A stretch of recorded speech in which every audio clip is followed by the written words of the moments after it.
Hello everyone, looks like I'm live. Hopefully the sound is okay. Had it set up for Super Metroid and it's a hard thing to test, so here's hoping the game isn't too loud or whatever. Let's just get started. Let me just do that. Alright.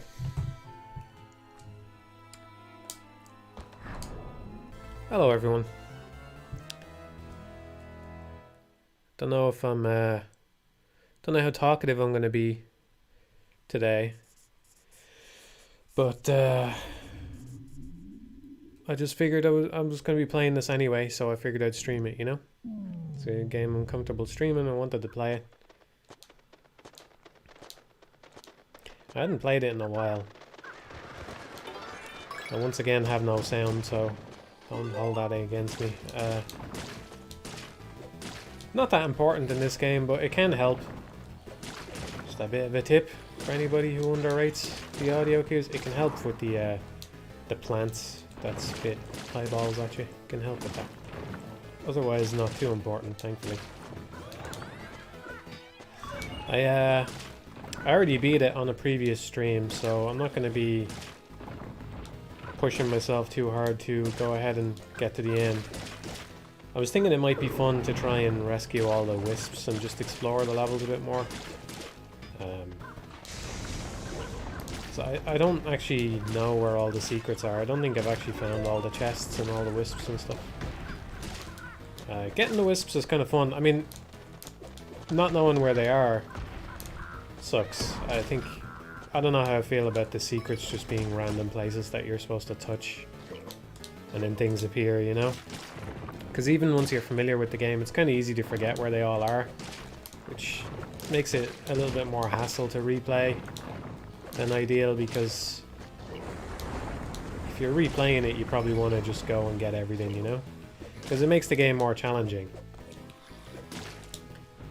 That's why I'm interested in getting the wisps. It's kind of like with the film reels in Beautiful Joe, you know? Like when you've reached a certain level of skill, sometimes getting them hurts more than it helps, you know? But just actually remembering where they all are is kind of annoying. Hello everybody. Well, we'll give it a go. Oh no, I can't. Okay, I don't think the wisp spawned there. There's a wisp that spawns there, so I want to try and grab it, but I can't go all the way up on this thing. Here we go. Yeah.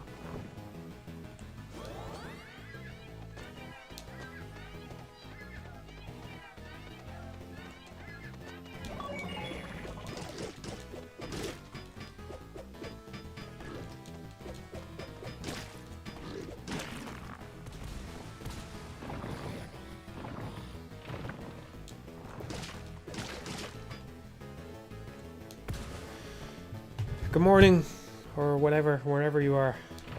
Hello, everybody. Morning here. It's bad time for the Americans, right? Most of you are asleep right now. So you can catch the archive, right? You're on the VOD. Probably most of you are VOD viewers anyway. Speaking in real time to a small minority. Hello, everyone. Is this your new game?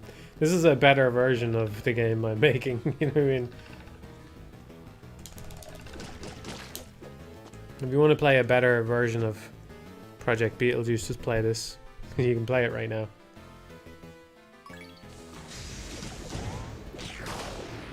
The mic is as high as I can get it, and it looks like it's going into the... It's nearly clipping, so I'm not going to make it any louder. Maybe your audio is fucked up somehow?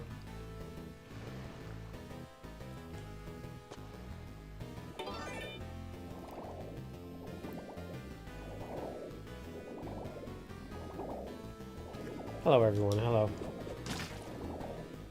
Hope you're doing alright.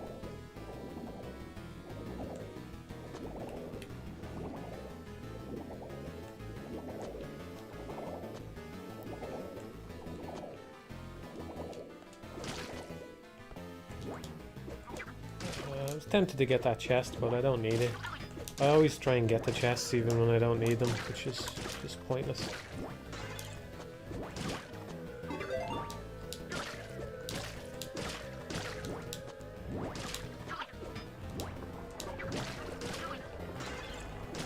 There we go. Now we're talking.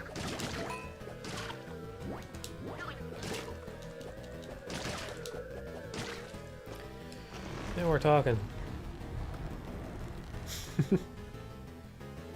Streams are a rare opportunity to hear hello everyone again. Well, I know what you really want to hear. Hello, ladies and gentlemen. Hello, ladies and gentlemen.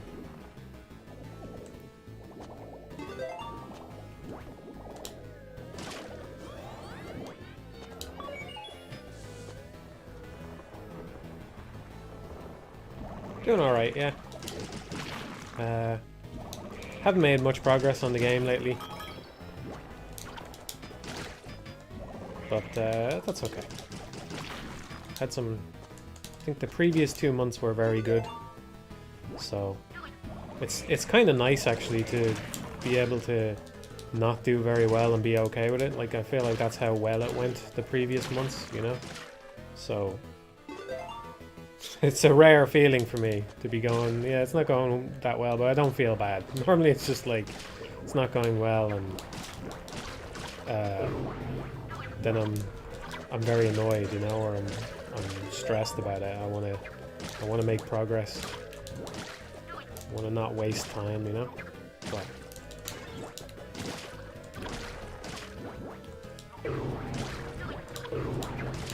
it's in an interesting place right now, I think, because it's... I mean, maybe I'm just ignorant as to how much is still ahead of me, and like certainly the collisions needs another pass, you know. There's definitely stuff I'm unhappy with. Oh, there we go. I can't get that wisp now. It's not. I'm not going to get back up there in time, am I? Ah, had an opportunity and everything. Oh, well, I'm not going to die just to go and get the wisp. I'm sure there's a long road ahead of me. In fact, I think that the road ahead, how long it is becoming more clear. You know, like there's a lot of little fiddly things that have to be done. But at the same time, it almost feels like the question of, like, on a technical level, whether I'm technically capable of making the kind of thing that I want to make is answered, more or less, you know? I know it's not much, but, you know, like the thing in the video that I had, the state machine video where I'm bouncing off the candles and stuff. Yeah, it's a candle, but that could very easily be an enemy, you know, the way it's set up. And I don't even think I need that much, you know what I mean, necessarily. It's just kind of like the kind of functionality it would be nice to have and maybe will be utilized here and there. I've been thinking about it a bit more, and I said in the video that the player character is probably going to be very simple, like Arthur here. Like, he's just going to, you know, he's not going to have that kind of slidey or friction or whatever. But I think it could be really useful for enemies. And I'm not sure I would have built it so completely if I was just going for a very simple player character. So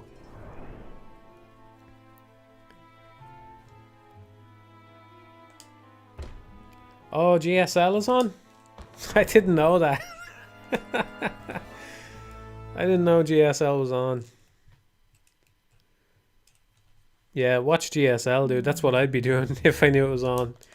I can't cut the stream 10 minutes in. Get my Ghosts and Goblins on one screen, GSL on another. Now there's a morning. You know what I mean?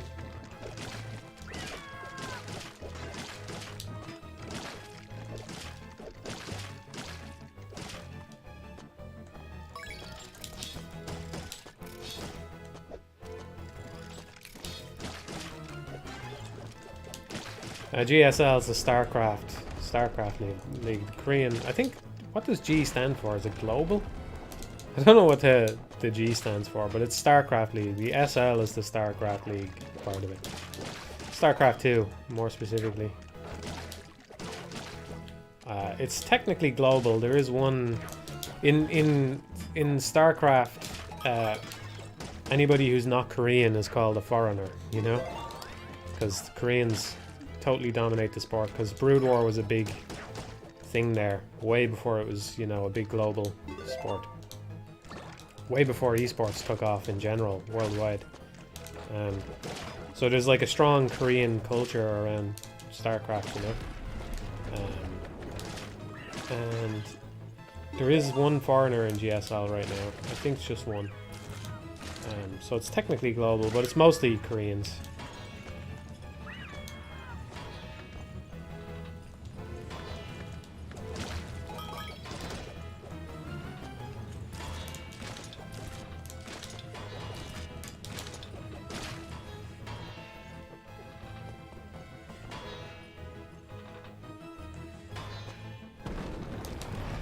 To get up to that ledge if possible, it helps you kill a plant here. It can be a bit awkward.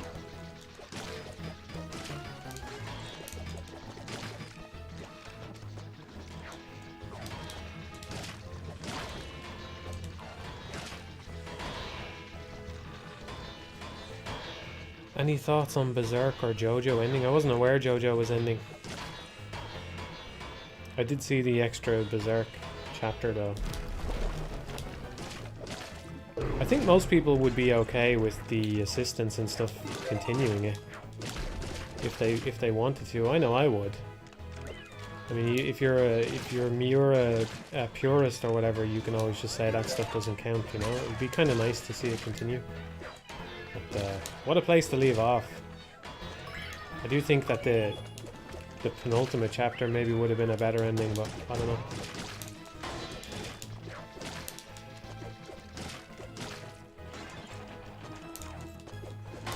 Did I get that chest? I thought a chest spawned. Oh yeah, a wizard came out of it. Okay. Not really paying attention. Oh, JoJo Part 8. No, I haven't read. I've only read Part 1.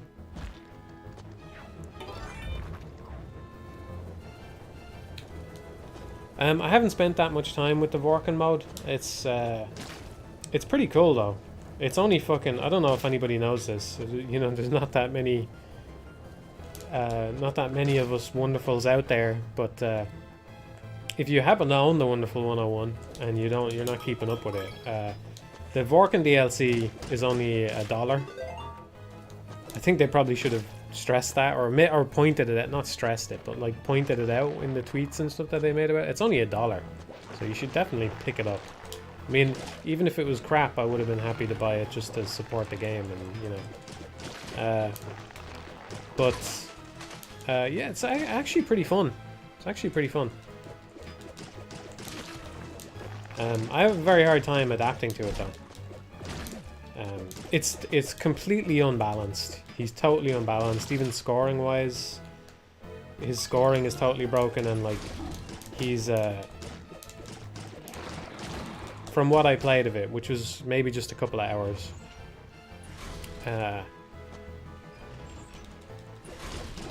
He's totally unbalanced. Like the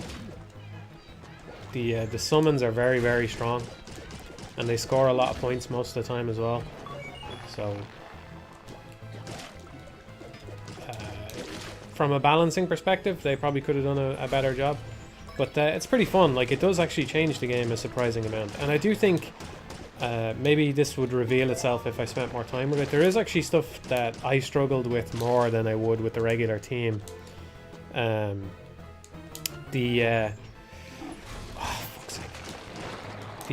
Dura enemies, like the Frost, Grace and Glory equivalent in the Wonderful 101, those little tiger guys. They're called Dura, which I think means dragon. They have a very strange name. I think it means dragon. And they do kind of have like a dragonish sort of appearance if you look at them that way. But they actually look like tigers to me. I don't know what the story is with that. But anyway, I found them harder with Vorken because I'm so used to being able to summon the bomb as a multi-unite that not being able to do that is a big problem.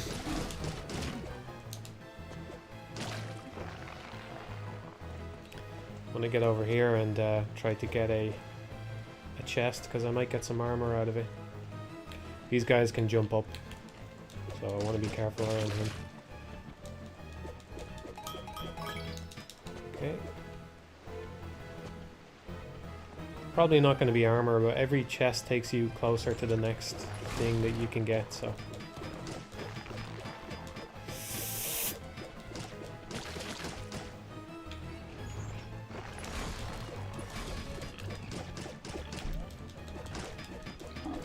No! Ah, God damn it.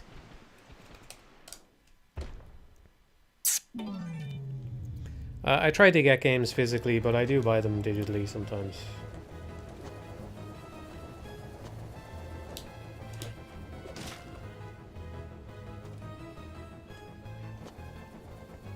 I actually, somebody asked me on Twitter around the time, like a week or two ago,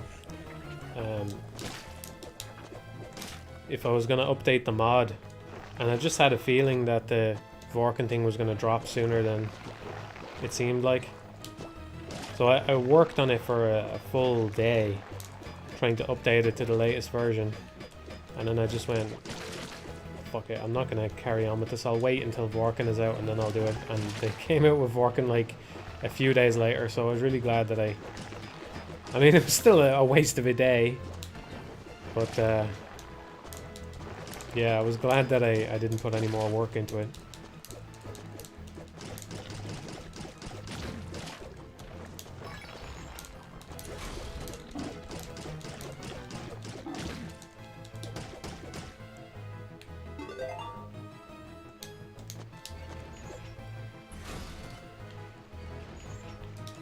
I am, Stoffel, yeah, very, very early days, but there's some stuff on the Patreon about it. If you take a look there.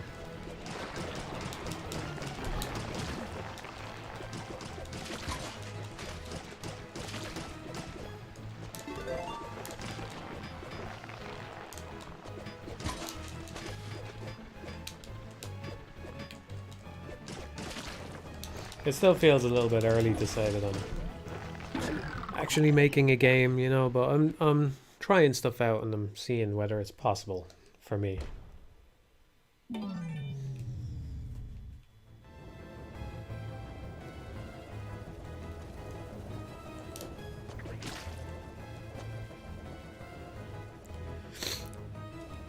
Yeah, the mod does have to change a lot when a patch comes out. Yeah. There's two different ways you can build a cheat engine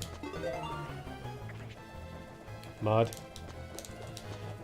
Or at least two different ways. Two ways that I'm aware of. There's one that's called an AOB scan, which is an array of byte scan. Which means that when the thing tries to activate, it looks for a certain set of bytes. So you can like look for certain instructions in the game. But the problem is, if that instruction happens to appear in two different locations identically, then you could end up swapping, like injecting into the wrong place. So then for your AOB scan, you go, okay, well, instead of just putting in one instruction, I'll look for like 3 instructions in a row, you know? And I'll say, if these 3 instructions are in a row, then we make the change, because we know we're in the place where like the player's weapon has changed or something. Like that's what I use in the advanced scoring system, you know. But it's a bit slow, I think, because it has to scan the whole program. Probably doesn't matter that much, but also it's more likely, or it's at least possible to end up changing something you didn't mean to change, because some of that code happens to be put in a different place or whatever. It's hard to explain. But I do a safer method, which is like I'm looking at a specific point in the program and making sure that it is what I expect it to be first, and then we can go from there, you know. Which just means we're less likely to accidentally make a change somewhere else if the program gets patched. But that method means that I have to go in and manually update all those values every time a patch comes out, because what happens is just like a patch is only going to happen if something in the game has actually changed, you know, first of all. And then when it does, things can kind of get shifted around. Like if you put a line of code somewhere, the other lines of code have to shift down, right? Even just like in the simplest way you can imagine that. But also the compiler might do something differently because it's making optimizations about what it can actually do and when. So something, even the actual what the code was can change a little bit, or the order of things can change a little bit because the compiler has figured out that, you know, oh, I'm going to be busy for X number of cycles doing this new thing, so that means that this can be pushed down here and that can go over there, and so things end up changing a bit more than you'd expect. And sometimes, of course, the developers have actually changed the thing themselves. They've gone in and made some little edit. Like, unfortunately, one of the things that cost me a lot of time updating it this time was something changed about the way that it checks for used codes on the wonderful code screen. I mentioned this when I made the blog post about it. That it took like 2 days just to bypass that check because it was awkward, and then that's the one thing, or one of the only things that changed in the latest patch. I'm not sure why it changed exactly, but something about it changed. So it took me a while to figure that out again, which is a bit unfortunate. But yeah. I have a feeling that, assuming that Luca thing isn't cancelled, which I doubt they will do because it would look really bad for them, but I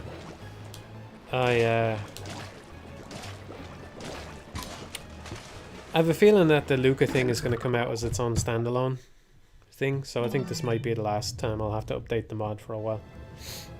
I don't think it's going to be a massive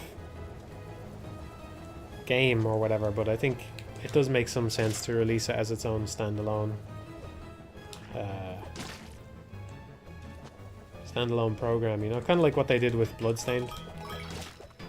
The, what's it, Curse of the Moon or whatever.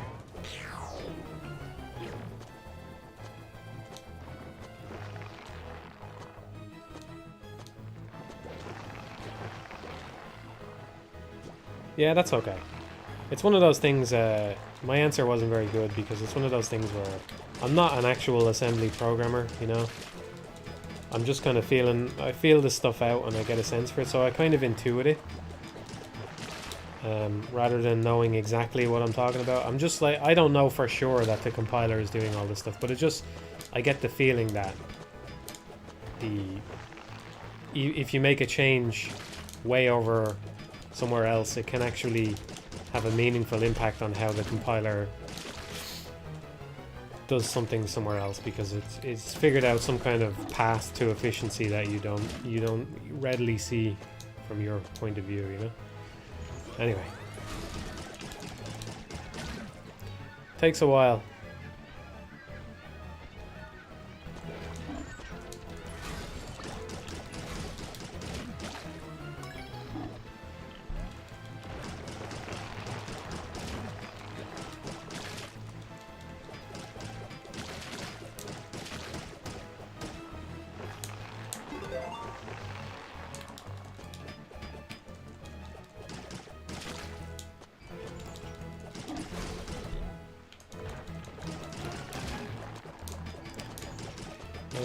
Yeah, I got the wisp I was looking to get, so maybe I'll just do the waterfall part the easy way. It's safer to go down that ladder and kill that pig guy down the bottom right, because he can technically jump up to you. He doesn't seem to do it very much, but he can jump up. All of these pig guys can change what level they're on. They can jump up or down.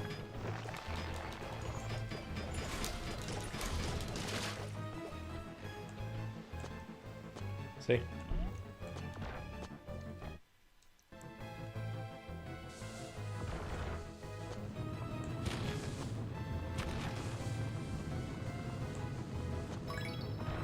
Which Bloodstained? I mean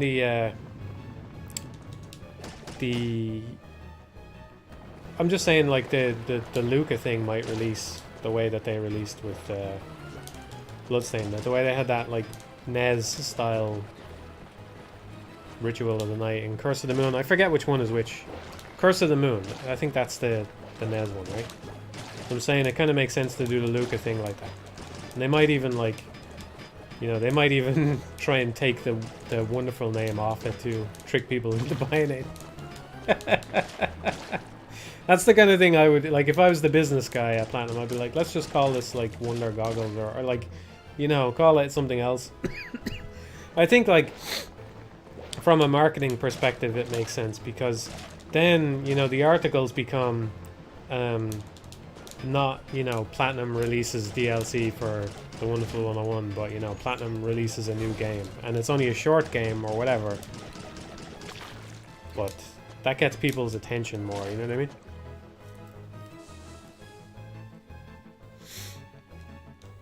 Yeah, Cammy is not actually directing Sol Cresta. Here's another marketing trick for you.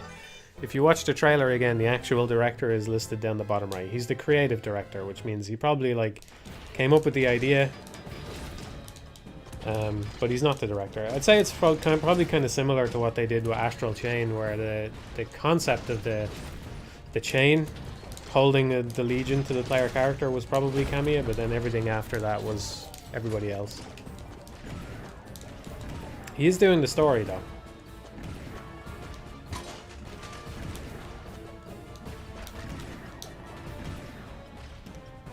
Can't see me winning this. I didn't really get many shots off on him here.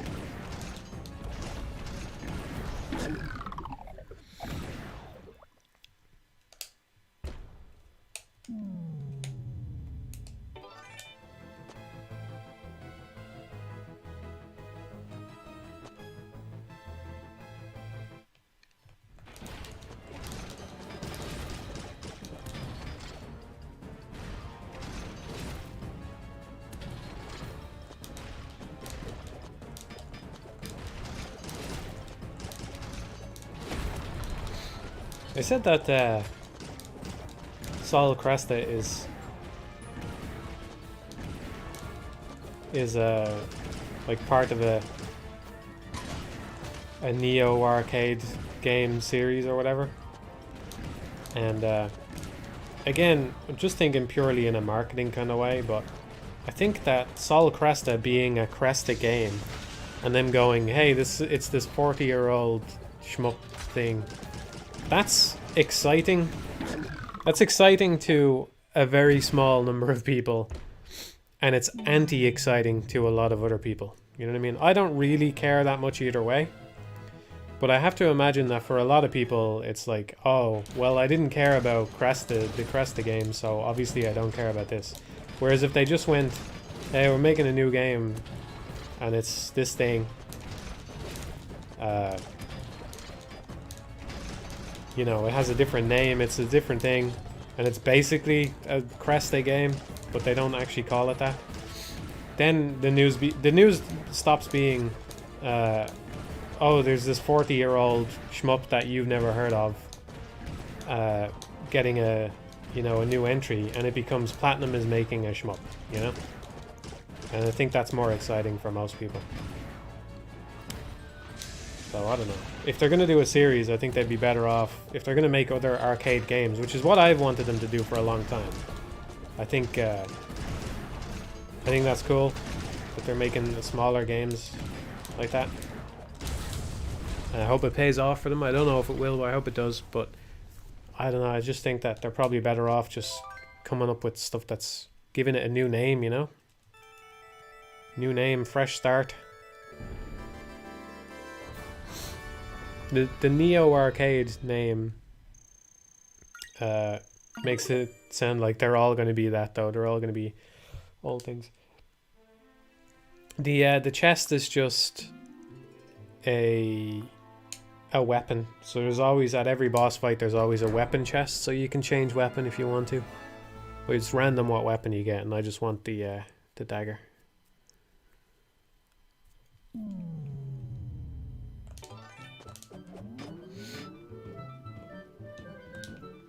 I think this stage has my favorite background.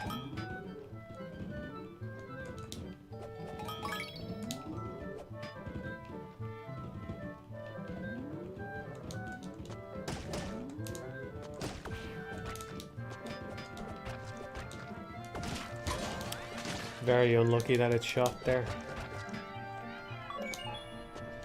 I find that first section extremely hard to get through without getting hit. Personally, I don't know what I'm doing wrong, but I do know I shouldn't be trying to open the chest every time, but I just like opening them up. Hitbox on them things is deceptively wide. There's something in that big room with the sand. I'm gonna try and get it. I'll probably die a few times. I know I've caused something to spawn in that room somehow, but I'm just not sure how. It's something up near the top of the room. There's a way to spawn a wisp or a chest or something, but I don't know how. I think you have to shoot the wall, but I've never been able to get it intentionally. It's only ever happened accidentally when I wasn't paying enough attention to realize what it was. Maybe I just have to jump in a specific place, because I think if it was a part of the wall I'd have to shoot, I would have recognized the noise it makes. I don't have sound right now, but I would have recognized the noise that it makes, you know?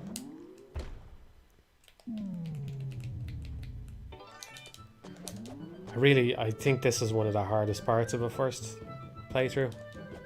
This bit right here. It's worth, if you haven't played it yet, it's worth doing the ice level instead of this one. If you only want to get to the end, the ice level is way easier than this one, just for this alone.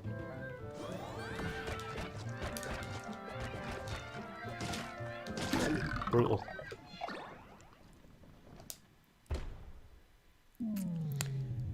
What? How do you think the morph ball works when falling flush with a surface then entering a tunnel? I'm not sure what you mean by that.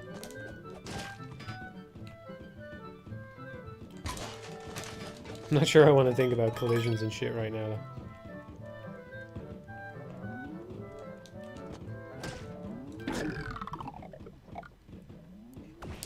It is a little bit like Blasphemous, yeah.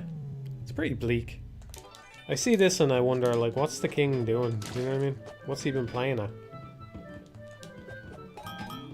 Because the start of well, I didn't really pay attention to the opening cutscene even when I played it the first time, but it's just him and the princess sitting at a tree or something.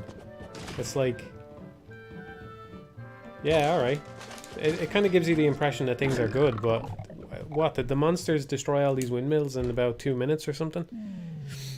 Because you could get to this level in, you know, 8 minutes flat or something. So, what's the story? What's the story? What's the king been doing? You know what I mean?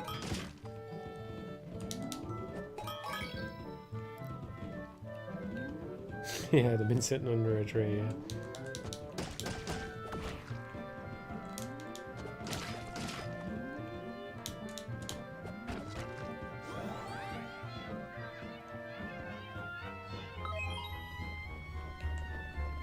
Yeah, Point Blank is great.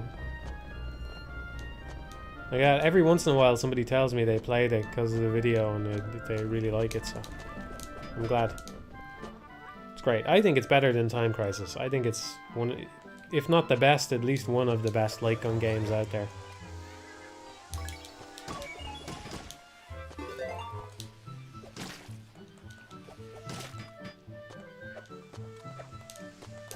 There's something along here, but all this stuff collapses really quickly. Ah, there it is. There it is. Okay. I have some idea where it is now, at least.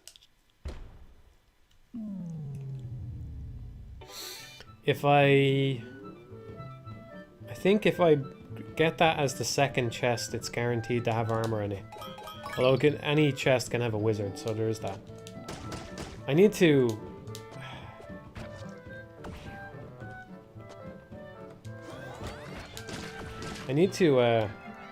check. I always forget. whether I have to actually break the chests open. I don't think I do. I think I tested that actually last time I was streaming. Does anybody know? There's a chest counter.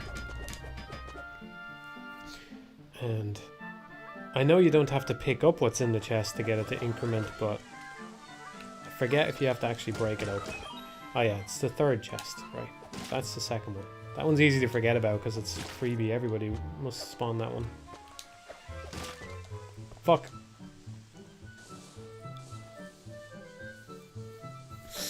Hello, Chris. Hope you're doing well.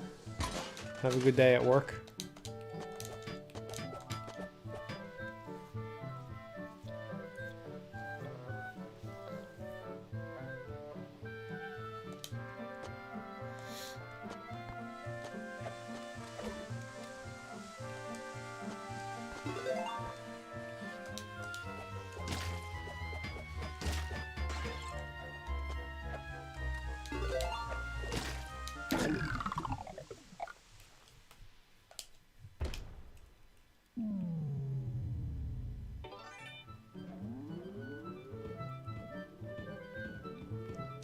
I think Kentaro Miura was talking with his friend Mori about how games could surpass manga and movies as an entertainment medium and storytelling. Well, I haven't seen that. I do think, though, lately... I mean, I think that's possible. But, lately I've just been thinking that people overvalue the story in general, you know? Like...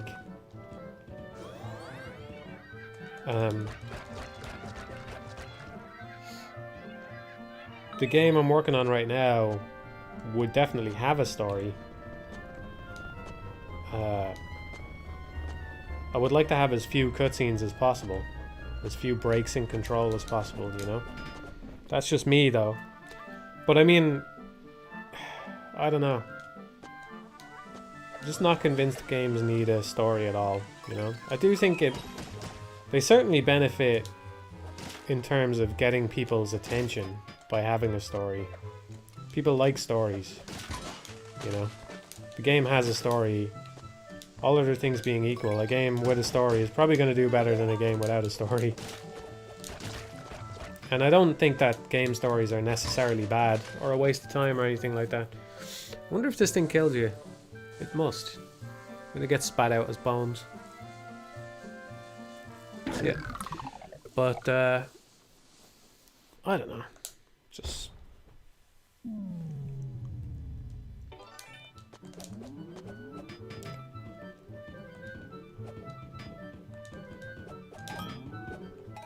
I just think I don't care as much about narrative as most people do. You know? I don't think that it's... I think that most of the time... I don't know. Most of the time, the narrative... There's a lot of stories that are just... The way I phrase this to myself is that there's a lot of stories where things just happen, right? And I don't mean... I don't know how else to put this.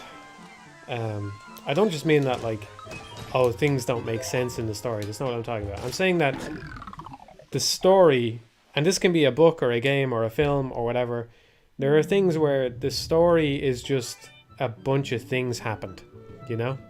This thing happened and then another, and then because that thing happened, another thing happened. And then because those two things happened, another thing happened. And then when the story is over, things have just happened, right? And nothing, like, there's nothing else to the story. A thing happened, right? It's like something you would read to a child or whatever.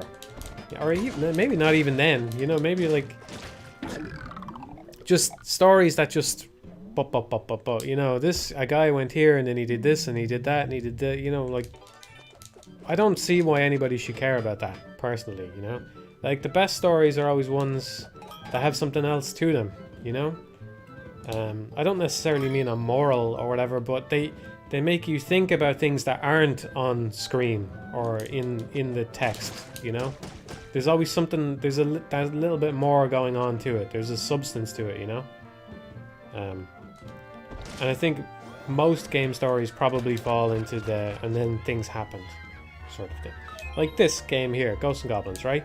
The story of this game is just things happen. Like a princess gets kidnapped. The knight goes after the princess. He saves the princess. That's it. You know? And it doesn't need a good story because it's fucking Ghosts and Goblins. It's not why you play it, right? The story is the excuse for the knight to walk across the land and kill a bunch of stuff. And that's okay because it's a game and it has more to it than just the story, you know? So I don't know what you want to call it, substance, whatever. But there's some stories that just don't, or a lot of stories that just don't have that, you know? And I think if the story isn't going to have that, there's just no point to it at all. There's no point in it. Because I don't care about, you know, anybody who's been around for more than a few years in life has heard a story where things have happened before. You know, there's nothing more to be gained from it. You know what's gonna, you know, the good guy is gonna beat the bad guy, or maybe occasionally the bad guy beats the good guy. But yeah, my favorite things anyway. I mean, everybody can enjoy what they enjoy, and that's fine. But my favorite stories are the ones where there's a little bit more going on. You know, there's something underneath it. And I'm not saying it has to be really complex. You know, you can have a simple story, but just if it should have something to it, right? Something that, I don't know, makes you think, right? Makes you feel a certain way about life or whatever. So I think games, the cool thing about games is that they can, well, even films and things, they can accomplish this without having an explicit, you know, he goes here and he does this and right? I wouldn't say I'm the biggest David Lynch fan going, but like David Lynch is a good example. You know, the narrative, the actual, you know, a person goes here and does this because this thing happened. It sometimes just doesn't make sense, right? Even like the exact opposite can happen, or things that can happen which have no bearing on reality, like the way reality works, right? People can do things for seemingly no reason or whatever, but it's okay if it makes you feel something, you know, if it, like, that's the more important part of it, you know?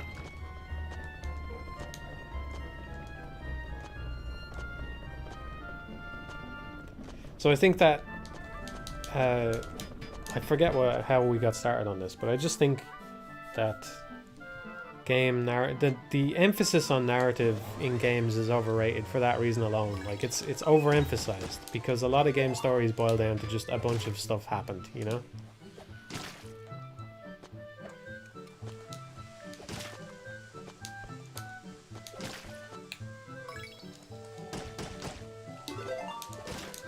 There we go. I've gotten better at getting that now, although this guy is in a bad position because of that.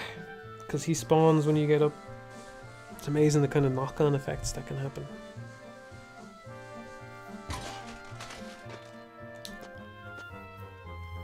Don't most stories make you think about things to some degree, though? To some degree, sure, yeah. But how many game stories really do that? You know, even ones that have tons of time spent on their story. Like Uncharted, for example. There's an example, right? Uncharted, I think pretty much all of the Uncharted games don't have that kind of substance to them, you know. I think they were trying for it with the fourth one, you know. I kind of didn't like that about it because it didn't feel like it fit with Nate and Drake and stuff. You know, I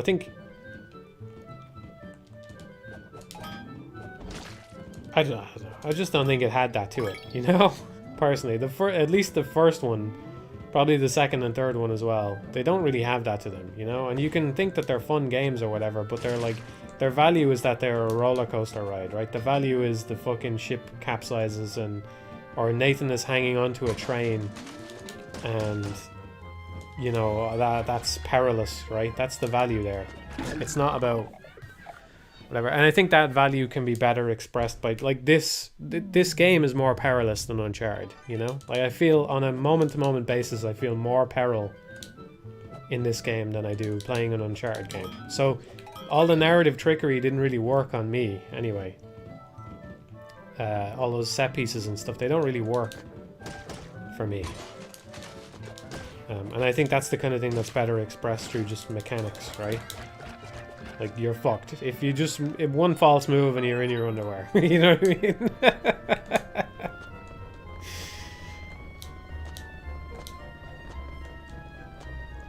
Playing pretty badly today.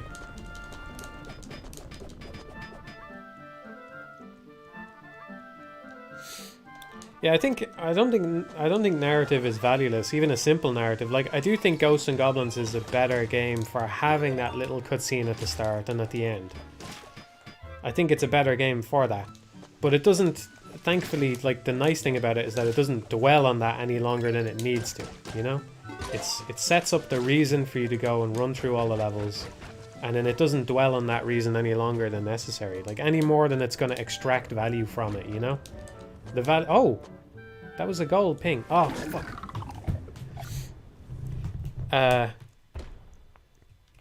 It gets the amount of value that it's going to get out of that, and then it just stops, right?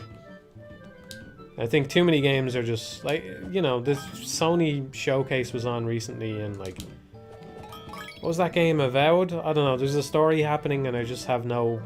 I'm just like, do I need to listen to this person talk for the whole game about something which is just going to be rote, you know? I'm not interested in that, personally. I think it's overvalued. Definitely overvalued. I would like to see... And again, the one that I'm working on isn't like this. But I would like to see games that are just abstract or something, you know? Or are more about setting up a tone and stuff than an actual explicit narrative.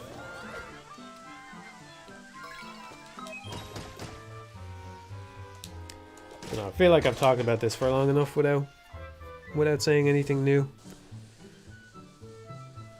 Thank you, Rodriguez. Appreciate it.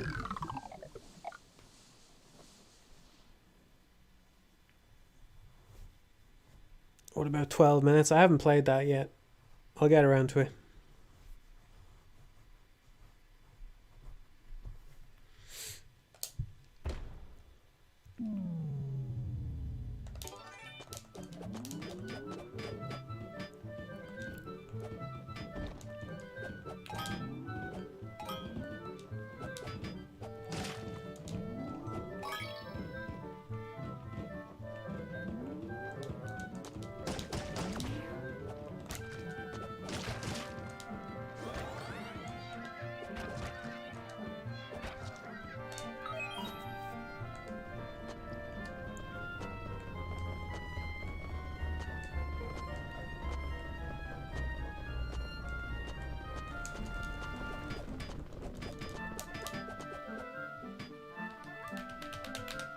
I know this is a tired thing for me at this point, but I always want to talk about the Wonderful 101. I basically always want to talk about it.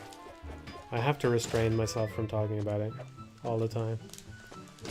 Because the reason it's on my mind right now is, like, I think as far as stupid action games of its kind of caliber go, I think it has the best story. But the reason I think it has the best story isn't because, you know, oh, you do, like, there's a big battle and the battle goes to a big scale. Like, that's nice and whatever. But it's because the story actually has a bit of thematic substance to it. Way more so than action games of that type usually do. You know? Like, there was a clear effort to form the narrative in a way that lots of different parts of it tied into the same themes, you know? And that's pretty cool. That's a nice thing to do. I do think there's still too many cutscenes and stuff in that game, you know, but whatever.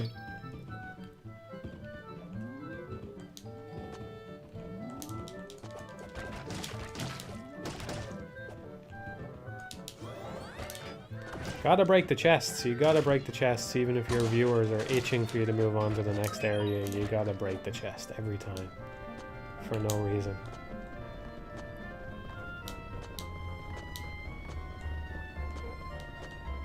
Yeah, I like Okami, yeah. I wish it was paced better, and I wish it was more involved and stuff. I do like it. The art is beautiful, obviously.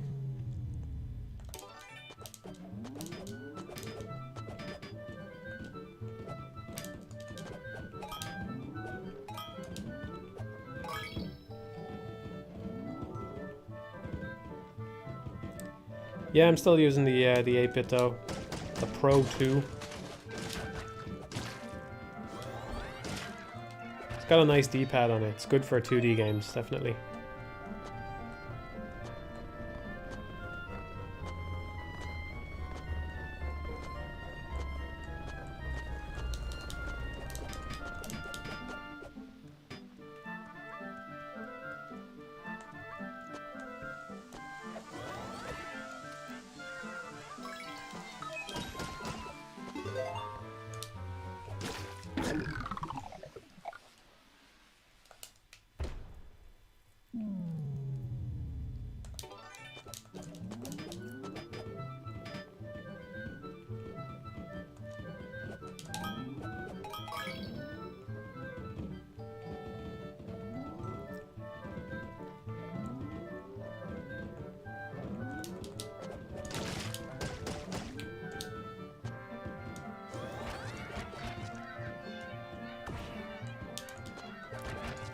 Oh, that was a nice one. Feel good about that one. This is one of the few points where the frame rate dips. On the Switch version, the frame rate seems pretty good, but it dips there. And it sometimes gets me hit when the rollers are coming at you. I don't know what it is about that screen, but something about it makes the frame rate dip. I'm surprised how much... Well, I'm not really surprised, because I know this is a preference of mine, but I went and because I haven't been using the wisps, you know? I went and I turned off the hood, and it's just amazing how much I love having the hood off. Something about... Even though all I had before, because I wasn't using the wisps, there was no magic spells, there was just a dagger at the bottom of the screen, and then a score at the top of the screen. Not even any health bars or anything like that. But just, man, I just love just getting rid of everything. All the hood, gone. It's just something about that just works for me. It's one of those things that I really like.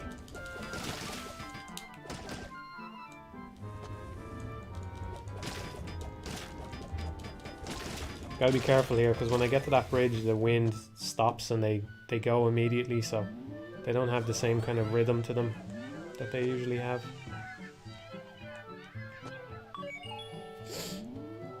This guy's probably gonna hit me. I've only ever killed this guy once, properly. Yep, there goes one hit. Come on, land.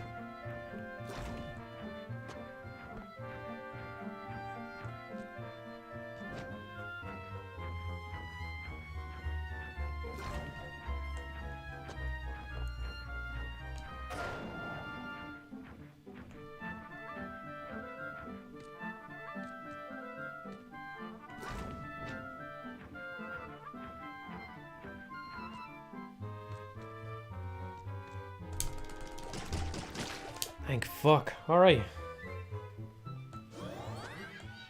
Now we can get this wisp very easily. Look at that. There we go.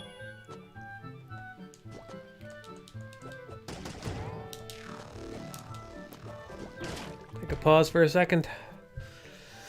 New checkpoint at least. I think I got all the wisps. Or... I'm 5 and I'm at the checkpoint, so that would make sense if they split them evenly between the 2 checkpoints, so... That's good. And I forgot to check that chest. There's something at the top of the windmill that I noticed and I didn't check it. Okay, that's okay. How you doing, everybody? All right?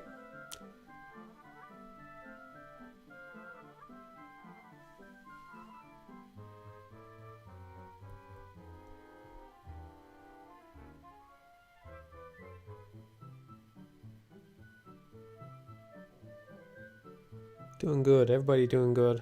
I was hoping to find like a good question or a good topic or something to discuss, but I didn't. I stream. I always pick really bad games to stream because it's hard to look at the chat. Whatever. Watch or don't watch. The decision is yours. The decision is yours. I'm trying.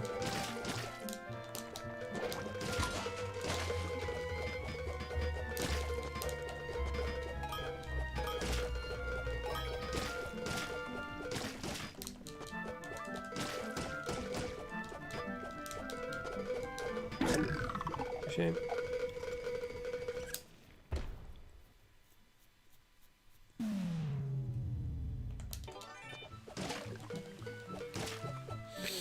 I just have separate hard drives for storage. They're all just different hard drives. Tend to keep my life as technologically simple as possible, so I don't really want a server with a bunch of hard drives in it or whatever. I'll just plug in whatever one I need and go with that. I think I would end up doing troubleshooting and shit if I had one of those. I had to do troubleshooting on my TV again before I started streaming, because having the Elgato in between the two having the Elgato plugged in for whatever reason, it did that thing again where it turned on some fucking Ultra HD bullshit, Ultra HD color bullshit, and because the color has changed, the audio no longer works. So I have to go into the picture settings to get my audio back. This is why I buy as little technology and do as little technologically as possible. It's a fucking disaster. Absolute disaster.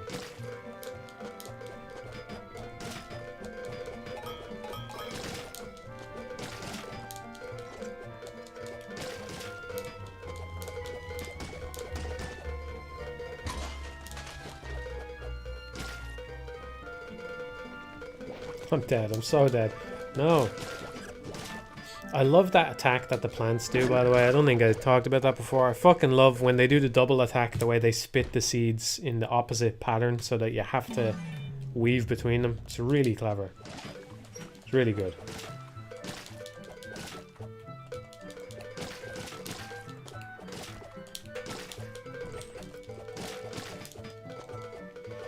Who's my favourite character in Streets of Rage 4? I mostly play Axel.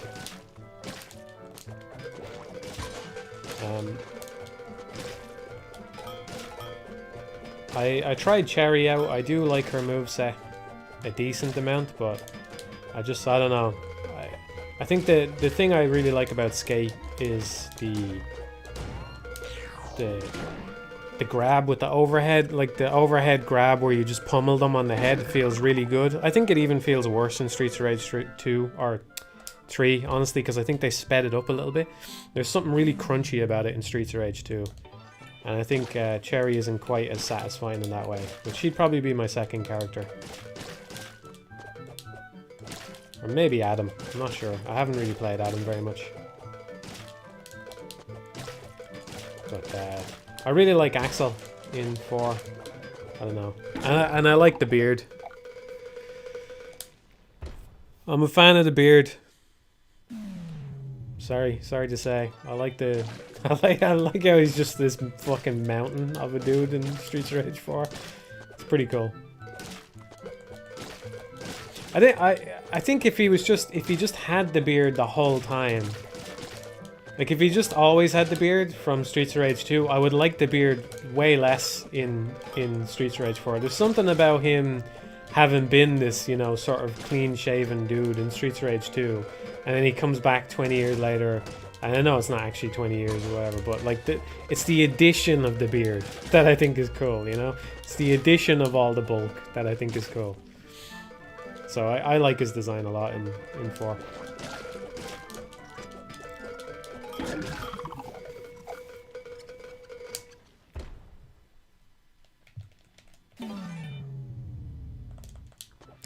No, I never did the low damage or no damage run in Alien Soldier.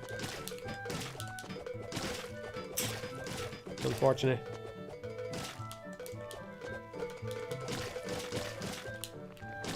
I never even got below 10 damage on stream.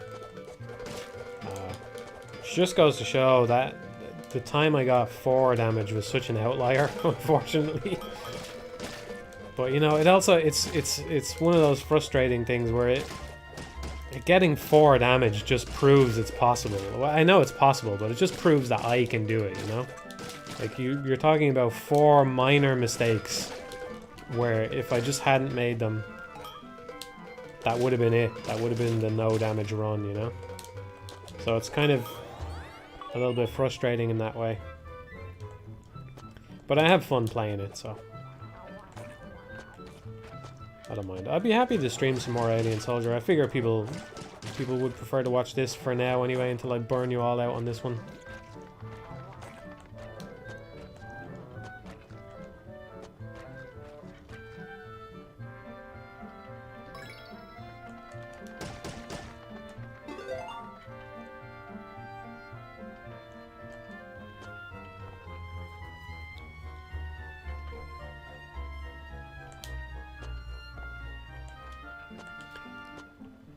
I know there's another wisp in this room.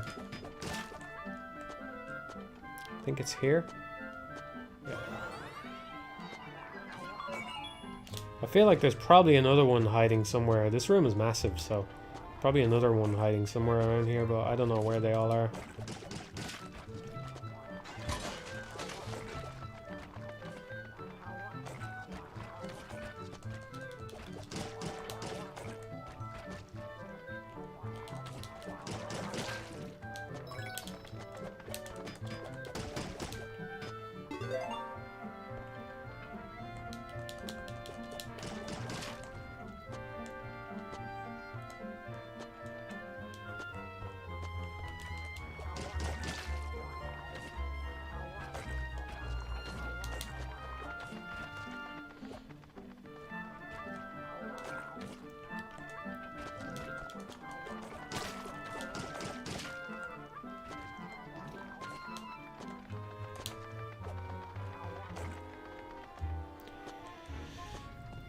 Oh, fuck.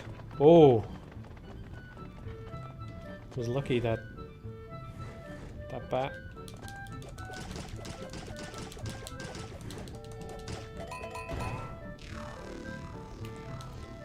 Right, where's the wisps? Come on.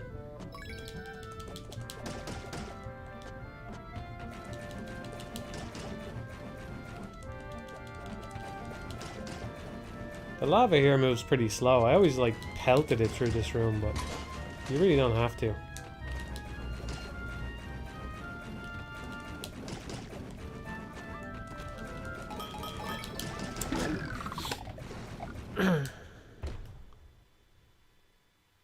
Yeah, I like this boss as well.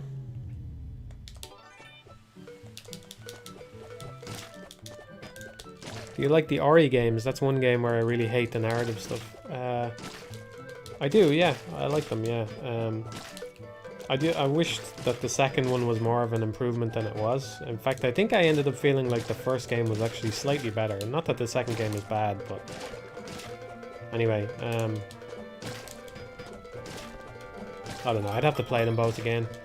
But yeah, I like them. I could definitely see it didn't end up annoying me, but I could definitely see the narrative being annoying in that it's schmaltzy, isn't that the word? Somebody said that on the stream. I was looking for a word to talk about indie games, and somebody said schmaltzy, and I'm like, yeah, that's fucking, it's perfect. It's schmaltzy. It's schmaltzy. And it did actually annoy me at the start of the first game, because I went into it not knowing what the game was, and I was like, oh, it's this, right? Okay, you just walk around and like the animals look sad and stuff. But then it turned into this like very nice platformer, so I was pleasantly surprised by that. But yeah, I didn't like the story at all in the beginning. Oh cool, I jumped straight up there.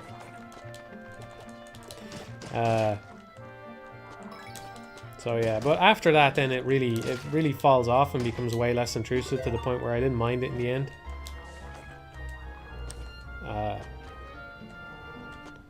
But yeah, it's very schmaltzy. It's very, I don't know. Was it schmaltzy? I feel like it was another word actually. What was it? I feel like there's another word for this as well. But yeah, I didn't like it.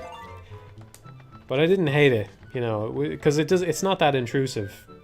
It's overblown. It's certainly overblown. The music just is constantly swelling and freaking out and going, oh, no, no. Oh, it's so emotional. Nah, it's not that emotional. It's just okay, you know, it's like, yeah. The little forest creatures living their little forest creature lives and stuff. I get it. I get it. Nature is nice, you know. And going in the forest and looking at the animals, it's nice. I get it. Yeah, I'm really looking forward to SMT5. Definitely. Definitely. I normally go into games as blind as possible, but I ended up listening to a little bit of the soundtrack sample that they posted, and it sounds so fucking good, man. It sounds so fucking good.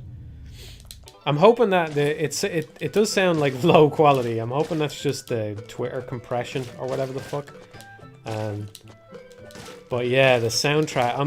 I'm excited just to hear SMT5. You know, SMT4 is one of my favorite game soundtracks ever, and it's like the first game that dude ever composed, I think. So, fucking very excited to just hear it, and the sample is really good. I think there was 3 tracks. There's the second battle theme wasn't very good, and I think the battle themes in SMT4 are kind of the weak point. Some of them are good, but they're kind of the weak point. It's usually the level themes and stuff that are the highlights. But yeah, the other 2 themes that they had that I listened to were really good. They both had dat in the name. I'm not sure how to pronounce it. Dat or something. They were both really good. Both really good. I like how weird it sounds. It's got like a bit of a weird edge to it, you know? I'm into it.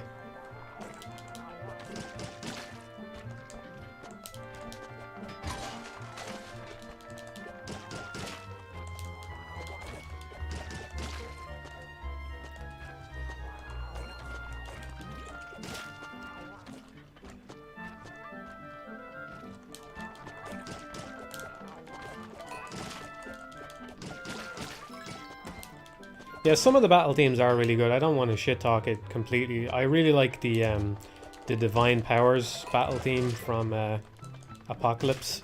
I think that's really good. But yeah.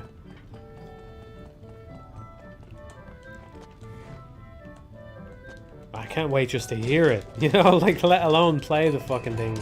I'm looking forward just to hearing that game.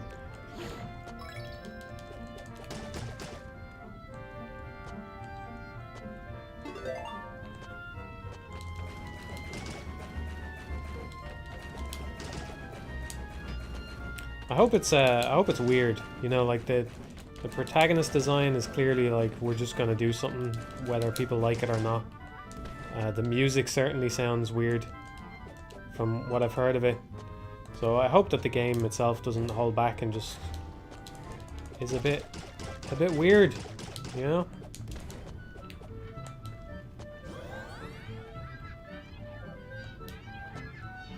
How do I get this thing? What the fuck, man? Seriously? Oh, I was supposed to get up top quicker and then jump down.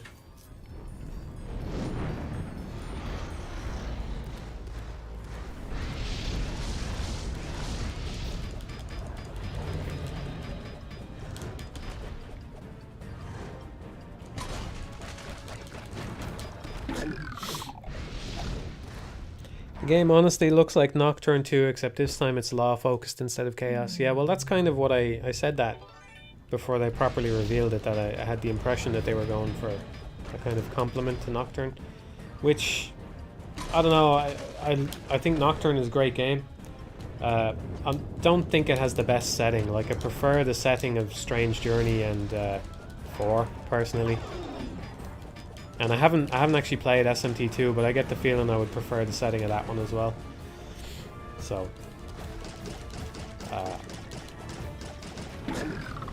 So yeah, I don't know that I want it to be...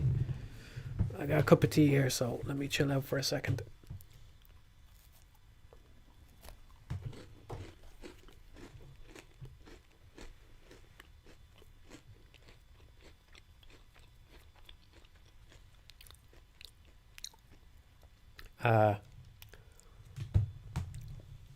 Yeah, I hope the setting gets a bit weirder than it looks in the videos they've shown so far. If it's just desert apocalypse the whole way through, I could see that being a disappointment. Because even Nocturne had a lot more going on. Like, Nocturne's overworld is pretty boring. But when you get to areas like the pyramid area with the 3 pyramids, and it goes full Kaneko, you know? That's really cool.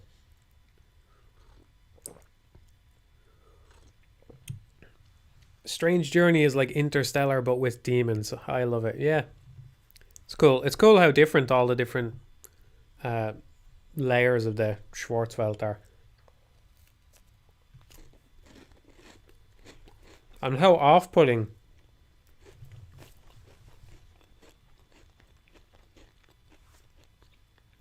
And one of the first things I think of when I think about Strange Journey is like how off-putting that one that's just like a big shopping mall or supermarket or whatever. It's weirdly off-putting. I think it's because of the music and because, you know, it's just this fucking like black hole hell sort of thing.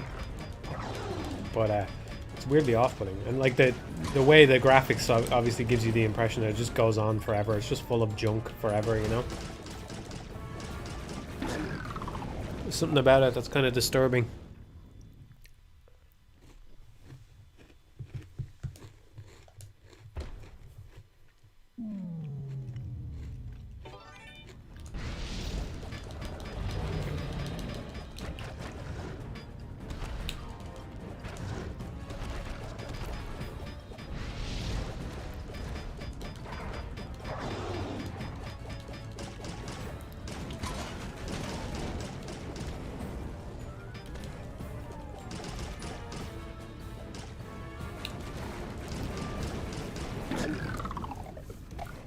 Playing really bad today. Need to move this tea over here. I'm fucking lifting it over the laptop and the microphone is just a recipe for disaster. Like lifting it over my fucking head, basically.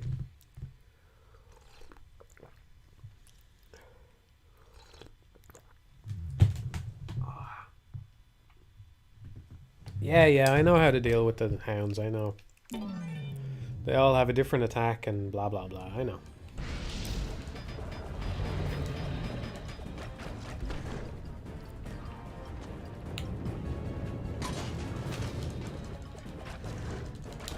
When it jumps off like that, you're supposed to get to the middle platform. I want to kill the brown...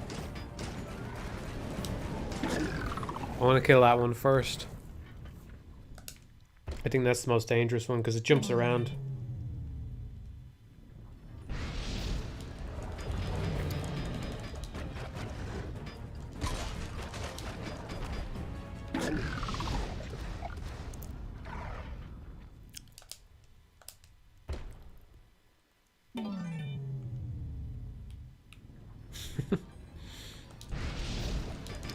Well, I can say I'd be watching GSL if I was in your shoes, but you're welcome to join me here.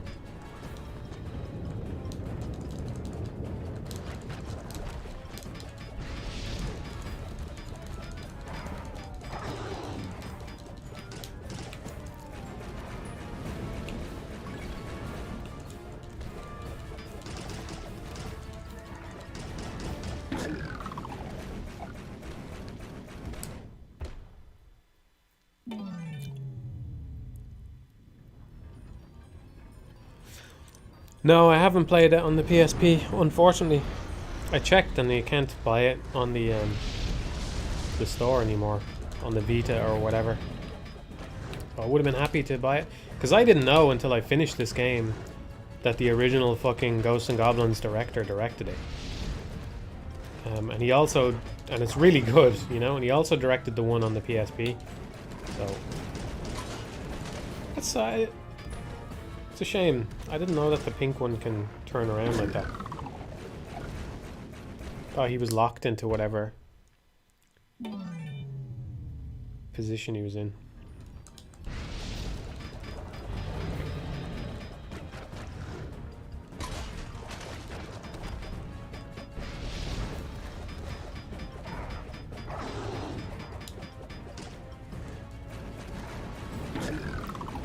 Such a long range on that.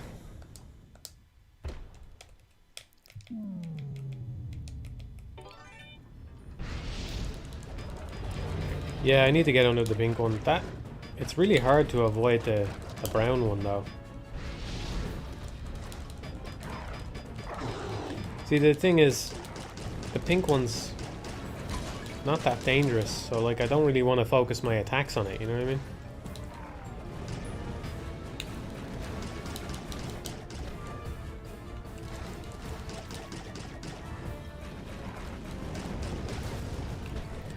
There we go. I'm not sure if damage from this phase carries over to the next phase as well. Like, I would like to... Ideally, I would want to split my attack between the yellow one and the pink one in the last phase. That was an opportunity to get a bunch of hits in and I didn't do it. Yeah. I should probably just stand at the flag. I don't know what the safe zone is there in that last phase. I think it's the flag. But if he comes along the bottom, I think he can run straight across the bottom as well.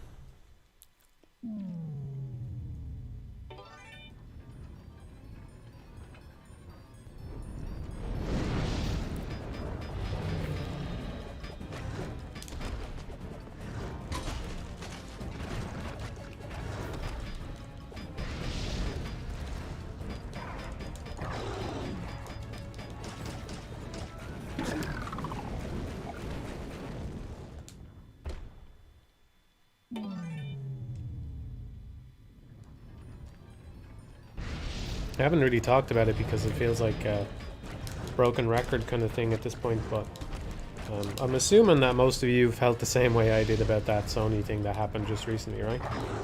What was it called again?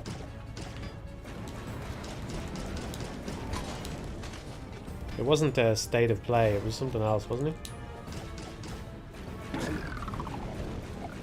Not sure what I could have done there. I mean, I could have gone... Actually, I'm not sure what I could have done there at all. Sure, if you wind it back, you could figure something out, but I don't think I could have jumped up. Showcase. Yeah.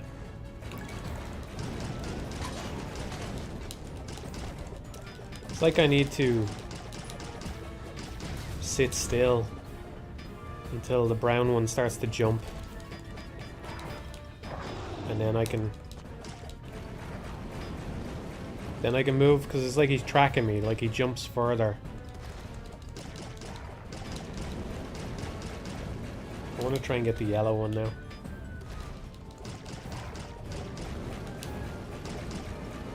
I feel like the damage should count. Like, he should be more damage now in this last phase, ideally. You shouldn't be able to just kill him with a single dagger or anything if you do it right,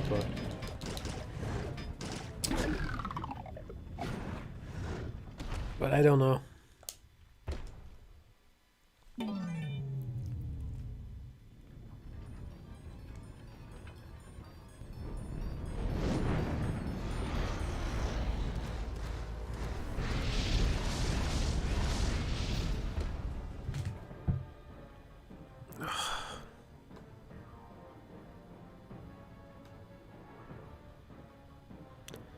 There we go. I fucking missed what everybody said about the thing.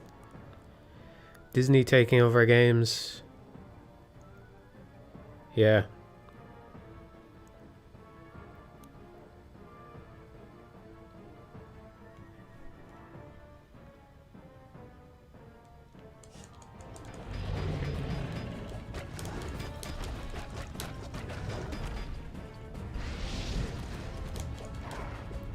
Well, how do I didn't say how I feel. Well, I don't know. I feel like I've been banging on this drum for too long now, you know. But just I don't get what Sony is doing. It's not for me anyway. Whatever it is, you know. I'm definitely not into Wolverine and Spider-Man. I mean, I like, you know, if I'm gonna play a licensed superhero thing, Wolverine and Spider-Man would be up there for me. I like the characters, you know, as far as superhero stuff goes. Used to watch the Spider-Man and X-Men cartoons when I was younger. Not religiously or anything, but...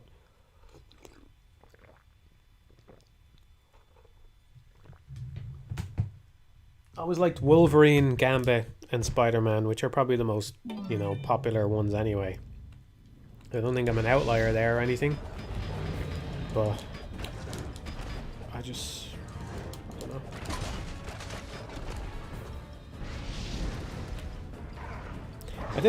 I should say that I think Nintendo had quite the dry spell as well. I think, you know, there was some stuff there that I was more interested in, like Astral Chain at least came out in the dry spell. But the dry spell, their dry spell is ending for me, whereas it looks like this Sony one is just beginning, basically. Because if that's, like, I think people are kind of imagining that there's way more behind the scenes than they've shown, you know? But they're showing stuff that comes out in, like, 2023 or 2024, so... surely there would be other stuff to show, you know? I don't know. There'll probably be other stuff that'll come out, like Ghost of Tsushima 2 or whatever. But... oh yeah, I'm definitely interested in playing Returnal. I want to play Returnal and Ratchet. Those are definitely games for me, you know? But, I just don't know what else there is. Let me jump up here. Okay. Now what, though?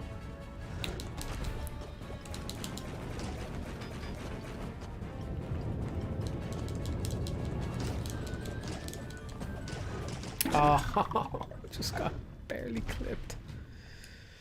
Yeah, Deathloop. I want to play Deathloop. I want to play Ghostwire. Neither of those are exclusive. I'll be playing them on PC because I'm not going to play a shooter with a controller if I can help it.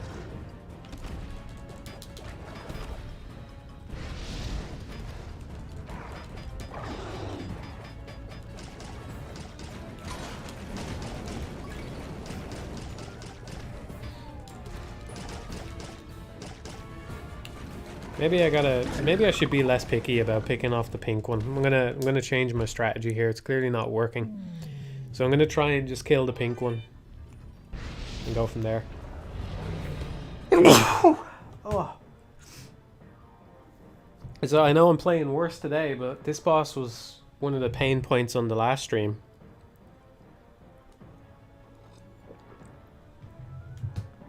Yeah, I'll play Weird West. Or Weird West, whatever it is, at some point. Oh, thank you, everybody. Getting some blessings from the chat.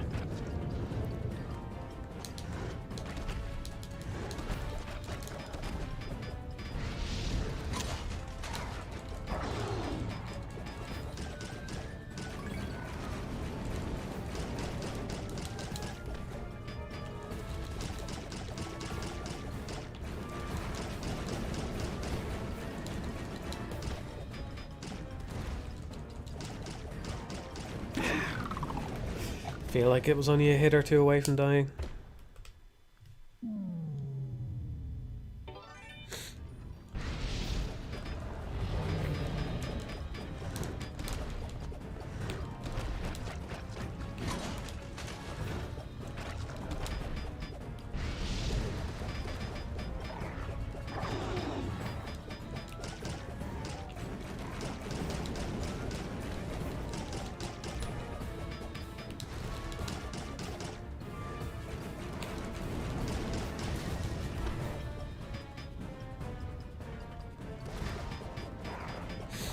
No, I haven't read any Cormac McCarthy. Would like to at some point. Haven't got around to it. I really like the No Country for Old Men film, though.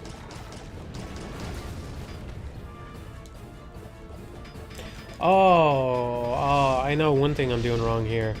I think if I...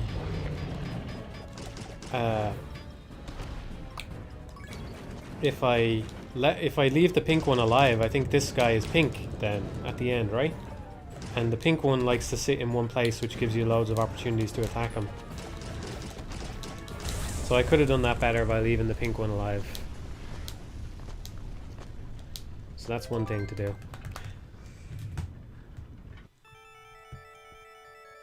That's why I don't want to kill the pink one when the three of them are together. I want to kill the brown one, then the yellow one. 46 deaths. 46.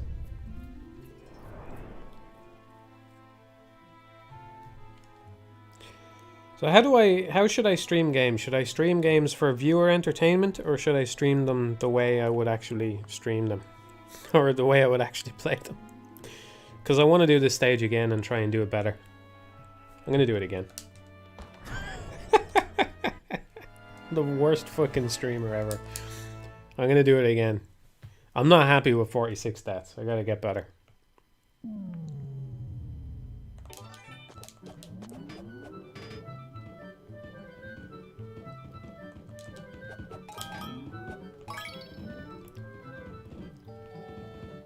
I'm going to try and focus a little bit.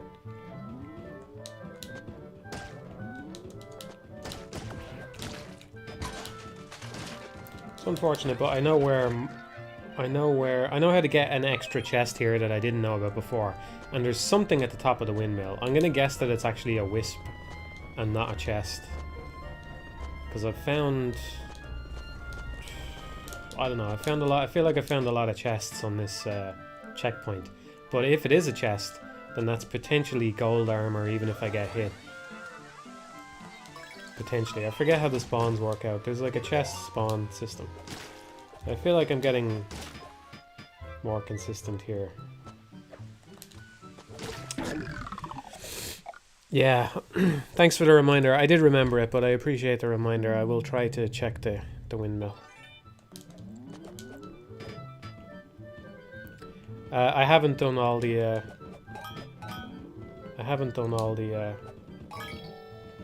shadow stages yet. No.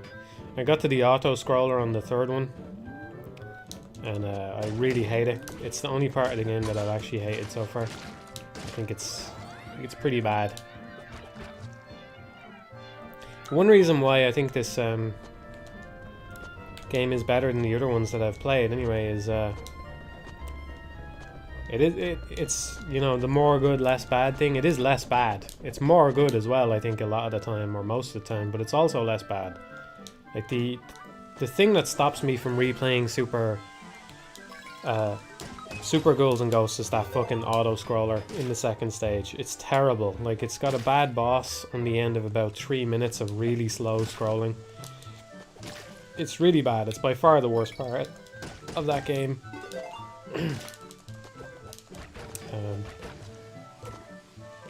So yeah. Now, how do I get this? That's the thing. I gotta push this along, I think. This has to be moving. I'll try and stand up here. I thought that was gold. Maybe it wasn't gold. Maybe I was mistaken. I'm not seeing it now. Does anybody actually know? Has anybody played this game? Am I the only person who has played this game? I saw that effect and I thought it was gold, but it probably wasn't. I don't have sound. I'd be able to tell if I had sound, but I'm going to assume that I was mistaken. I think auto-scrollers can be good. I don't want to write them off completely, but the problem with the one in Super Ghouls and Ghosts is just really fucking slow, and it's basically a formality once you know what you're doing. So then all that's left is the boss, and the boss is really annoying. It shoots from off screen, and it just shoots in this random pattern that can just hit you.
Almost.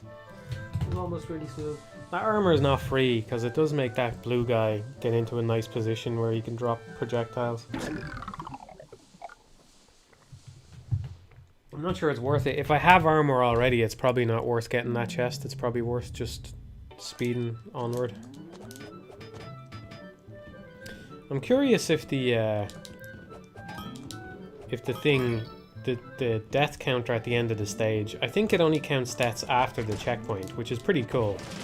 It's pretty good. Because, you know, if the death counter started every time you hit restart, then you would be incentivized to quit out to the map and restart the level that way, which is really fucking stupid, but you'd be amazed how many games have that kind of thing in them, you know? So the worst part about that is I'm pretty sure that 46 deaths was only after the checkpoint.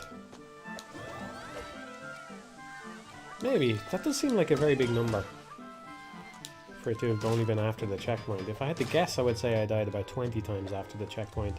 About 10 times during the actual stage and another 10.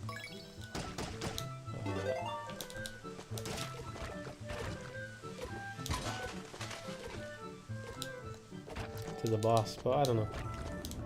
Easy to be mistaken about these things.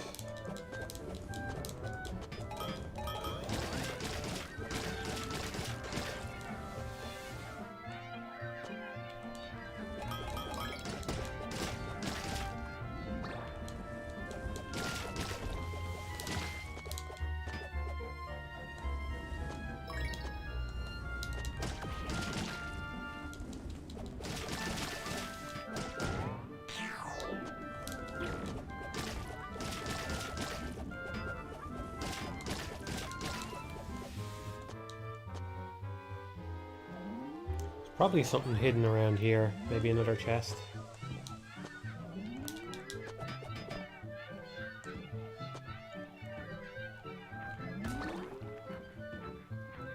Ah, that is an extremely low bounce.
Trying to keep up with the chat, but I don't really understand what's being discussed.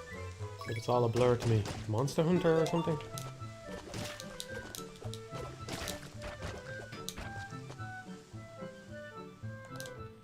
Yeah, this is my game of the year, yeah.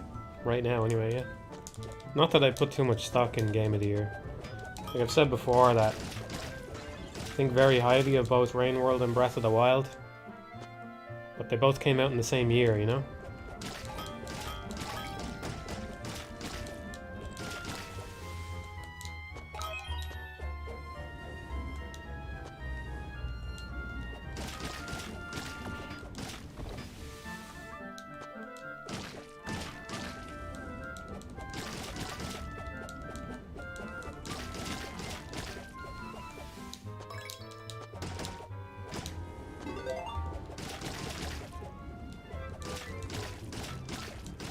If I could actually keep this gold armor, it would make that bit with the firefoxes way easier.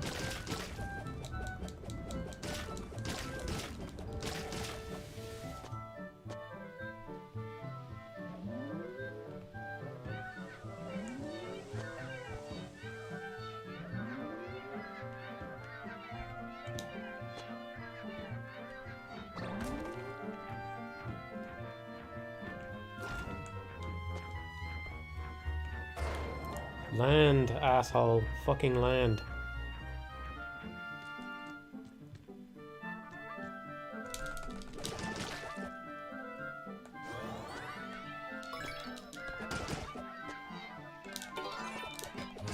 Right, now I gotta be careful not to lose this here, because this is a very good power-up to have right here. You get, like... You're doing, like, suppressing fire on these things. Oh, for fuck's sake. Maybe that armor's still there if I'm lucky. Oh, you fucking asshole. Asshole game.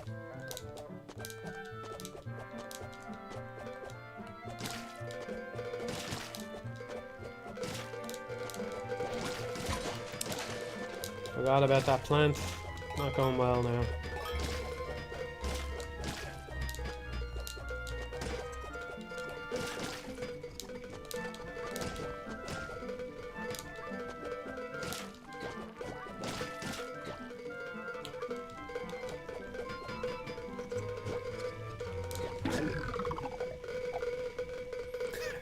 Game of the Year state is being revoked as we speak. Yeah. It's just unfortunate because...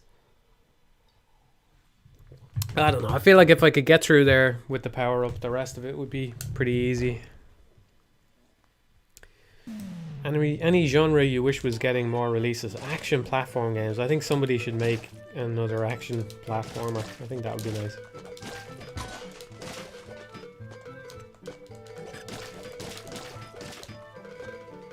I'm gonna try to play this out even though I got hit because I was just being a cheeky cunt to the chat. Yeah, but no, in all seriousness, action platformers in general, that kind of stuff, you know?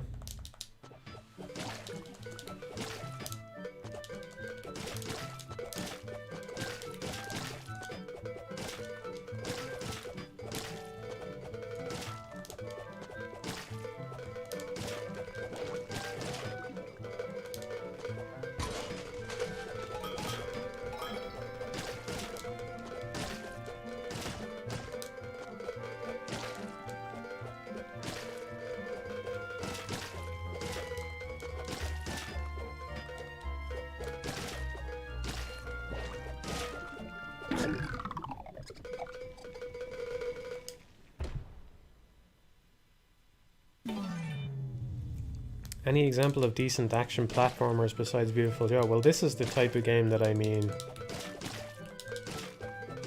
So, Beautiful Joe is in a weird kind of place because it's like a beat 'em up, but it's actually properly 2D, and there's not really much like it. I think maybe the closest kind of thing to Beautiful Joe is a game like Muramasa or Odin Sphere. They feel a little Beautiful Joe-ish. Maybe it's just because you can juggle in those as well, and I don't know, but they're proper 2D, but they're also action games, you know? There's not very many games like that at all, actually. So yeah, I definitely wouldn't mind seeing another one. But I mean stuff like this, or Castlevania, or the Shinobi games, or even fucking Mega Man or whatever, you know?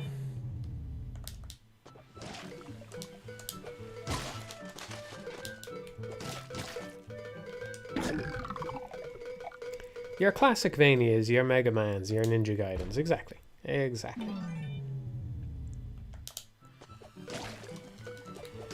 The Messenger. Yeah, the Messenger and Cyber Shadow and stuff like that. Those are the types of games I'm talking about.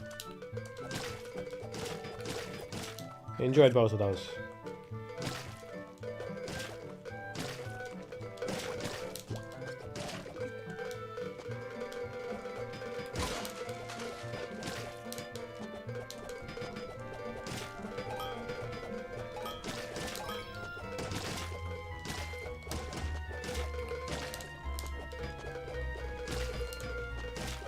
I'm having a terrible time with this section right now.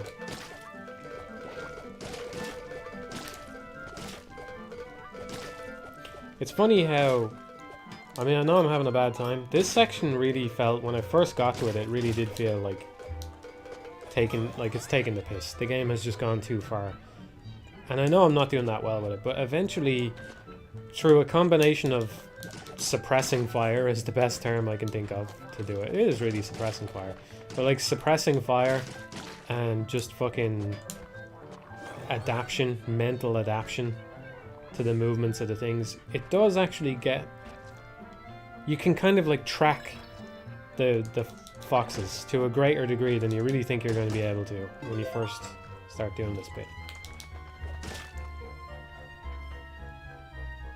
Which is pretty cool. Always nice when something clicks in your brain, you know? I think... That's... Fuck, man, he nearly got me just by crawling on top of me. Okay. I think the next chest should be armor, if I can get it over here.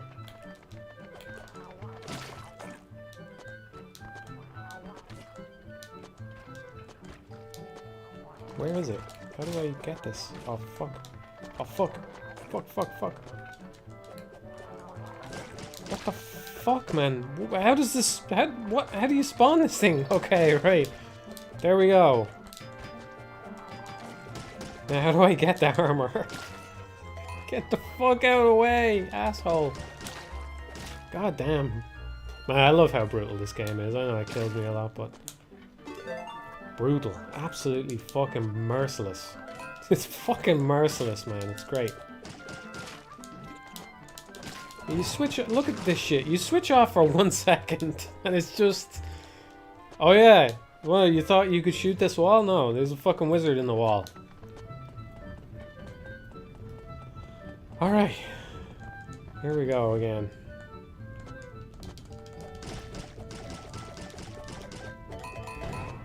There's a wizard in the wall, right? Where is this? There's a chest here. Okay, that platform. I gotta try and remember where these things are. There's another chest along here somewhere. I think I spawned it over on this side. Or I was about to, or something. I started hitting... There. Oh, fuck off. Asshole.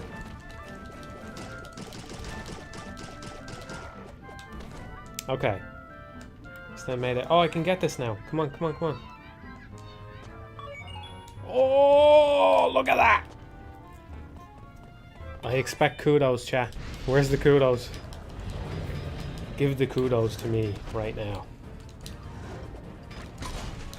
Don't look at me in my underwear.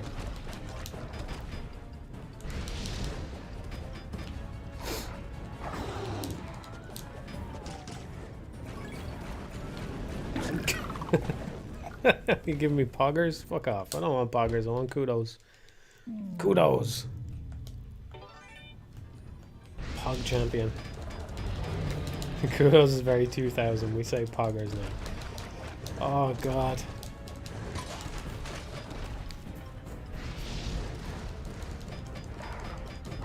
Okay, leave the pink one alive. Got a couple of hits on him. I think basically... Okay, I think I have... Ah! Get clipped by that. Okay. I think I have a good strategy for this now. I don't stand under the pink one immediately, okay? Don't worry too much about hitting them at the beginning. What I want to do is I want to stand a little bit away from the pink one, then run under the pink one so that the brown one jumps in a place where I can hit him while I'm standing under the pink one. That's the strategy. That's how you do it. And then once the brown one is dead, the other two, easy. Easy peasy.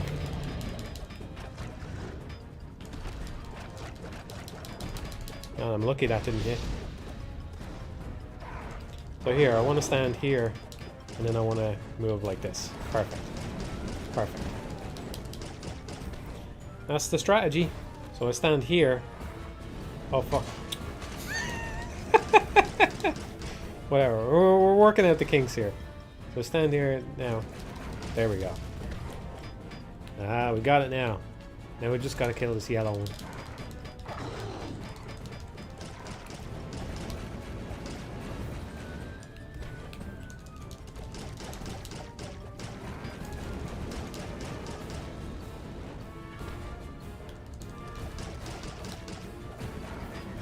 Nearly killed the pink one by mistake there.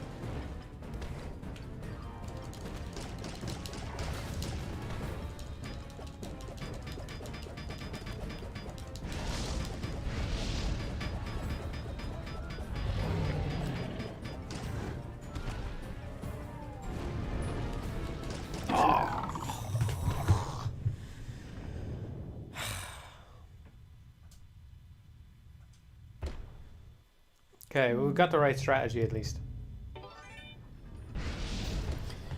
I'll be back in a moment.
Hello.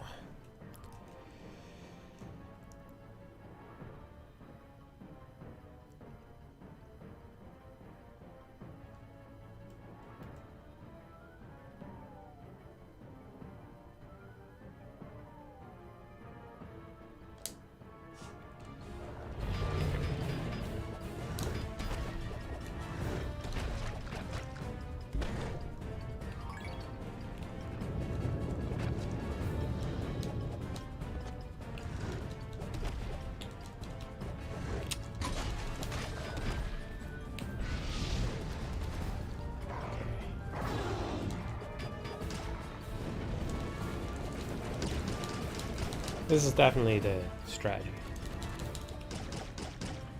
Look at this. Look how nicely this works out now.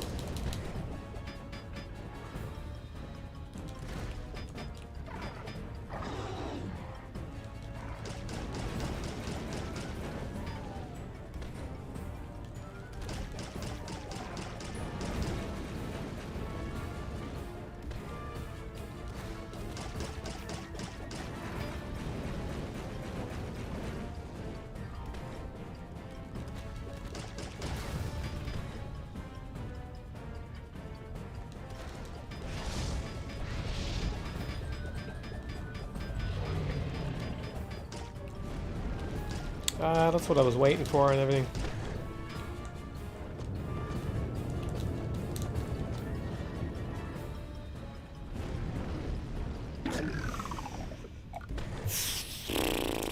Okay, if it gets in the corner, run away maybe. I'm not sure.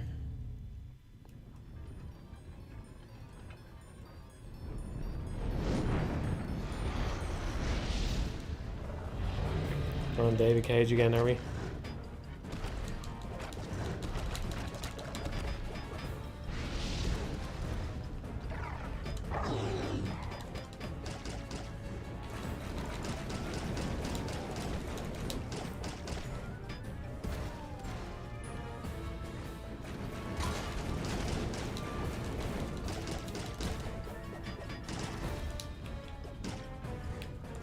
Trouble, yeah.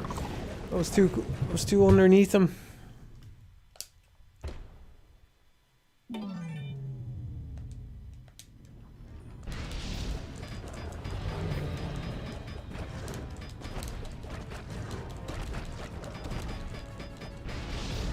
can't believe it's only been 2 hours so far. Usually when I'm streaming the time goes by quicker.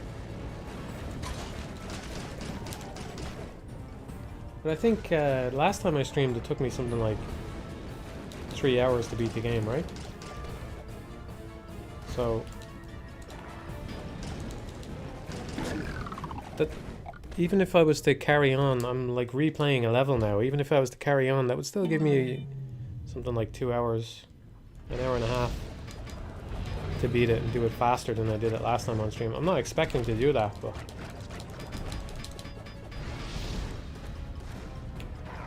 thought I beat it a bit more quickly than that last time. I was stuck on this thing for a while though. Stuck on it again now. Well, this strategy is definitely better. More consistent. It's just sometimes the thing just seems to jump faster and further. It's hard to know where I am or I'm safe.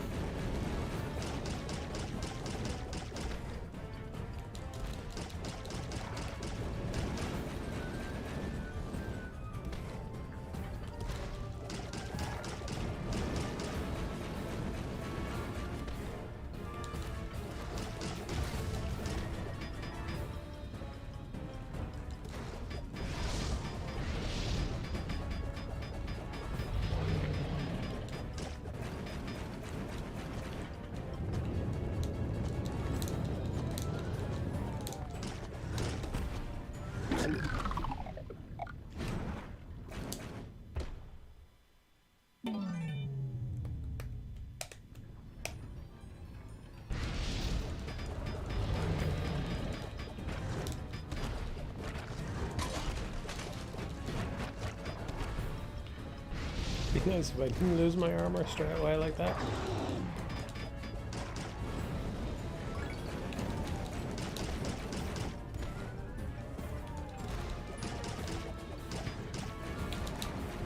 I wonder if it is because I'm moving. It's got like a certain amount of preempting on it. You know what I mean? Predictive aiming or something on this jump. I'm not sure what the story is. There's got to be a way to do it consistently though.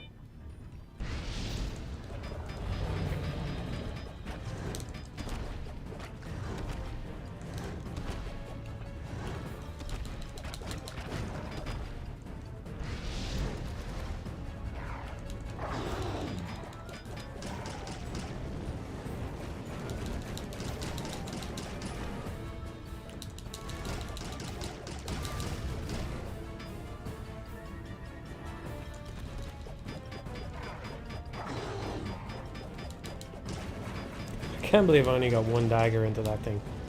Come on.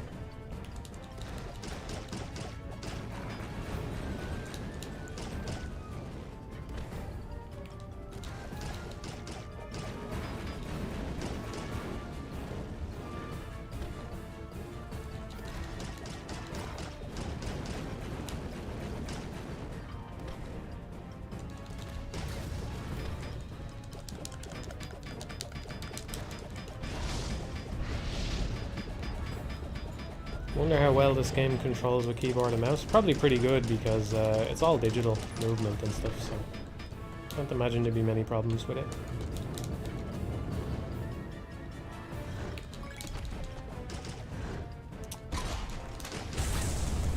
Well, not the cleanest finish, but it definitely went better than last time.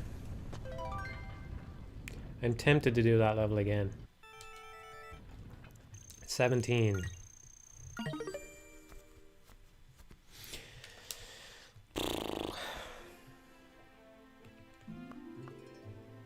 Yeah, fuck it.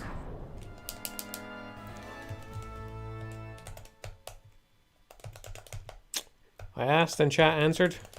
Do you want me to play the way I actually do? This is what I would actually do. I'd play this level again. Partly because it's honestly the level I enjoy the least. Or among the least anyway. And so if I can just get better at it, then the whole game gets better for me. That's kind of my reasoning here, you know what I mean? Like if I can come to enjoy this level a bit more, then I'm gonna enjoy the whole game that much more. Do you know what I mean? That makes sense? Am I a nutcase?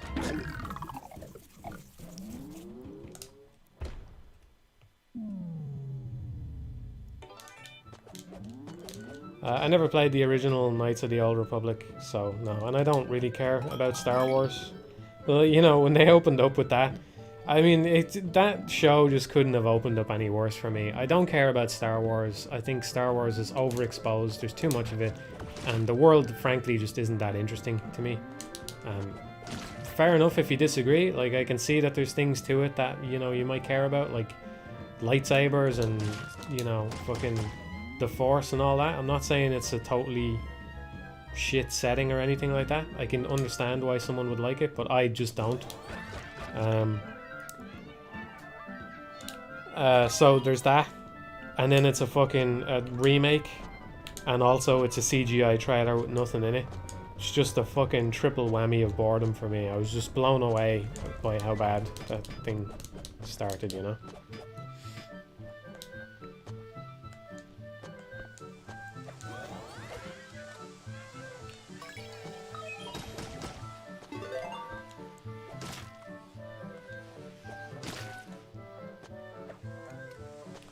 I do think, like, part of the problem with Star Wars for me, if I'm being generous, part of the problem with Star Wars for me is it's like, it's basically been in the popular consciousness since I was born, you know? So some of the aspects of it that make it unique just don't stand out to me in the way that they would for somebody who experienced it when they were young or whatever, you know? But that doesn't explain to me why so many people are still interested in it to this day. But, you know, the lightsaber is not that big a deal to me, you know, and I'm sure it was at the time, but it's just not. I can't pretend otherwise, you know. And I think the setting has very little going for it otherwise. Outside of the Force and the Jedi and the lightsabers and all that, there's nothing really to it from what, you know, from my exposure to it anyway. So then that thing opens up, I'm like, okay, well maybe this thing will be alright. I went into that showcase with low expectations, and it was like, here's a CGI trailer with no gameplay for a remake of a Star Wars game. Thanks. Great. Thanks. And it can't be exclusive anyway either, can it? So there's that too, you know? It's a non-exclusive remake of a Star Wars game with a CGI trailer. Great.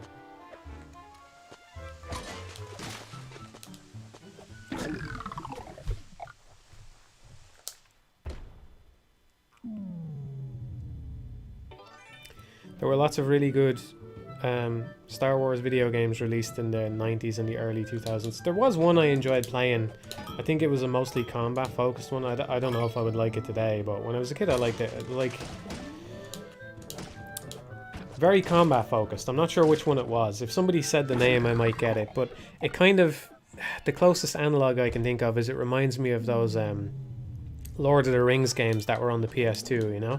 It kind of felt like very constrained, and you had your lightsaber, and it was mostly just about using the lightsaber to hit stuff, you know. And it was reasonably fun, from what I remember. I know Knights of the Old Republic 2 is highly regarded, and I think some of the same people worked on stuff like Fallout and Planescape Torment, right? Because I like both of those. Planescape especially, I like that more than Fallout by a good chunk.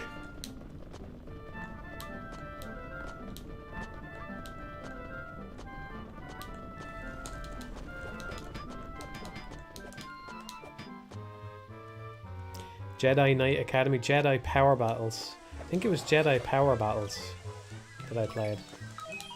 I don't know that I've enjoyed any other Star Wars games, although I always heard that one on the GameCube was good. I did want to try it. People really talk that one up. Rogue Squadron or something like that.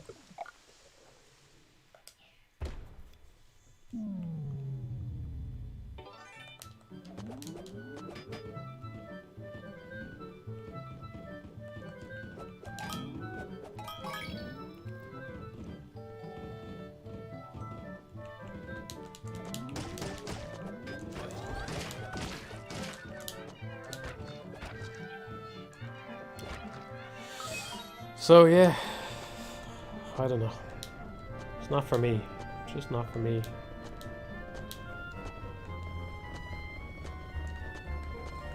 I'm not sure where I should go to hear about games for me, you know? Just gonna, because no, like this game has no hype around it, and it's by far my favorite game of the year so far. You know, I really had no expectations going in, but it's fucking great. Where's the ghost? Where does Ghosts and Goblins fit in the showcase? Was it in like a Nintendo Direct or something? I think maybe it was, right?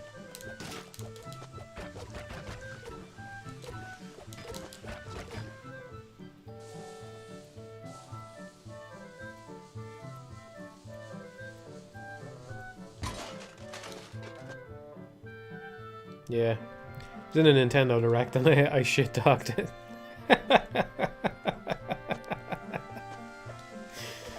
So, goes to show what I know, you know.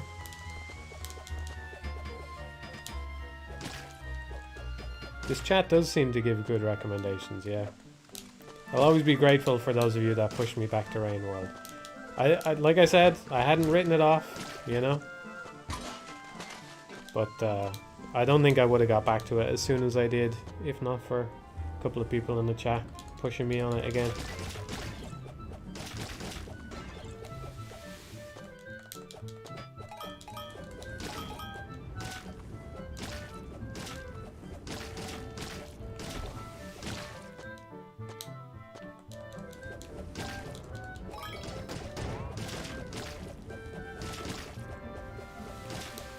I haven't played Cursed Castella. Someone recommended it to me. I'm not sure if it was you, but it's on the very long list of games that I should eventually play.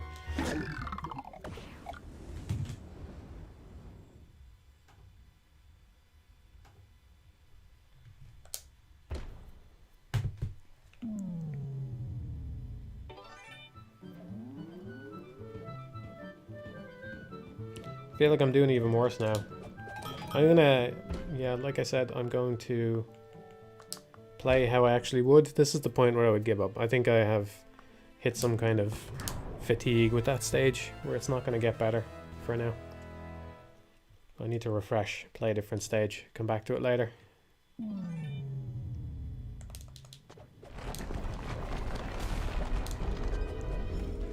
It's another stage where I always end up pelting it through, but I'm going to try and take it slowly. Or relatively slowly. I do want this wisp. I never really explored it properly, so I'm going to go over this way.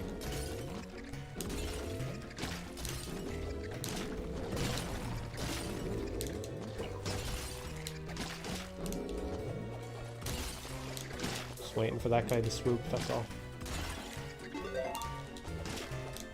There's got to be something over here.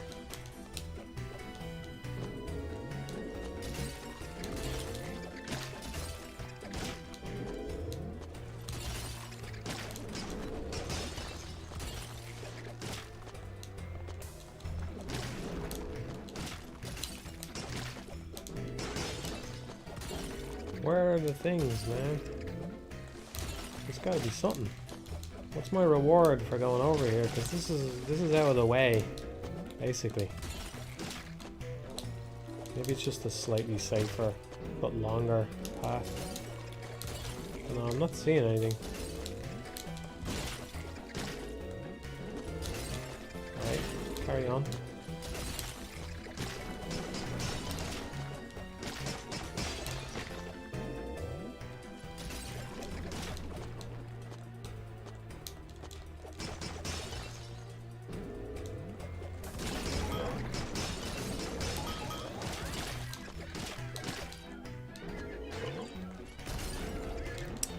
I got that wisp if I just jumped at a different time. There we go.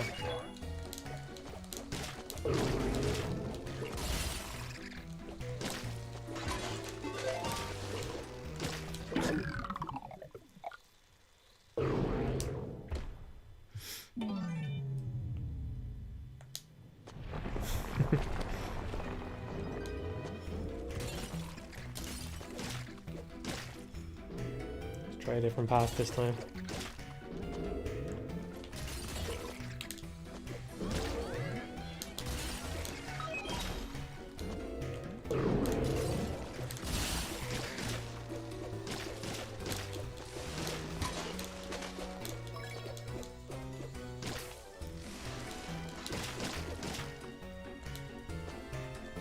I would have thought there would be something for staying on that elevator and riding it all the way back down again, because that puts you in a lot of danger as well. So I'm kind of surprised at how little stuff I'm finding here. I feel like there's got to be something hidden here that I haven't found.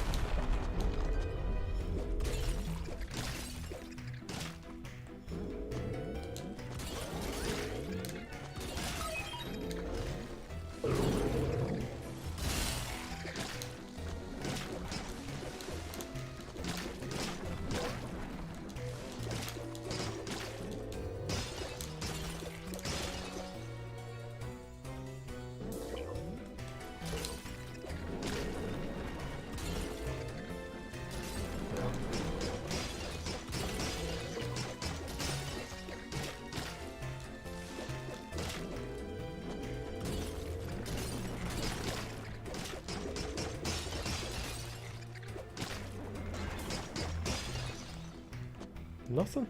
Really? Where the fuck is everything? There's gotta be more than this here. I don't know, man.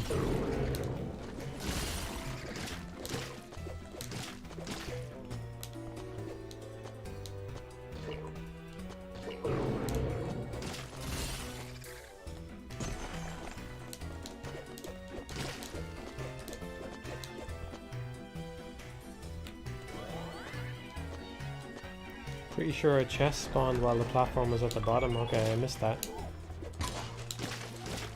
Take a look next time if I die.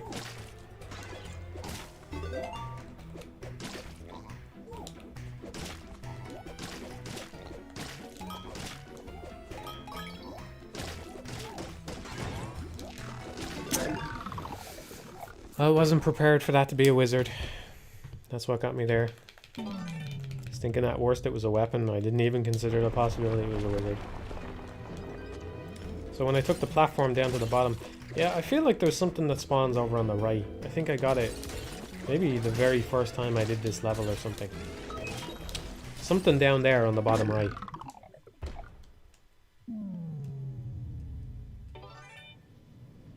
Spawned above you off screen when you were on the left side of the platform. You mean like the elevator thing, right?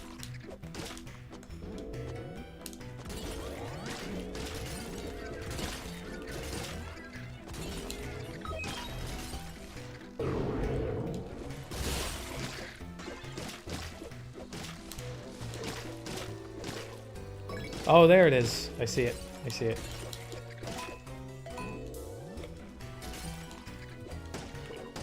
Ah, there we go. Okay, that's something. It's a shame I missed that dagger.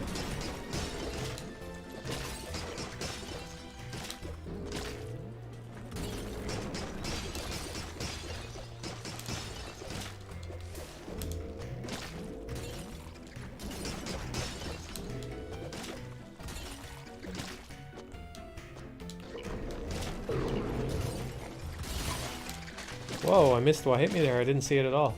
I'm not sure what the fuck that was. What was it? Must have been an eyeball or something. Totally missed it. Ah, facing the wrong way.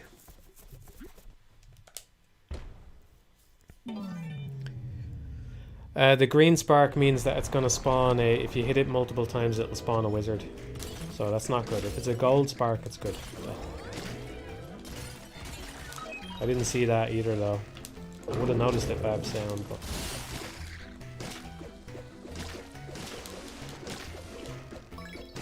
That was pretty cool there. Wish I could say I knew I was going to survive that, but I didn't.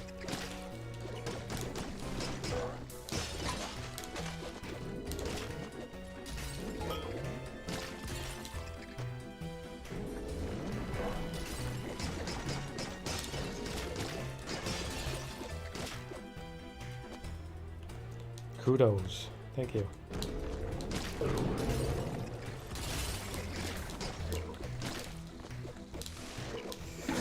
Yeah, that was just bad.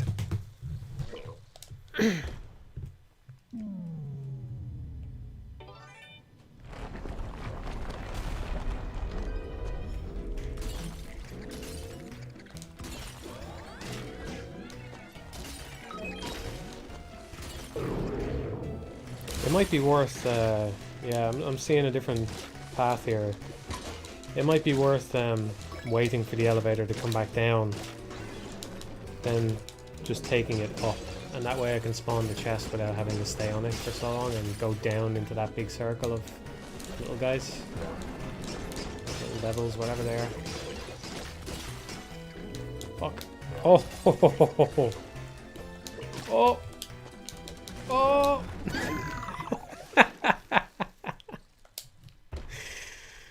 Oh, I can't even be mad about that one.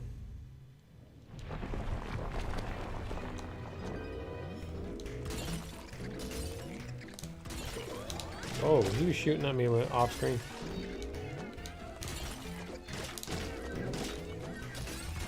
So now if I wait for this thing to come back. I don't like waiting. I really don't like waiting around. But now or never. That spawns the chest. Now I should be able to kill these guys a little bit more easily.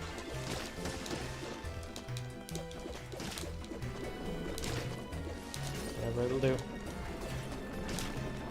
Pretty sure the important thing is to spawn the chest, not to open it.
Lucky I didn't get hit there. Those clouds hit you for damage.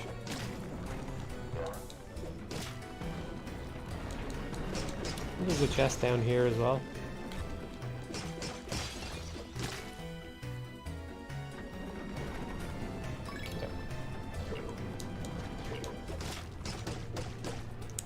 Oh, for God's sake.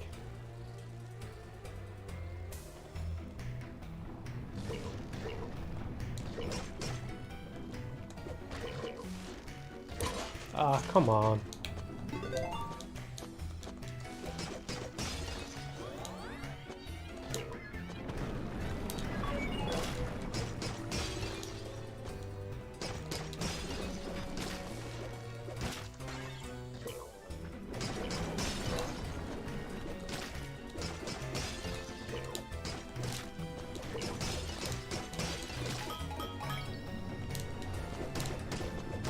Ooh, wasn't expecting that. Okay.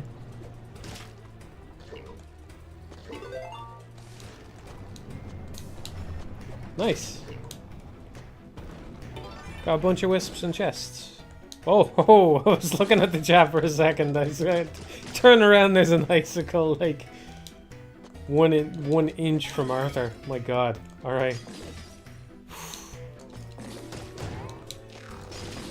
Did that just to kill the wizard. It'd be kind of cool mechanic actually, since they have the wizard thing. If a wizard spawns out of a chest, and he's guaranteed to keep spawning out of the chests until you kill him. Maybe have like a slightly longer timer before he disappears, so it's a little bit more lenient than it is right now. But then have it so that he'll always pop out of a chest until you get rid of him. That could be cool.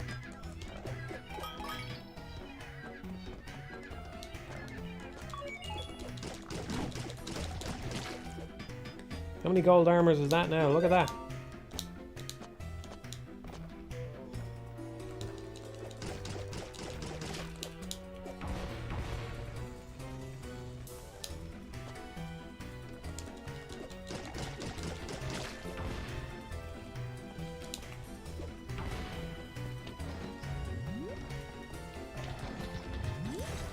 Never done this part with gold armor.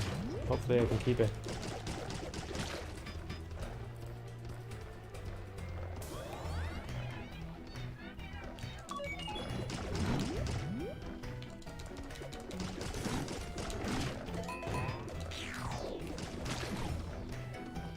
Oh, feel pretty good about that.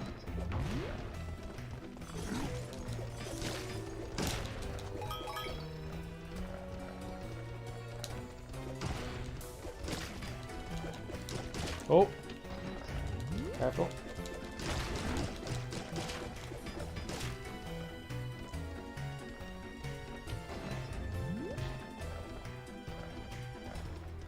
I don't need to get this chest, but I'm gonna get the points. Oh!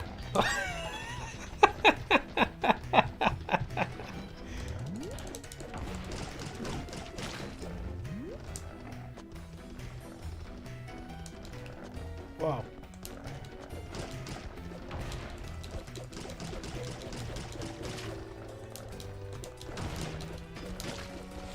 Nice. Cool.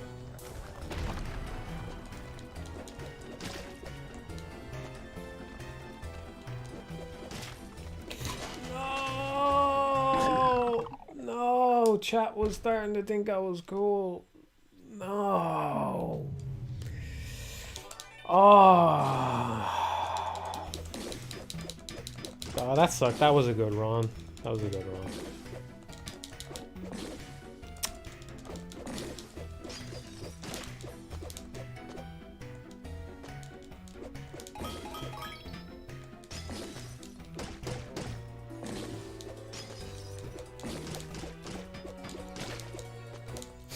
Pog retracted.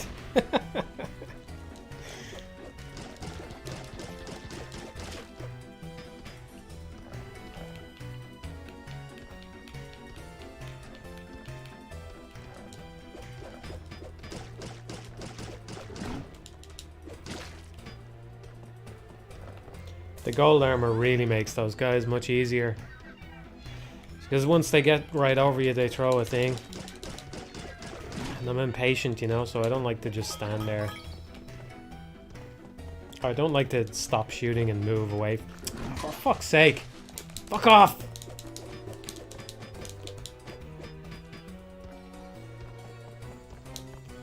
Boring.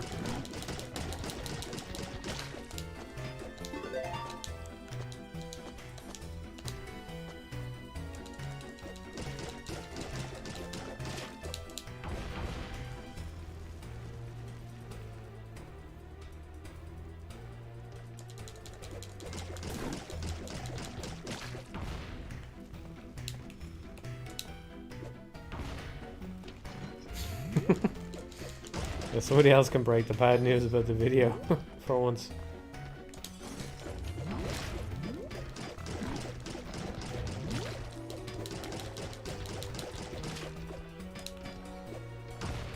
What else is it that Gene says? I know he says boring. He says something else as well, right?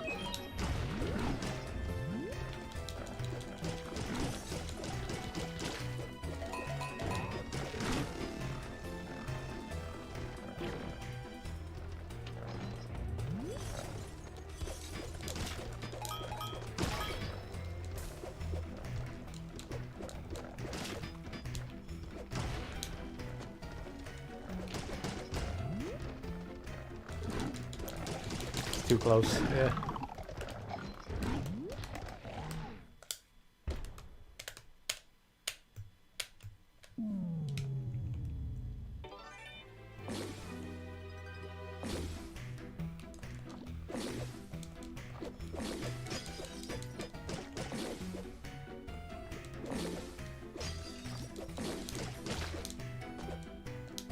Too old to be making videos.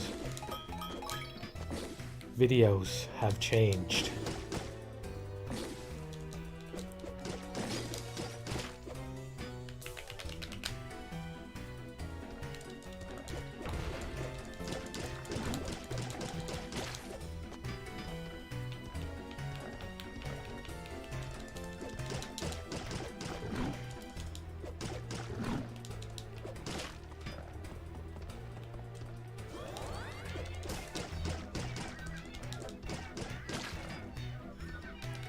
Oh, he just... I'm not going to do that. I'll just do the boring one. Boring!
In case anybody actually believes that, because I could see how you might believe that, I am not secretly working on a Bayo 1 commentary. I wish I was, but I'm not.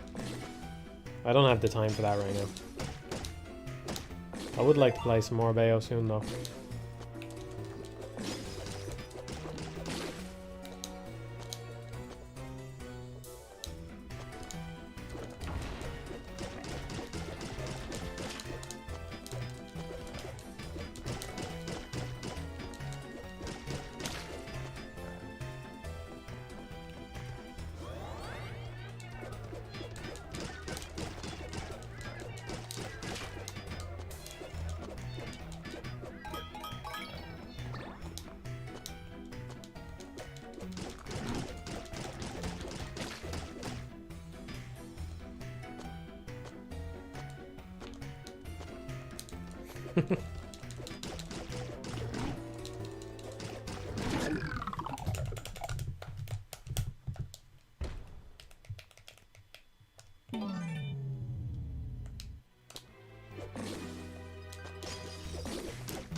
Sorry fellas, but I'm not working on Bayo 3 either. It's wonderful 101 or bust for me, you know.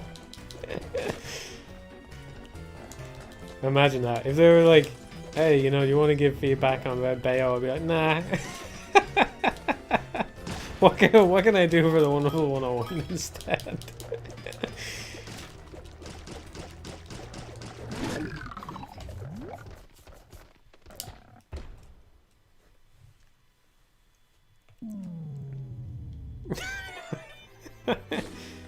Nah.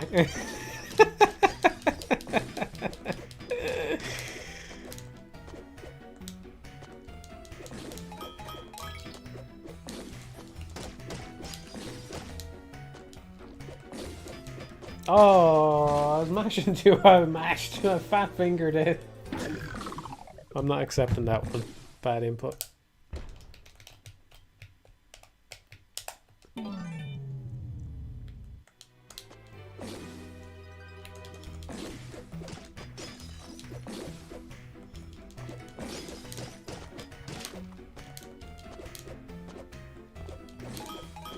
Yeah, it was a good jump, yeah.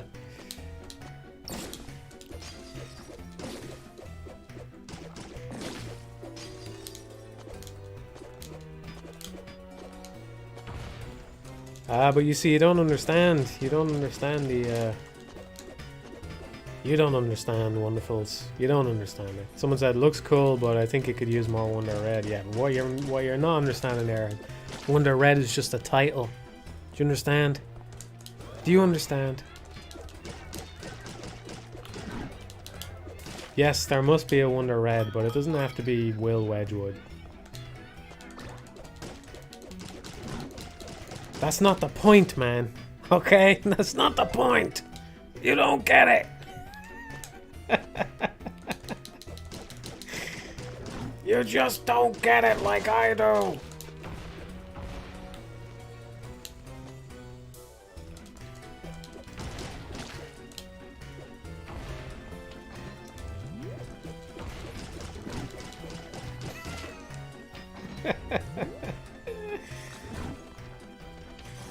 He thinks he can be Wonder Red.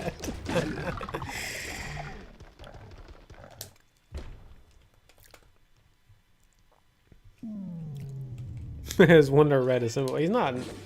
That's kind of over dramatizing. That's very Batman. He's a symbol. But yeah, I mean, there's. If you've played the game, you know there's actually 2 Wonder Reds in the game. There's not just one. 2.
So there's a question. Do you think Wonder Daddy was still called Wonder Daddy before he had Will? Jesus. He's not actually, do I need to be serious about this? He's not actually, part of the Sentinels. He's not actually a wonderful one. He's just a secret one. He's not really one. So there is no Wonder Daddy. Canonically.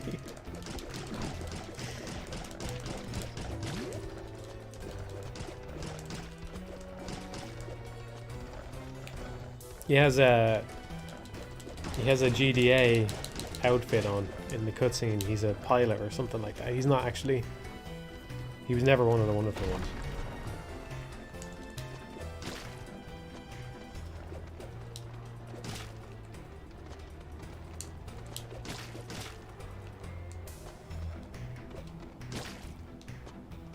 Unless he was, I don't know. I think it would be kind of tacky if he was, though. I kind of like that he wasn't one. Well, now we just hope. Now we just sit here and hope. We've got two conflicting sine waves trying to kill us.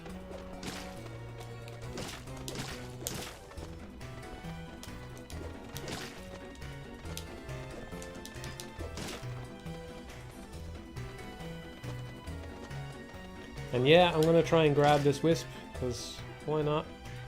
Will it turn around? It will. Come on. I didn't even get it. Oh, fuck's sake.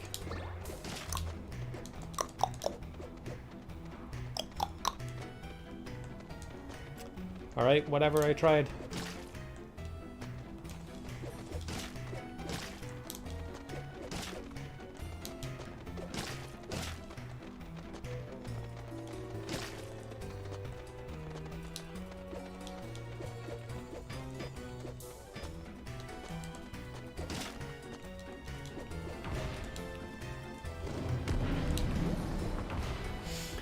There's another wisp here, so I'm going to try and grab it. Oh, come on. No, get off the ladder. Fucking hell. No! Fuck off! I want my daggers back. I want my daggers back. I want my fucking daggers, man. If I get there again, I'm gonna ignore the wisp. Fuck it. I fucking hate ladders, man. The fucking... Oh, you go to crouch and you climb down the fucking ladder. It's terrible. It's always terrible.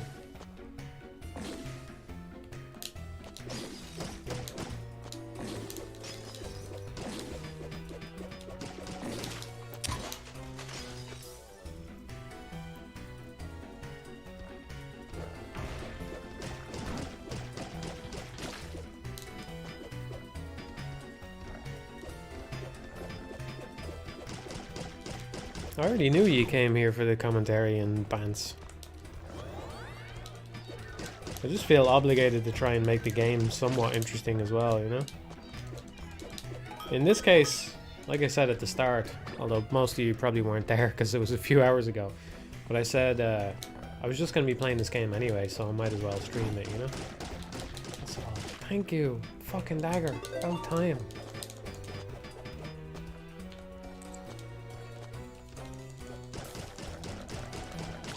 Just more satisfying.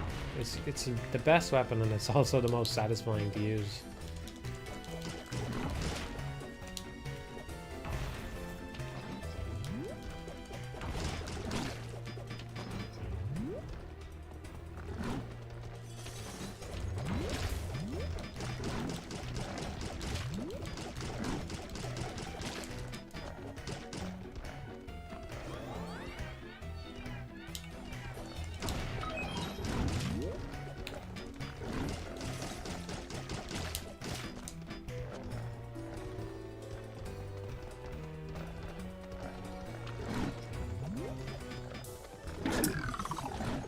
Wasn't sure what the right move was there. I'll be back in a minute.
everyone.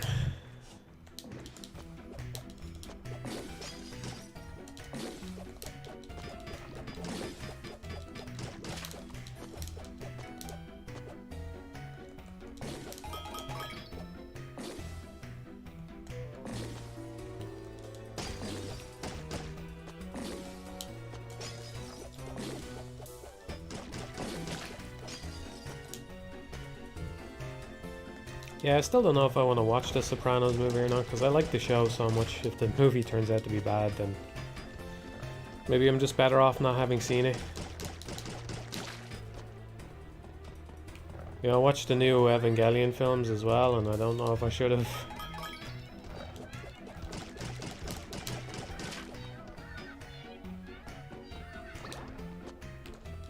I assume most people don't like those new films. Is there anybody in the chat that really liked them?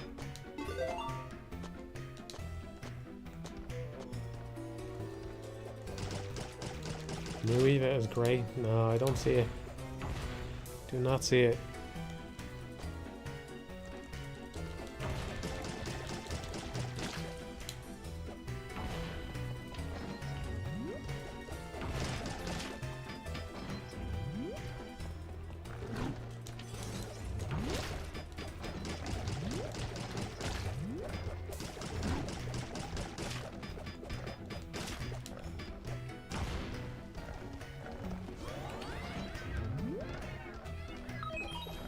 Surprised how many of you in the chat like it. I didn't like it.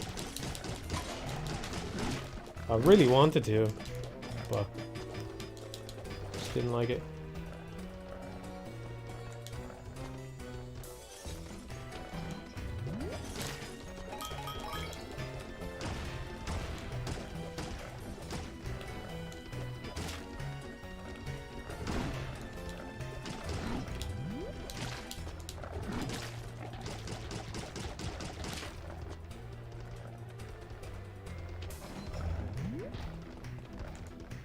There's definitely parts of it I liked.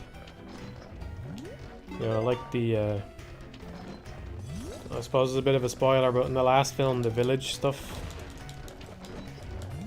with Ray was nice.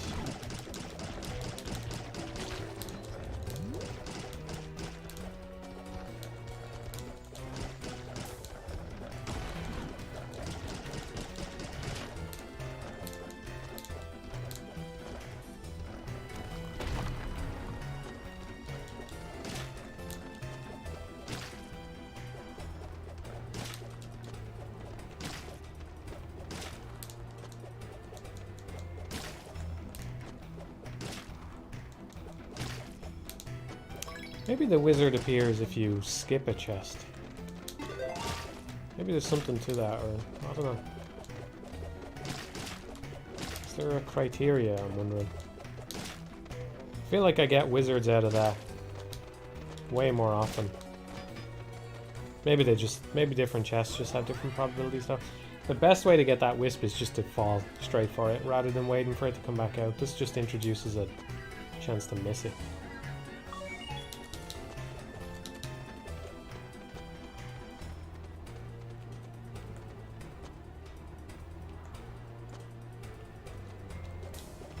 Yeah, I forgot to say, I think last time I was streaming I said I was going to go do Meridia on that seed next time I streamed, right?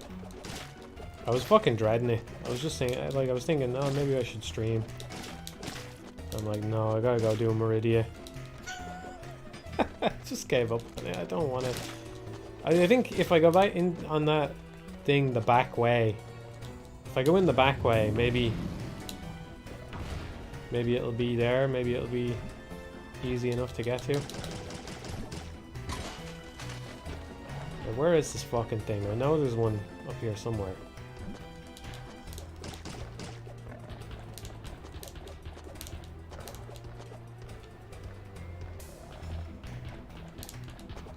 There.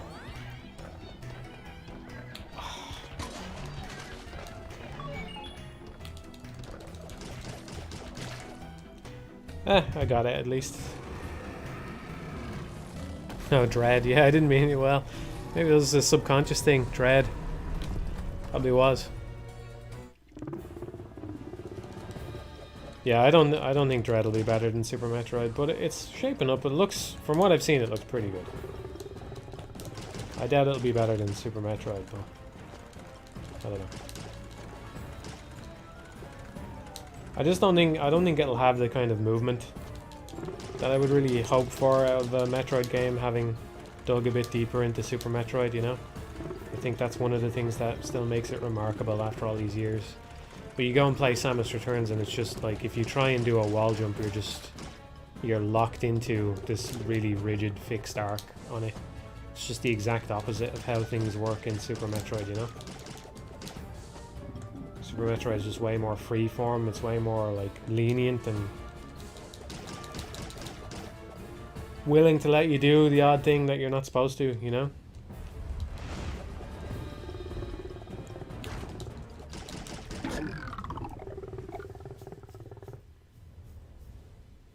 Is there any game of any genre you like more than Super Metroid? There's plenty, but I've always liked Super Metroid a lot, but playing it over the last year or so and getting a bit deeper into it, the movement and stuff, I have a huge appreciation for it now.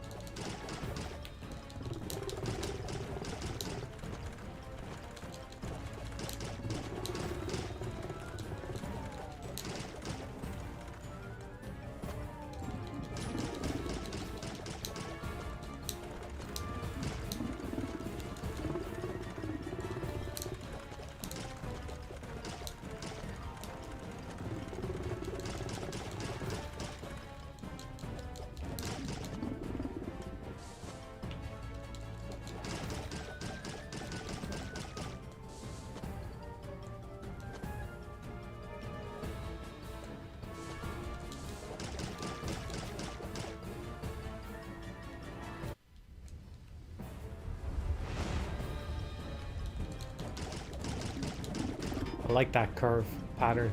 It's good. You just have to duck under him and you can get more hits than usual, so I want them to do that as much as possible. When he comes at me in a straight line like that, sometimes when you hit him he goes away, and sometimes when you hit him he doesn't, and I don't know how to tell it apart, which is a real problem, because if I knew how to tell them apart it would be a bunch of free hits every time. Like this, I think in that case he wouldn't have turned. I get the impression that if I'd shot him there he wouldn't have turned away from me. But I don't know what actually signals that, if anything.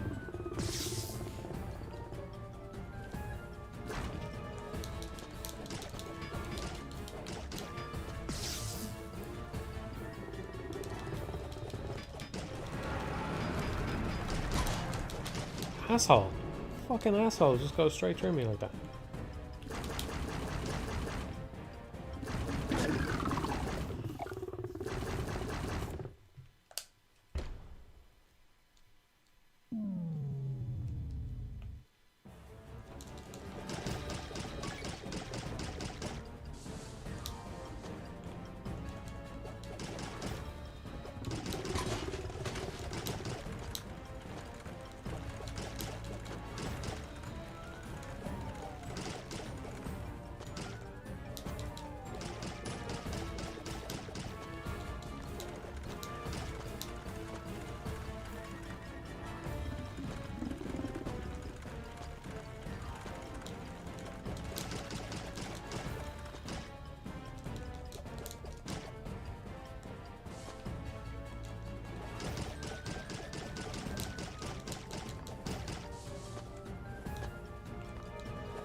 Ever played any of the Ladybug games? Yeah, I've talked about them a little bit before. When I was doing the collision stuff, I was basically aiming for something that felt about as solid as Toho Luna Nights or Deedlit and Wonder Labyrinth. I think the engine that they have feels really solid somehow. Yeah, I've played the Toho one and the Deedlit one. I do think that they're I mean, they're very nice games. The engine is really nice. The art is nice as well. I just think that the games are just they're very slightly lacking somehow. Like, they're all just that little bit away from being something better. I don't know if it's just a lack of content or what it is. I don't think I'm usually pushing for games that have way more content, you know? But there's something about them. I think it's just I think it might just be how easy they are, you know? It's kind of one of the... And just how simple most of the combat turns out to be, most of the encounters turn out to be. It's kind of one of the biggest problems with those Castlevania games. The Metroidvania ones. It's just like, most of the enemies are just nothing, they're just fodder. You know, there's no hassle, really. And Super Metroid is quite like that as well, most of the time, although if you do stuff like randomizers or a challenge run or whatever, you can, you know, that can work out a bit differently. But it has a way more cool movement options and stuff and way more openness to make up for it, you know? I think one of the most underrated aspects, I think, like, one of the things I would most like to see brought forward into other Metroidvania, Metroid-likes, whatever you want to call them, is from Environmental Station Alpha. I just really liked how when you hit a checkpoint, that was it. There was no more health, right? You could only get health at checkpoints. Enemies didn't drop health. There was no other way to get health back. And that just meant that, you know, traversing the world became this... it became a challenge. It became an interesting challenge of, like... Yeah, individually, none of the enemies are all that threatening. Right, okay. Just like all those other Metroid kind of games. Individually, none of them are all that threatening. But if you play sloppily, you're screwed. Because you're just... You can only get hit a few times before it starts to become a real problem. And everything is a threat then, you know? So... And I think that was a really nice aspect of that game, that you just don't get as much out of those games as you would hope, or at least I would hope. You know, anybody else play Environmental Station Alpha and think that that was kind of a remarkable thing about it? Because that was one of the things that stuck out to me. 20 deaths, man. I'm doing really bad today. It's not good. Not good. I have a lot of wisps, at least. I shouldn't be too harsh on myself, because I have been taking extra routes and exploring a little bit and stuff like that, you know, so still. I know it's a hard game and all, but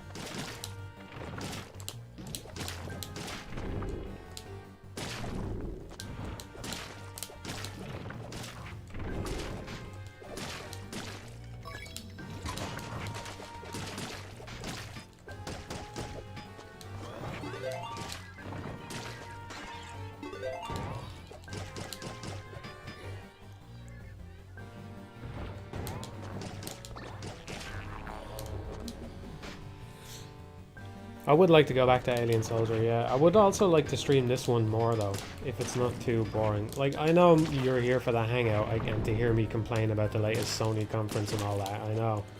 But, I don't know.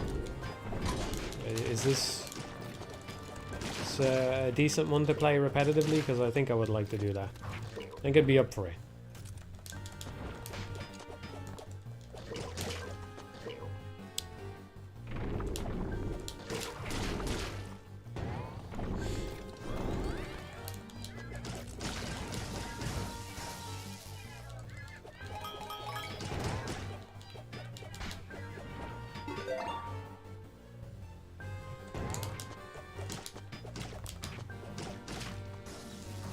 This is my challenge game right now, you know? Like, what's my challenge game? Is it Beautiful Joe? Devil May Cry? What is it? This is it right now. Is it Alien Soldier? This is it. This is the one that I'm interested in. I'd like to do a no death run or something, you know? Even just to the first loop. I think that'd be nice. I think it's within grasp as well. I know I'm dying like 20 times on each stage, but if I just ignore the wisps and get my headphones on and take it seriously and, you know, shut up.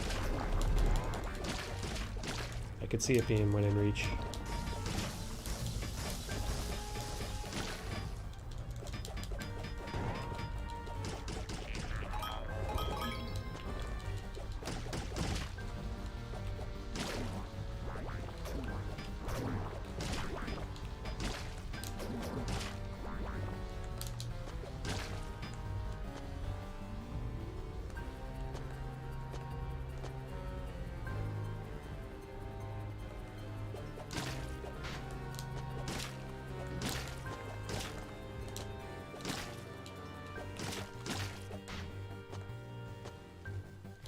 There's a chest here. Yeah, there.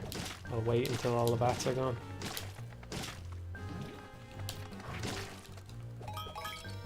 Shouldn't break that now because I'll have to jump past it. That's how they get you. See, that's a very sneaky thing to do. Put it right in your jump arc so that whatever comes out of it, you have to pick it up or you have to wait around.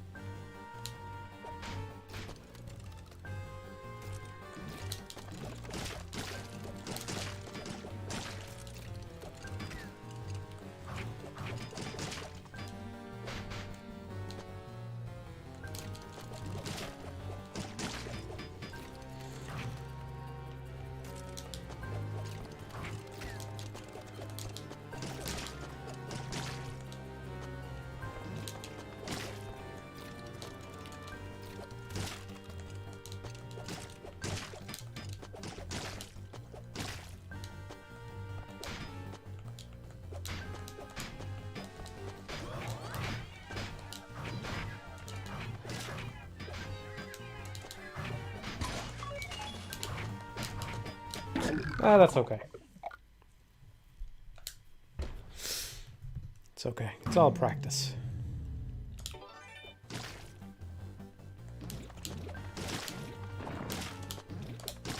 Happy that I got through that in the first attempt, otherwise.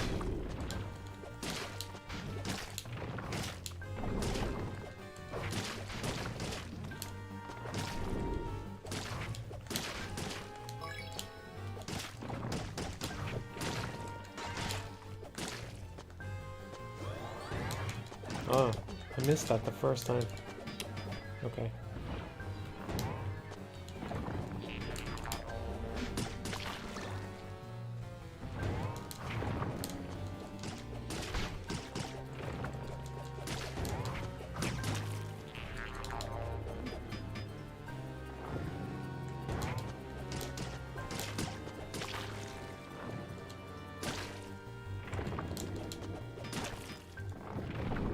Got no idea what to talk about.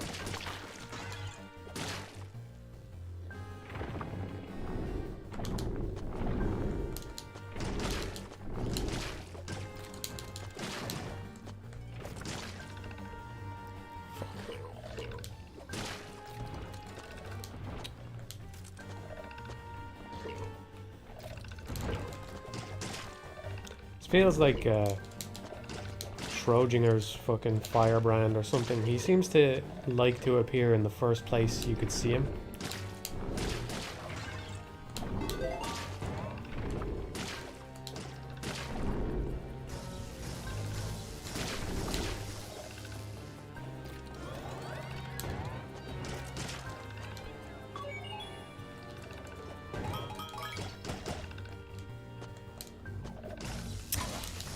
Fucking prick.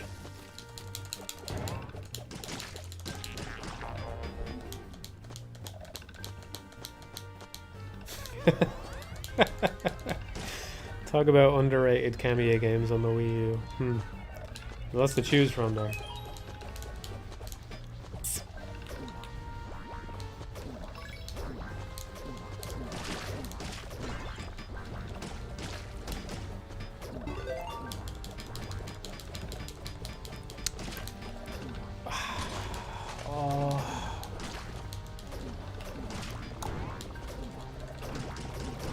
Somebody asked if I've ever played Pathologic games. I haven't.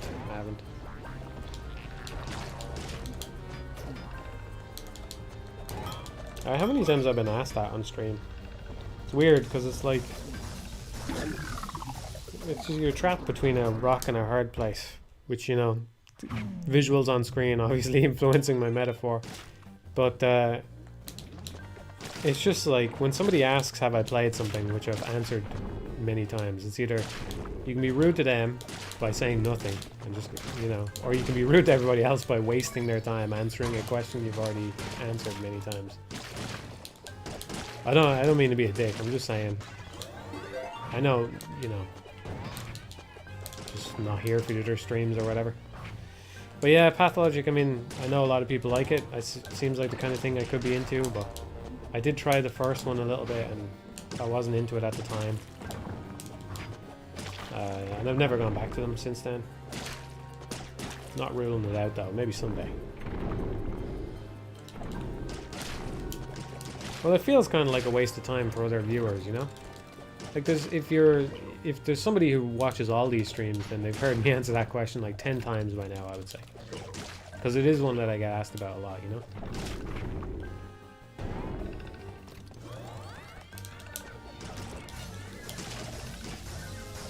It's a simple thing to answer though, so I don't really mind answering it.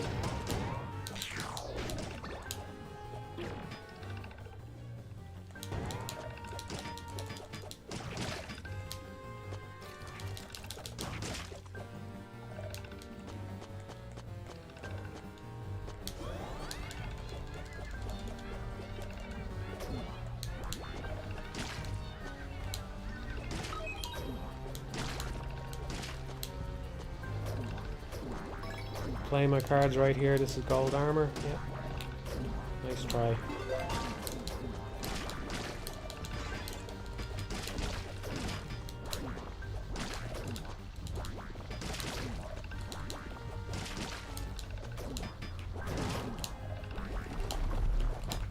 One of the amazing things about this is one of the things that... Fucking hell. I scratched my eyebrow there while that guy was moving away from me and he turns around. Just... It's amazing how much... Surely it's just chaos. A lot of it is just chaos and randomness and stuff. But when these games are firing on all cylinders, you really feel like there's a fucking malicious intent behind the game itself. Like, the game itself is out to get you in a way that other games aren't. You know? There's just this notion that things can't possibly go this badly just, you know, just by chance, you know? Like, there has to be an AI director pulling the strings or whatever. I didn't need to break that. I don't know why I did that.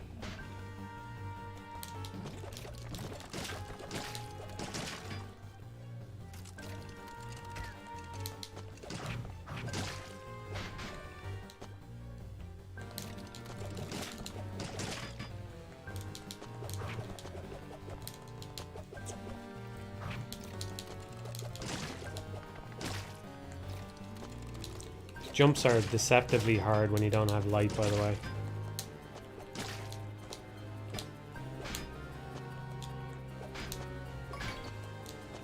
Whoa, I didn't know there was a chest there. Oh my god.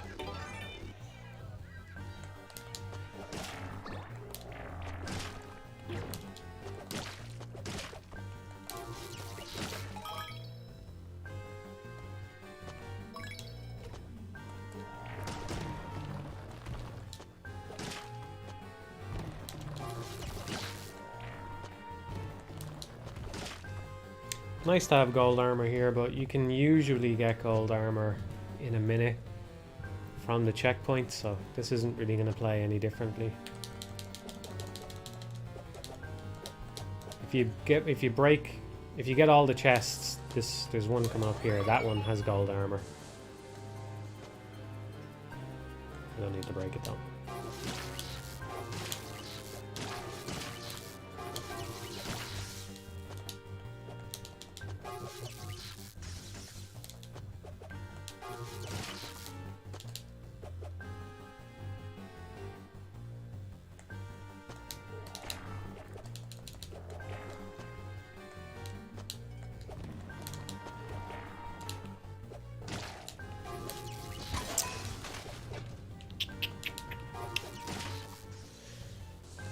Fucking hell.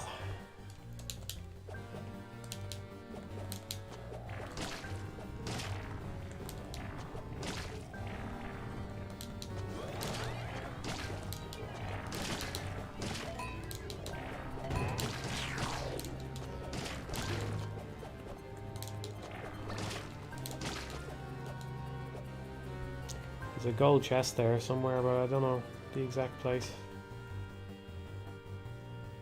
Probably wouldn't have armor now anyway. It might. Probably not though.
Fucking brutal, man.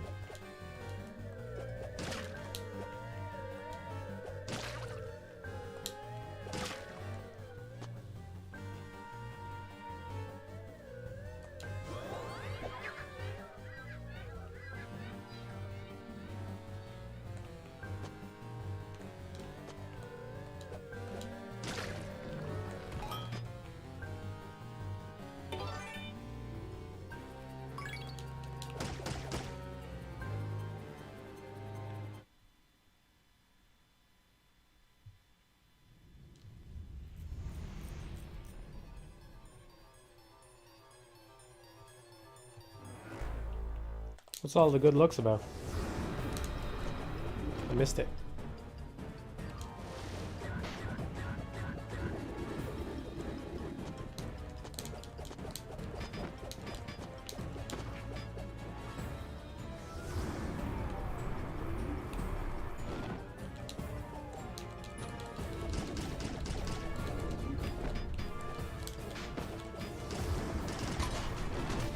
Oh, an MRI scan. Yeah.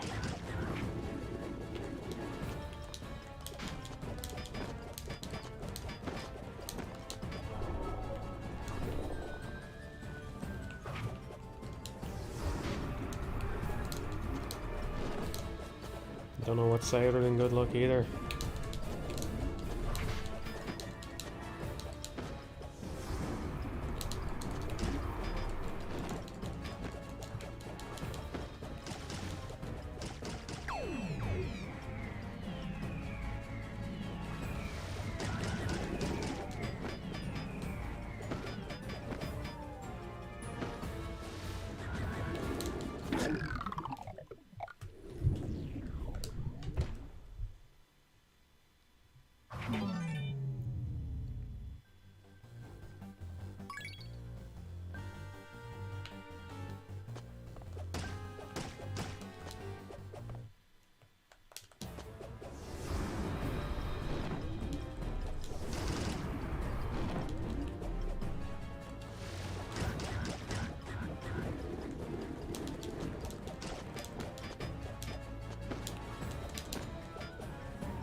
That sucks. I don't know what to say. I really don't know what to say. I just hope it turns out okay.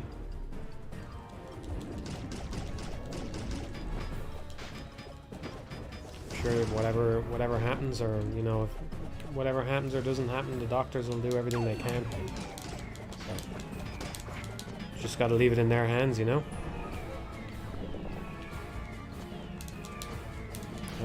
Have trust in them, and I don't know.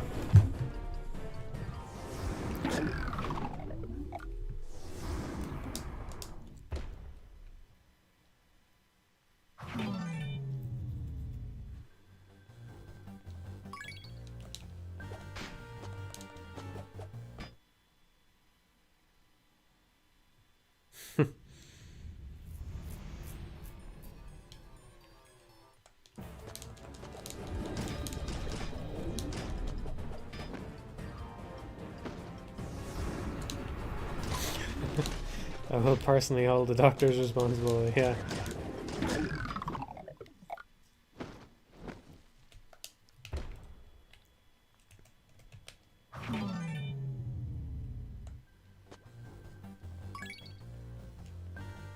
Already trying to convince you not to sue the hospital? Oh, I didn't say that. I just don't know what to say. I just think that it's, you know, that's probably the best attitude that you can have in those kinds of situations, you know. I haven't really been in that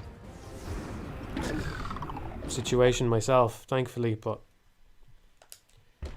if that's the thing that sucks about it, is that you can't, you know, even yourself when you're sick or when someone you know is sick, there's nothing that you personally can do about it, you know. You just have to trust that the people who handle these things know what they're doing, and think that they usually care and they're usually trying their best, you know. So you can't really ask any more of anybody than that. So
I was trying to read the chat. I think I jumped into the candle there. I missed it. It must have been the candle. I actually got killed by that candle after killing the boss one time.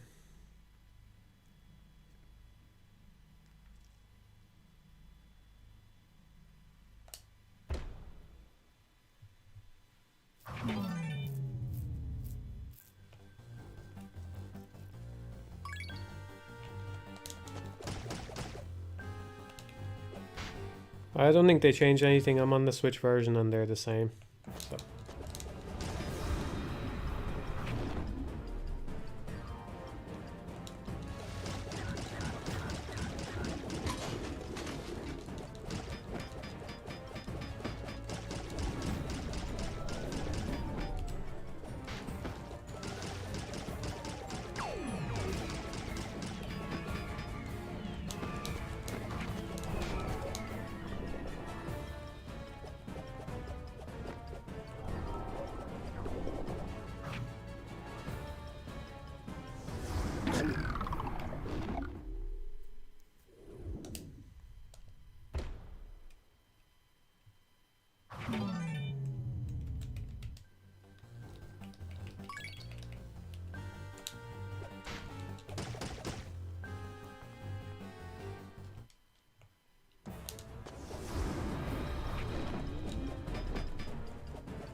Oh yeah, somebody asked about that, right? The Dark Souls thing. It wasn't a trailer, it was a short update video. There was nothing in it except that I said I wanted to give the... I said I was doing a Dark Souls commentary, that there wouldn't be an upload for a little while, and that I was going to give the commentary a good full assing, was my quote. I said I didn't want to half-ass it, I'm going to give it a full assing. And that was it. I don't think I have it anymore. So, but there was nothing in it anyway.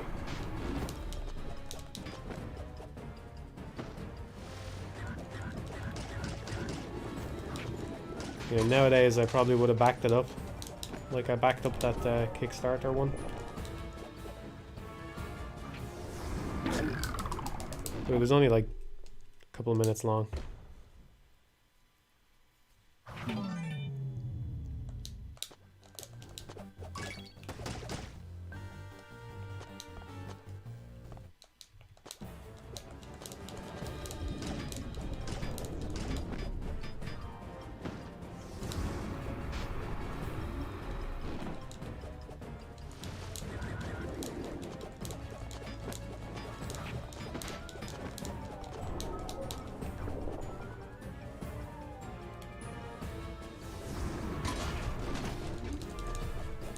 Sound like your will to live is vanishing? I'm not. I don't know. I just wish I had something better to say about the MRI, you know? It's,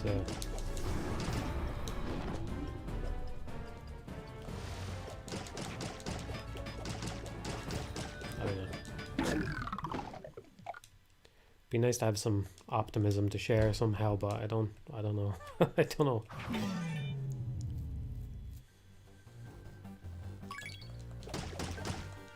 You just gotta leave it up to the doctors, I suppose.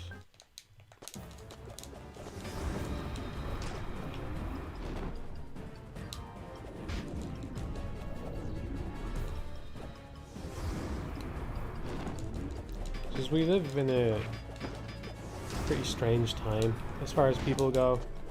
With, like, yeah, there was doctors many years ago, you know, but it just feels like everything is hyper specialized now. So it's like, if you get sick, it's hard to know. As a person, you know, there's not much you can do yourself. So you have to rely on this person who studied it instead, you know? It's the same for everything, you know? Like when your car breaks down, you have to go to a mechanic, you know?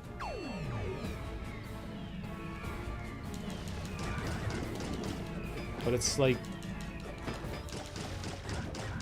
it's a good thing because there's things that now can be cured that couldn't before, and we have cars and the cars can be repaired and all that, you know what I mean? But it's one of those things that just, it's kind of hard to deal with on in a way. It's the idea that you have to hand things over to other people and let them handle them for you, you know? So.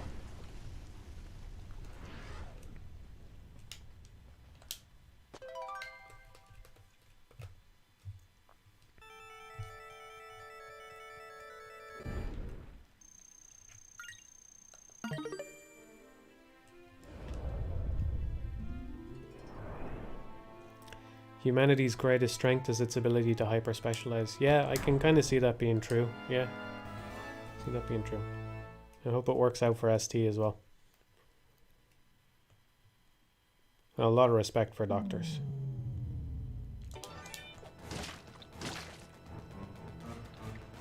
I don't think I could do it.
Yeah, no problem, ST. I just wish I had something better to say, you know?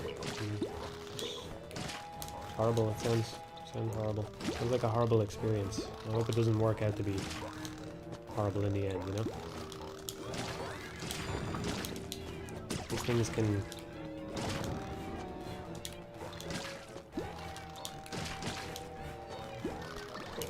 I mean, it's a very serious situation, but I do think there is also a tendency to worry about the future, to think that things are going to be worse than they really are, you know?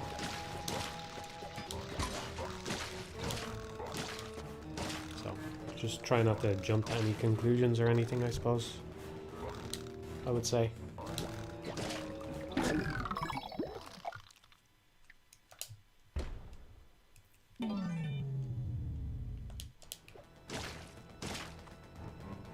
I'm sure plenty of people hate me.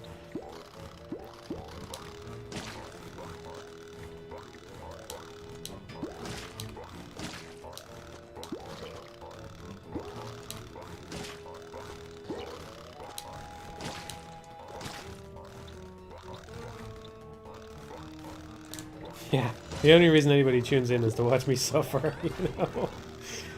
That's all about. Chat has never enjoyed it more than watching me bomb jump up that tower. Let's face it, this side channel peak there, you know?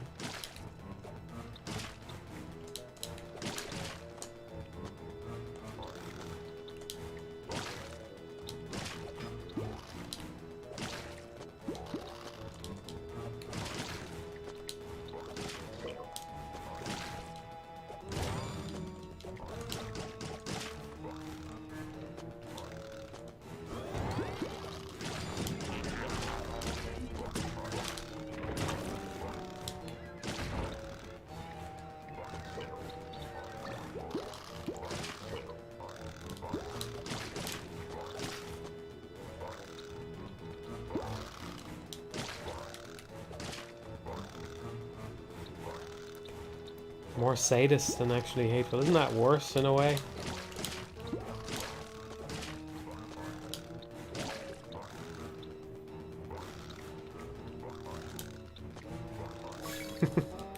We peaked with the biscuit conversation. Yeah, I can see that too. Whoa, that was weird.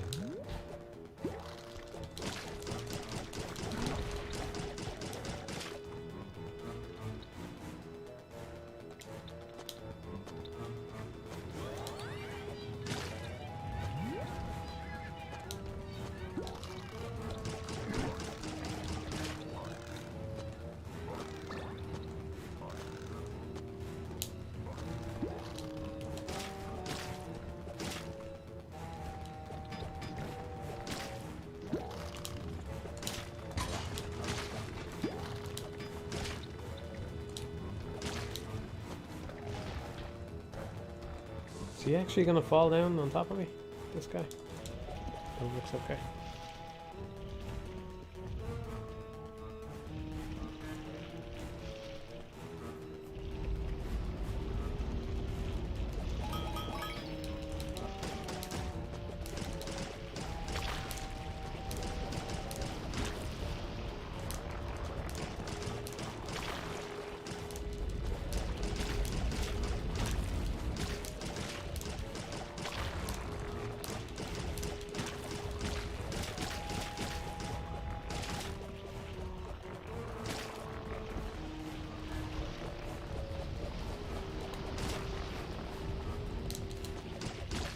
Oh, I gotta be careful not to take this guy down yet because I want to get the armor. There we go.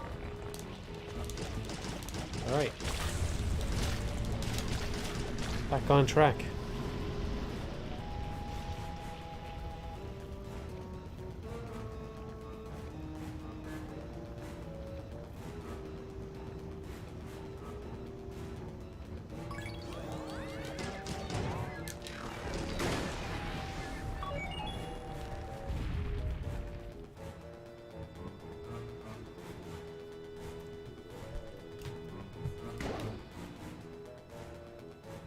Have there been a Ghosts and Goblins 3D? It was a Maximo. It's called Maximo. So it's not technically a Ghosts and Goblins game, but it really is. They're decent. The first one is pretty good. The first one is at the very least good. Oh, I didn't like the second one that much. I think it leaned too hard on the combat, which isn't very good. But the first one's pretty fun. Definitely, if you're looking for a PS2 game to play, you could do a lot worse than Maximum.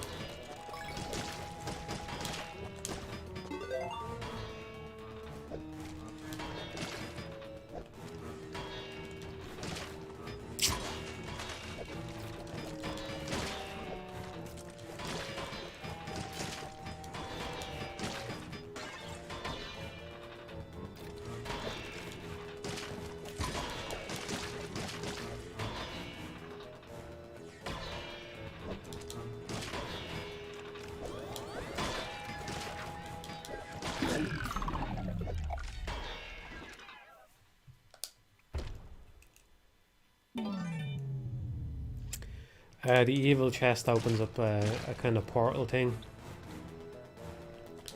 that you can go to, and it's kind of like you survive waves of enemies, and you can get a regular chest out of it then.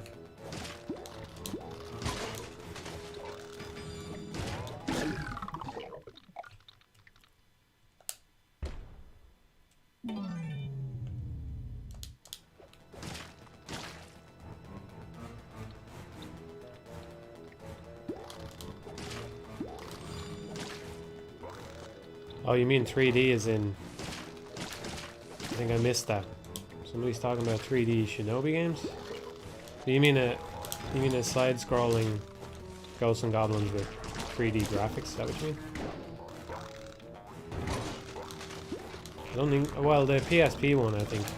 I haven't played it. I wanted to buy that, and I wanted to buy... Shinobi on the 3DS, because naturally I'm playing a lot of action platformers lately. And I can't buy either of them. I can't buy the Ghosts and Goblins on the PSP or the Shinobi on the 3DS. They're not on the shops for me. It's weird. Shinobi on the 3DS, it's on the shop, but it's just not purchasable for whatever reason. I chalk it up to being in Ireland or whatever, being on the UK shop and them not having the UK rights for whatever mad reason. It's always a weird situation here.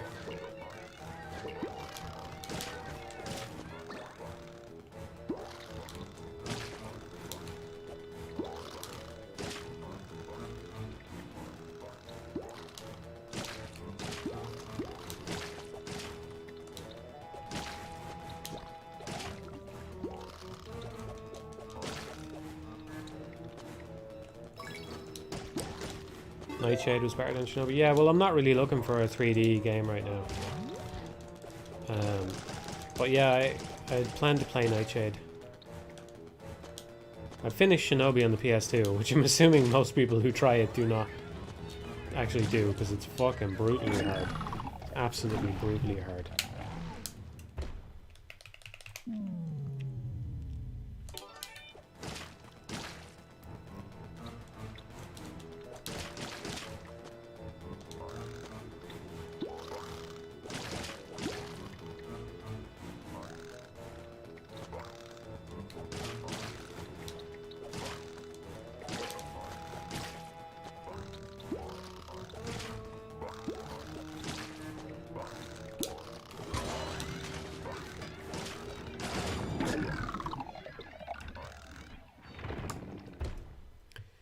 Yeah, I didn't enjoy the final boss either.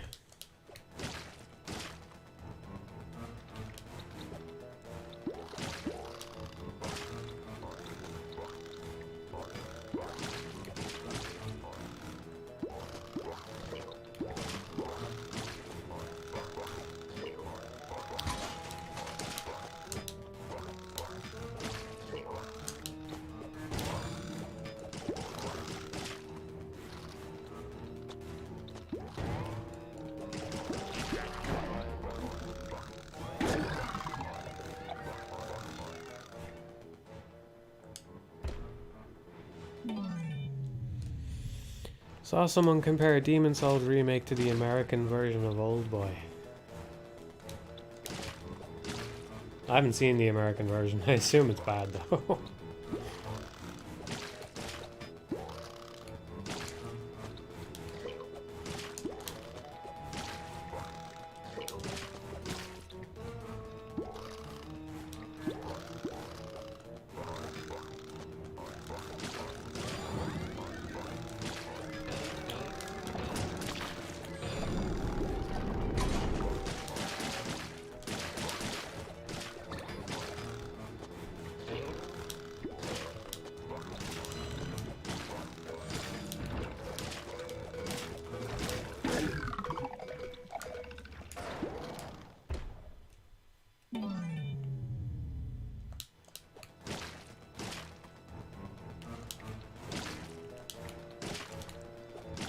Yeah, one-shotting the bosses is definitely fun, but the game makes that way harder and more finicky than it needs to be.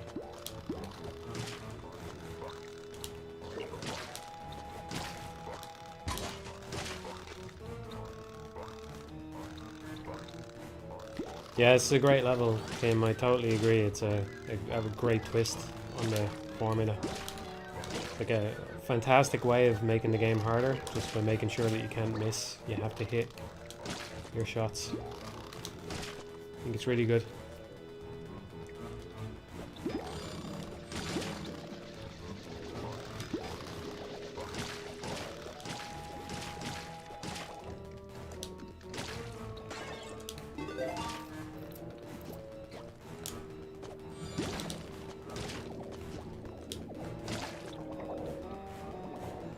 I think of all the little level gimmicks and things in this game, this is my favorite.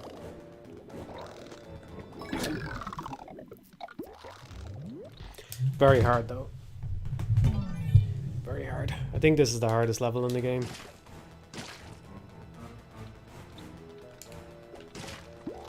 It's pretty funny.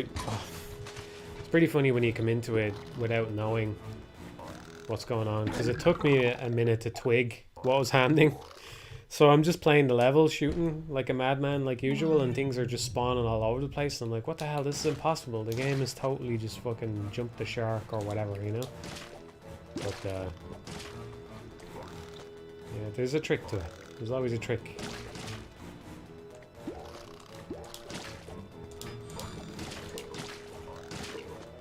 Pretty generous hitbox on that eye, though. Come on. I don't think I deserve that wizard.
Did they invalidate mechanic? I missed whatever that is.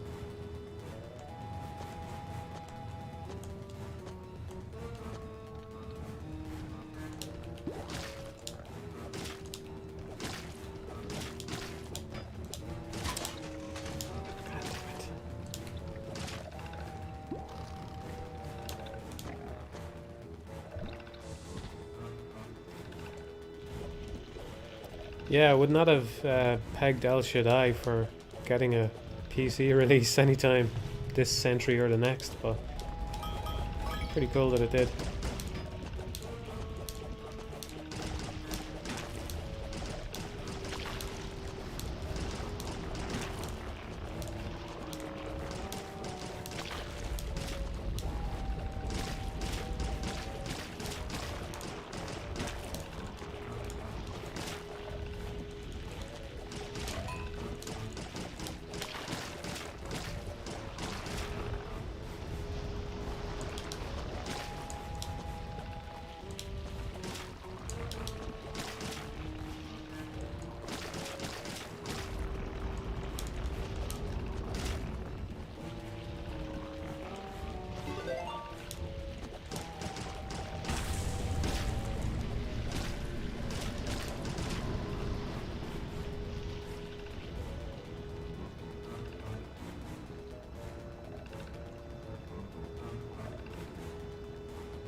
It almost went really well.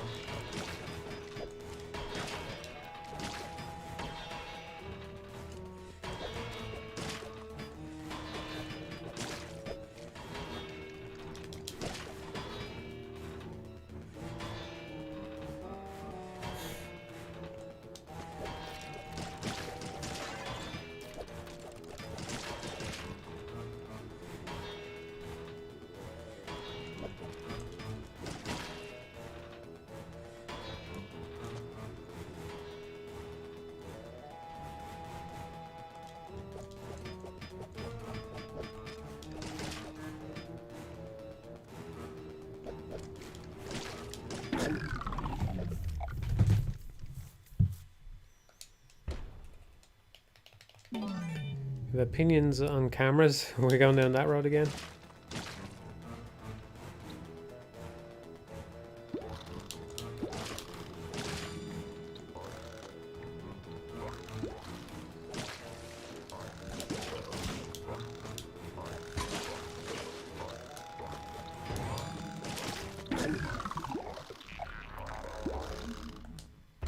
Don't know why more games don't look like El Shaddai.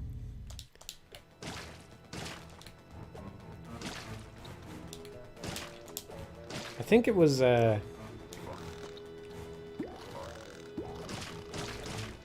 no, it can't have been yeah. I played El Shaddai for the first time years and years and years ago, but I never finished it. And I went back and finished it a few years ago. And as soon as the intro played, as soon as I watched the intro, I went, that has to start a micro video compilation. I just went, that has to be one of the things that I use at the beginning of a compilation. I fucking love it. I love the way it's I can't remember the numbers, but just the way that he says 1400 or 14,000 years ago. I mean, just straight away, you're like, what the fuck are you talking about? How can it be one or the other, It's just, it's so good. It's so good. I love it. I really love it. Love that intro.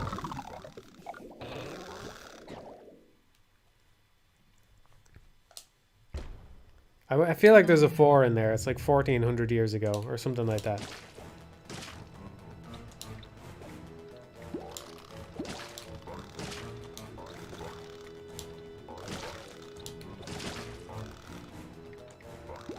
350,000, no, 14,000 years ago. I think that's about it. That's about right, yeah. Yeah. So good. So good.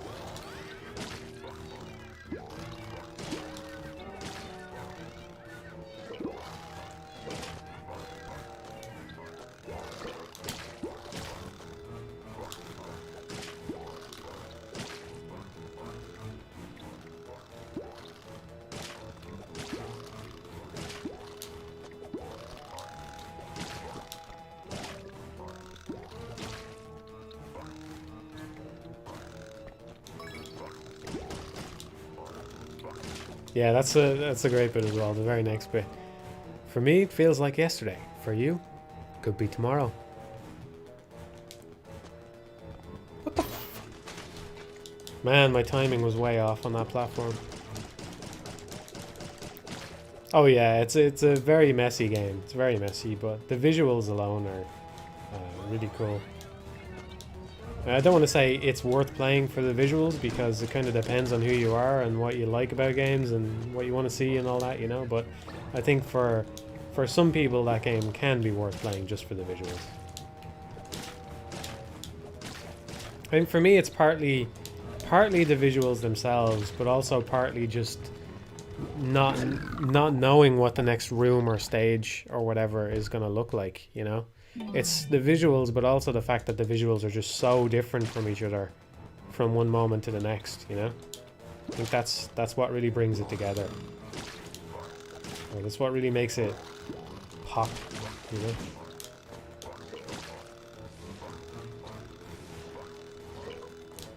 And like, there's clearly effort gone into them as well. Whatever, some of them are better than others, obviously, but like all the weird like shader and particle effects and stuff that are going off all the time. It's got a great atmosphere at times as well. I suppose I probably won't talk about El Shaddai in an actual video anytime soon, so... I think there's something... For me at least, there's something oddly very disturbing about I think it's the second stage? The one where you're outside the tower. I think it was supposed to be kind of disturbing. And... it felt that way to me, anyway. It's kind of like... If I remember the story... I mean, the story is hard to parse and understand, but... If I remember the story right, it's basically like these fallen angels come down and they give humanity these like gifts and things, and it's like the humans have been tricked into worshipping these evil entities or something. And it's that the tower part with the music and the big red glowing visuals and stuff. It felt surprisingly disturbing for a game that's very artsy and stuff. Like, something about it is like, man, this is dark, this is bleak somehow, you know? Without actually seeing a human at all in that stage, you know? You don't even see a person. You don't even know what it's like down there below the tower, really. You just kind of get this impression from the chanting and the stuff. So, I think that was maybe my favorite stage, just for that alone, for how it was actually able to impart this feeling I wasn't expecting all of a sudden, you know?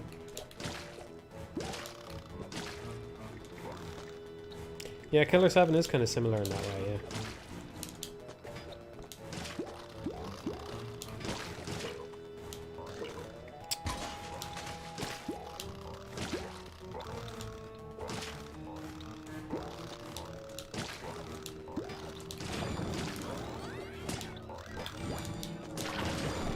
Yeah, I think the combat leaves a lot to be desired, but there's something to be said for the weapon system.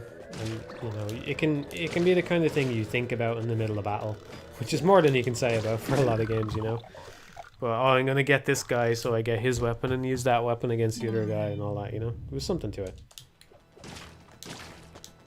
Don't want to oversell the game to anybody or anything like that, but it's nice to see it sticking around.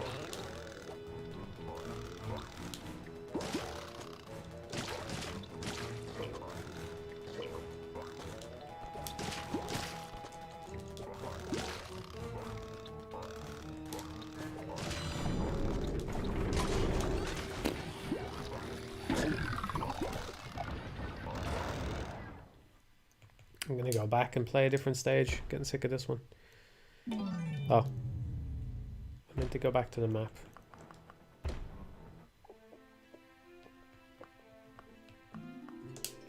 Let's go back to the start. I missed the wisp here. Which one? Oh, the one... Yeah, the one with all the branches. I jumped and missed it twice. I haven't played No More Heroes 3 yet, no. I kind of regret getting Travis Strikes Again on the Switch. It's nice to have a physical version of it. Although there's a whole bunch, it's like half the game is DLC or something. Which I don't think I've even played yet. So what's the point, really? You know what I mean? But even in Travis Strikes Again, the performance sometimes is pretty bad.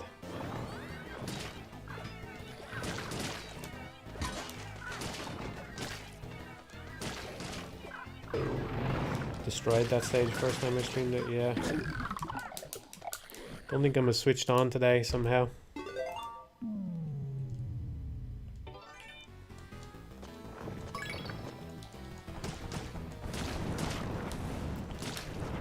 Oh, no daggers.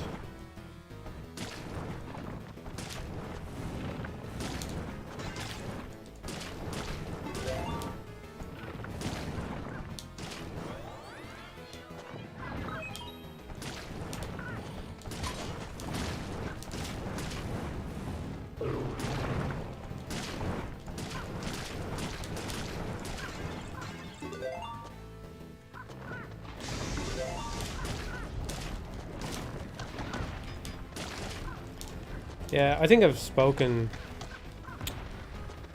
spoken positively enough about preservation and stuff in the past that I don't feel like I really need to reiterate that, but I think it can be overblown as well, actually. Like, I'm not sure I actually need a beta version of Mario 64 or whatever, you know what I mean?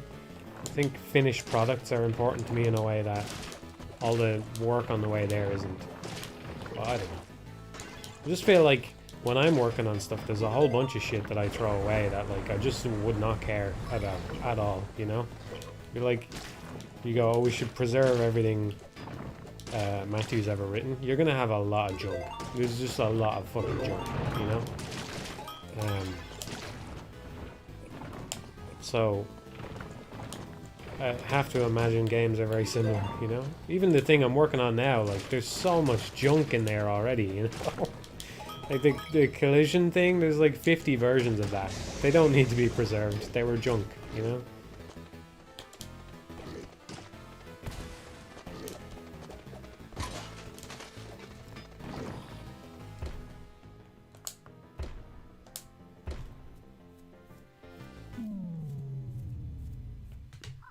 Your fans would care? Yeah, but I don't think you should. That's the thing I'm getting at, though. Like, I'm proud of the work that I do, you know? I wouldn't put it out if I wasn't proud of it. And I'm happy that people like it, you know? But just, I don't care about it, so there's no reason for you to care about it, you know? It's just junk. It's just the creative process as it generates a lot of junk along the way, you know? It's just how it works. It's just how it works.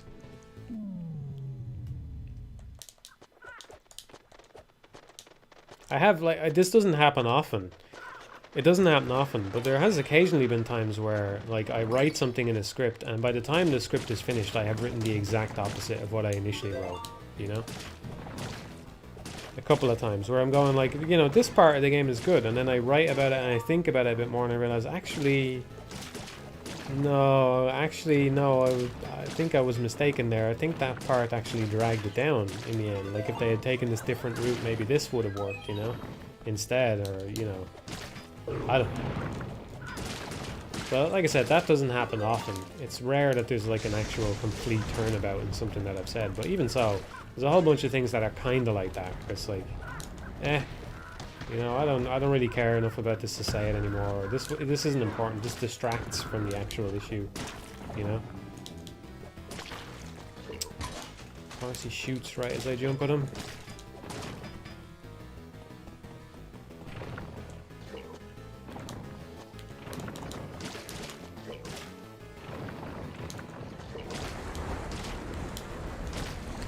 Kafka thought all of his writings were junk. Sorry, I can't. I assume I think I get the point that's being made. I get it, right? Authors don't always know or developers or musicians or whatever. They don't always know the worth of what they make. I get that.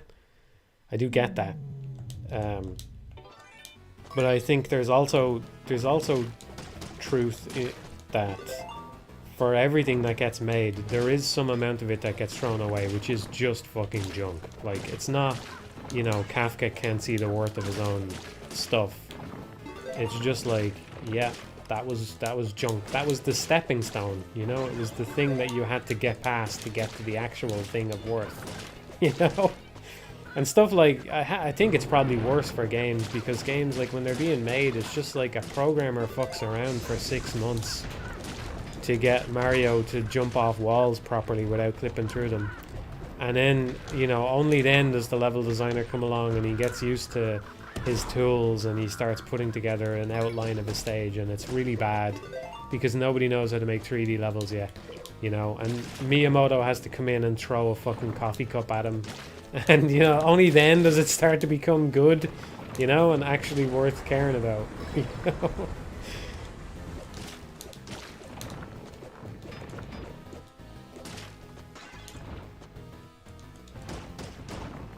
I'm gonna go left here because I don't want to pick up the thing. I don't want to pick up the...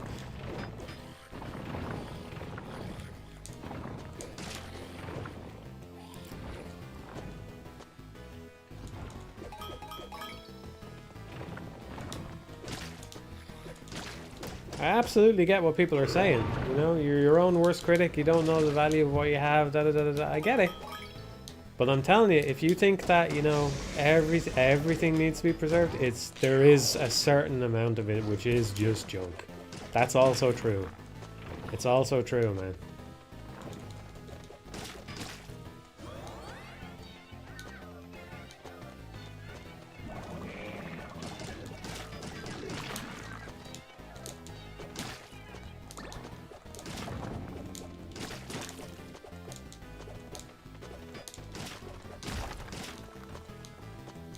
I do think, just to clarify my point, I think it's probably best to err on the side of keeping things around, you know? If you had to err on one side or another, I suppose that's the better side, but... I'm just saying the Patriots had a bit of a point. You know, I'm just saying there was a little bit, there was something to it, you know what I mean? Kojima, he's little brain, but he's also big brain, right? He's got the big brain as well as little brain, so...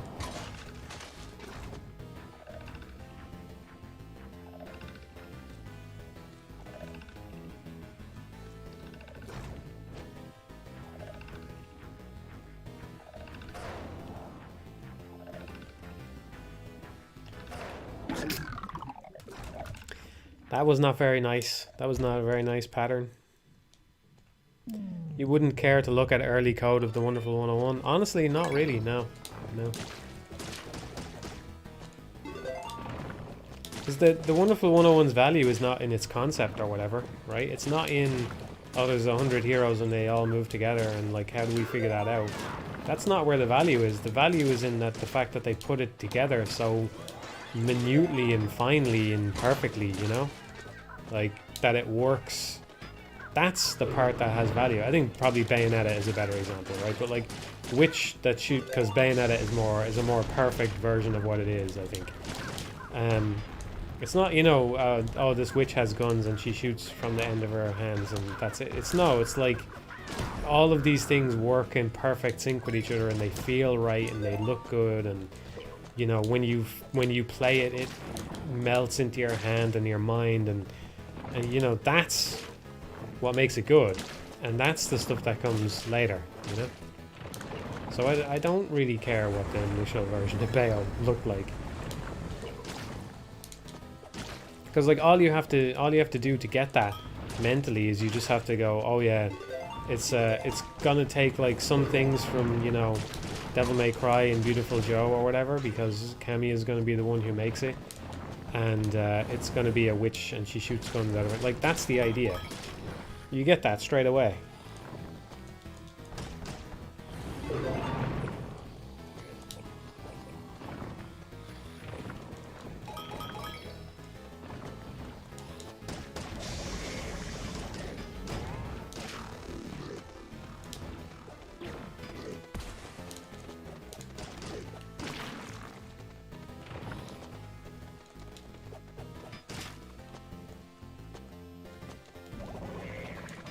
I suppose here's what I'm saying is, like, whatever about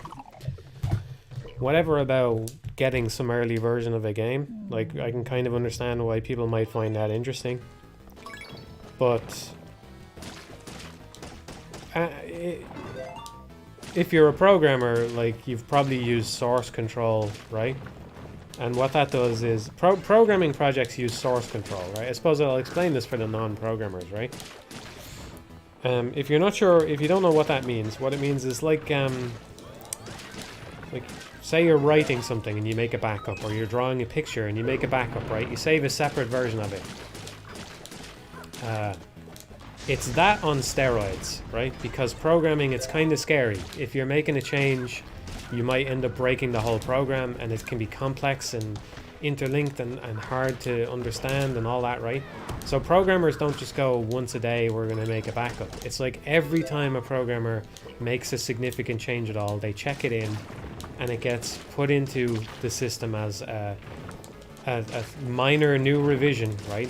Which means that you can actually go through the project step by step through every single edition that was made, so that you can roll back any change, anything you want to do. And in fact, sometimes they're working on two different branches simultaneously and they have to merge the two different sort of realities together and all that kind of stuff. You know, those are all technically different versions of Mario 64 or whatever it is. Like, do you need them all? Like, what? Where's the cutoff point, you know? What do you need and what do you don't need? Because if you're actually it's not really a reasonable position to advocate for preserving every single thing, because then you need the whole source control thing for every project ever made. It's just insane, you know?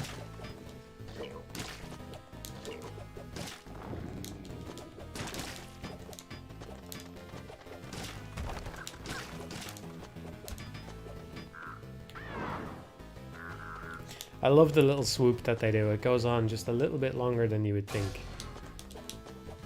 It's a little bit more scary than it looks. It's good. The crows there I'm talking about.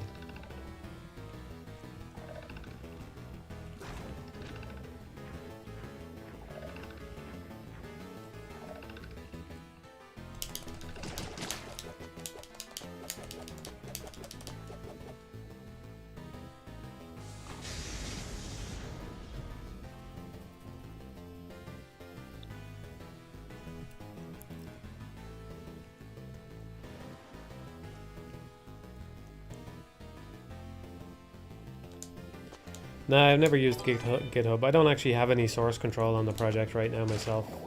But I don't need it yet. I will eventually. But I don't need it yet. Well, I probably will eventually. I don't know. I'm working on it by myself.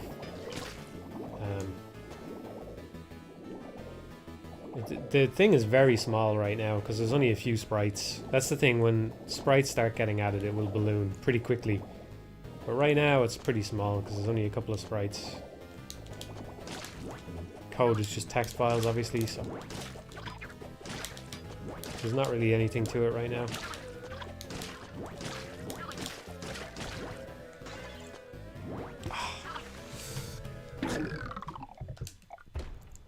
I did make a backup though. I make a backup when I make a video. Like, I feel like I have something to show off, I put a backup on an external drive.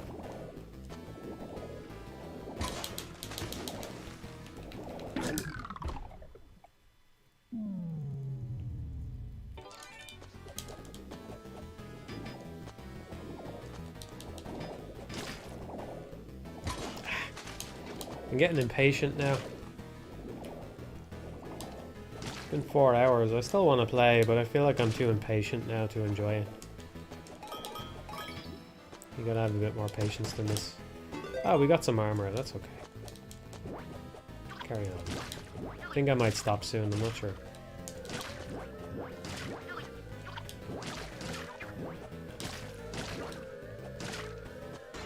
Can't believe I wasted that gold armor just by fucking missing a simple jump. Disaster. Get it together, man.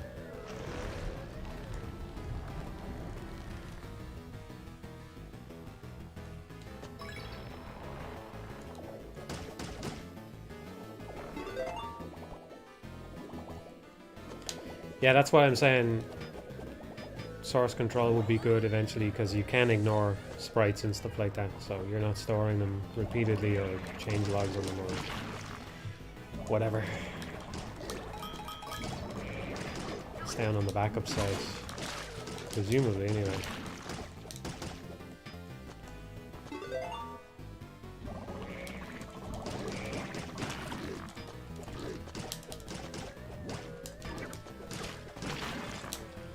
I knew that was going to be a weapon. This is the kind of thing I'm talking about where it just feels like the game, it's just working against you. It's like, if you're about to touch whatever came out of the pot, make the thing a weapon so that they get screwed over by it, you know?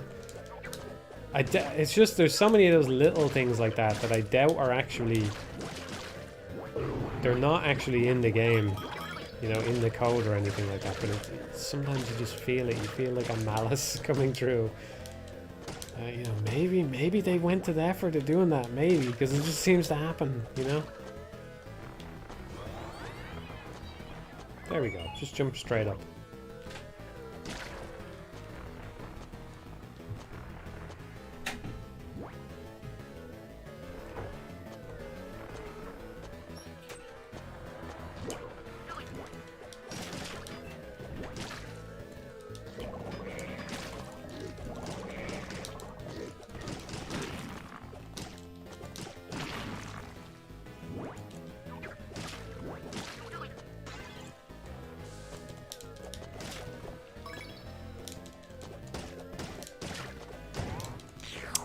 Ah, I was hoping for gold armor. Would have made the boss more fun. This is probably the easiest boss. It's always a weapon. Always, yeah. I don't even really see a point in doing this, but try them anyway.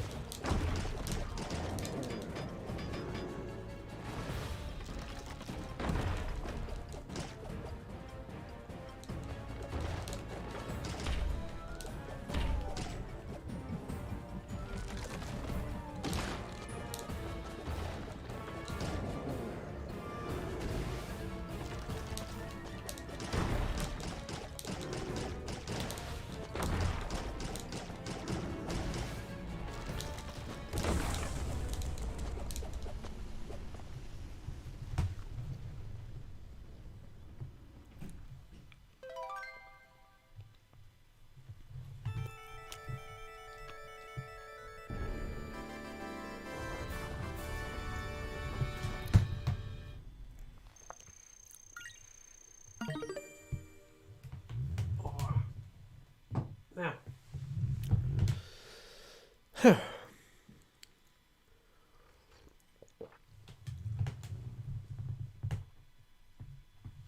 was thinking of stopping, but I've just had some gamer food delivered to me, so I'll carry on, I suppose. Having a peanut butter and jam sandwich.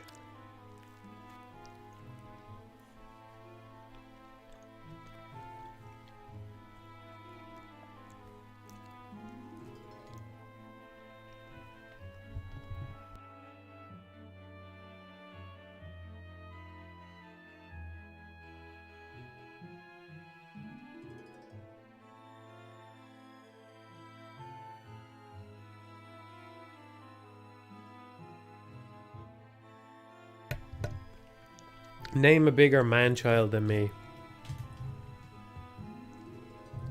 Name a bigger man-child. I'll wait. Go on.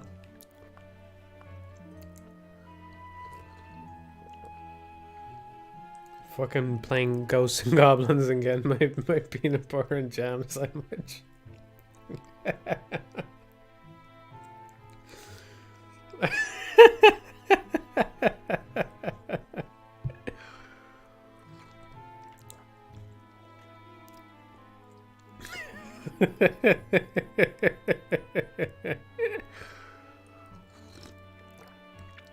Is the crust cut off? No, I'm not that bad. I like the crust, actually. A glass of apple juice. A glass? You use a glass? I have a carton of apple juice. I will see. If it's not in a carton, I won't drink it. I need a carton and a little straw.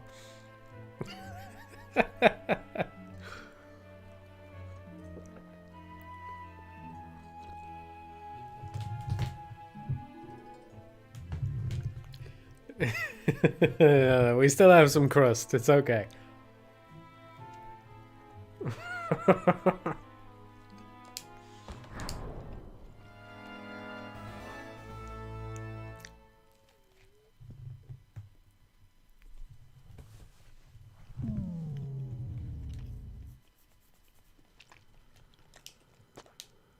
I'm gonna get a packed lunch. Yeah.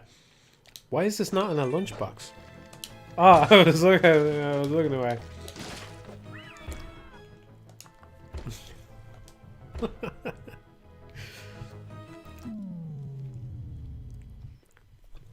We got a lot of man children in the chat here. I saw all those answers.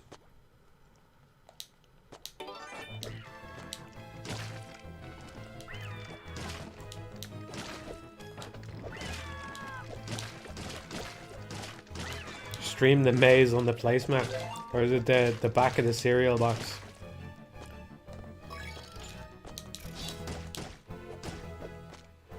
I'm sorry, I just can't eat cereal unless there's a prize in it, okay? Actually, they don't even really do prizes in them anymore, do they? It's not a prize is the wrong word, isn't it? It was never a prize. It was always a... It was a given. There was one in everything.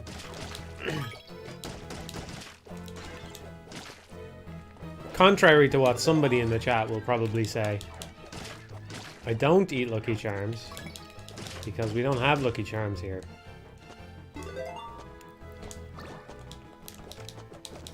So there you go. There's no Lucky Charms in Ireland. I have had them once or twice. I think they had them here briefly or something. And you can probably find them in some shops in like a specialty shop or whatever. Imported, you know? Like anywhere, some shops import stuff from America or the UK or whatever for people who are homesick or just want to try something different. But by default, we do not have any Lucky Charms. You're not missing much. Yeah, I get that impression, alright.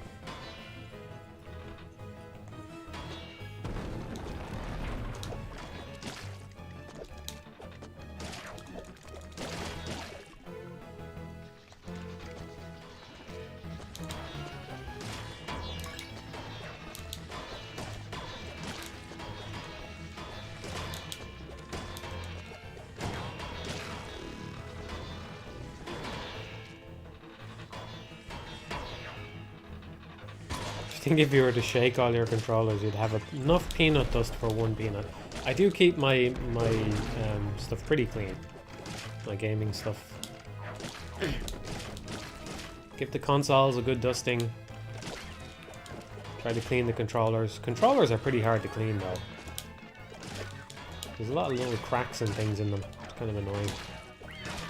But yeah, I keep things reasonably clean. Oh, what a save. What a save. The kudos are inbound.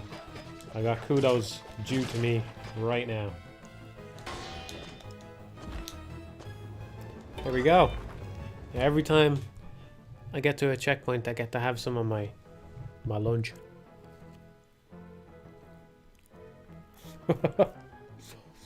The gamer fuel is working, yeah.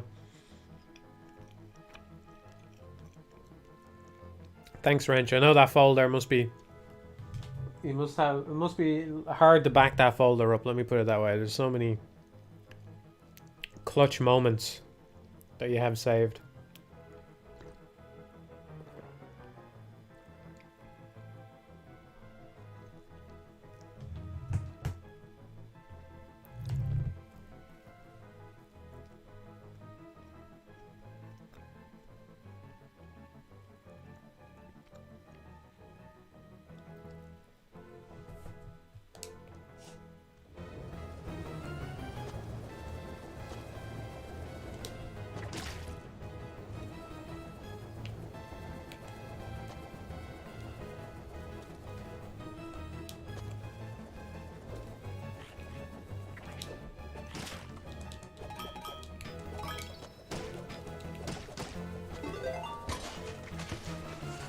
That one goes in the other folder.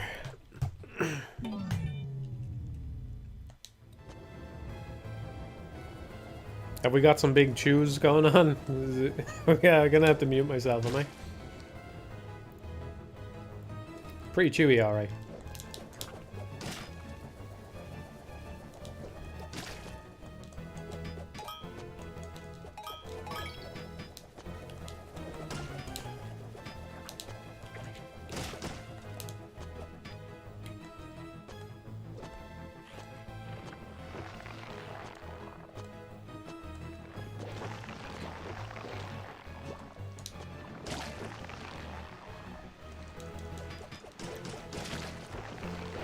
I gamble a little bit on the hitboxes of those things.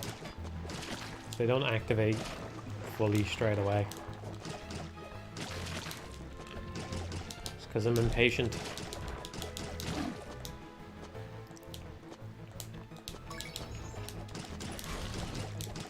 I feel like I play a bunch of games that require patience, and I'm a very impatient person. You know? I don't have the patience for this. Like Rain World, there's a game that you want some patience to play that, let me tell you. And I'm not even saying tolerance for, you know, difficult moments or anything. I'm saying actual patience, the ability to sit and be patient for a moment, will really pay off in that game under certain circumstances.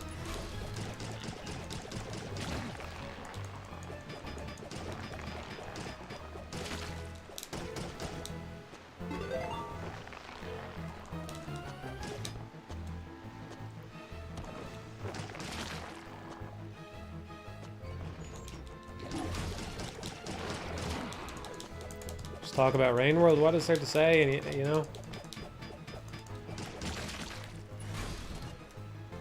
we do have a lot of Rain World fans in the chat, right? But you all know what there is to say.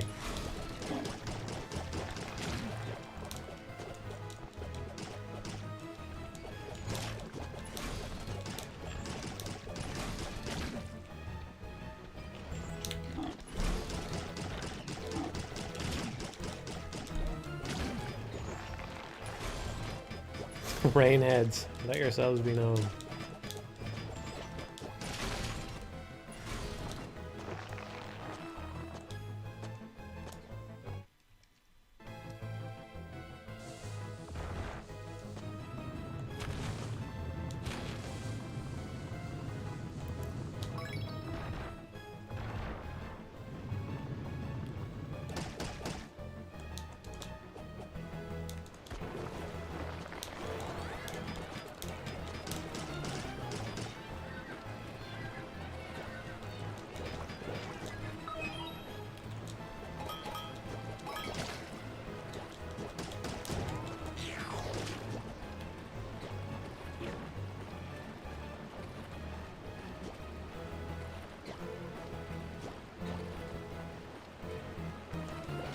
You think a real life slug cat would be slimy? You get the impression that they're slimy?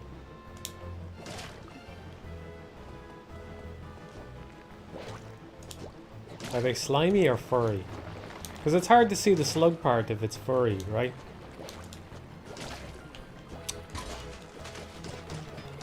Is it just a long cat? And they couldn't call it long cat because that's a meme?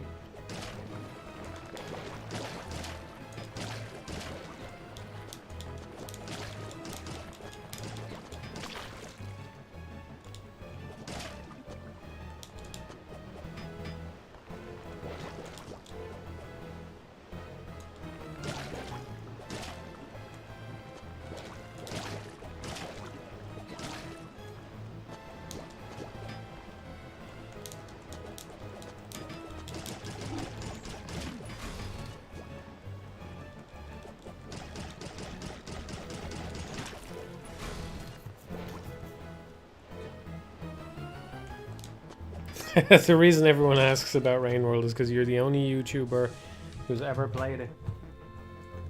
It's surprising that there's not more videos about it and stuff. Because as we all know, videos have changed. It seems like the kind of game where somebody would jump on it because there's not other videos about it, you know what I mean? There's videos about everything these days, it seems like, anyway.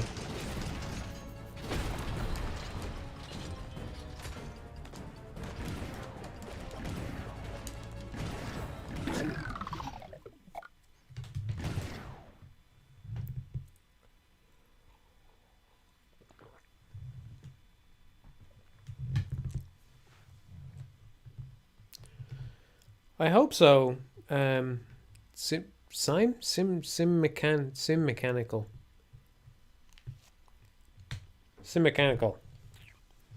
I'm not sure how to say that.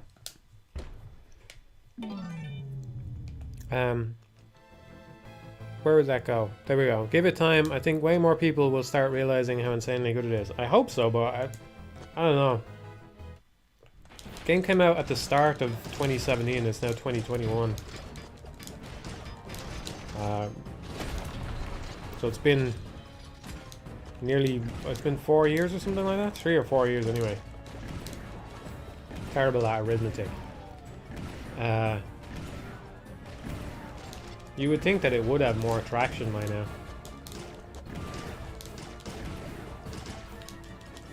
Because it does, to me at least, it does seem like the kind of game where, you know... maybe it just takes time. I don't know. Like Eco, you know? It's like 10 years from now, 20 years from now, people are going, oh yeah, I played Rain World. I played Rain World 10 years ago and I really loved it and I wanted to make a game like that, or I wanted to take this aspect of it. Blah, blah, blah, you know? As much as I love it, it hasn't had that influence on me, personally. Not that I'm an actual game developer yet, really, but... I don't think there's much that I would be taking from it, because I'm just more of a... I'm a Ghosts and Goblins guy. At heart.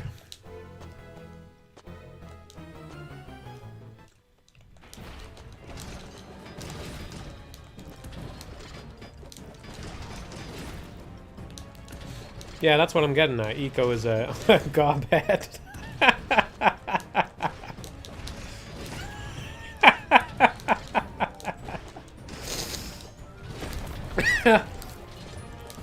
Oh, I love that. I'm a gobhead. I'm a fucking gobshite. That's what I am. I'm a gobshite.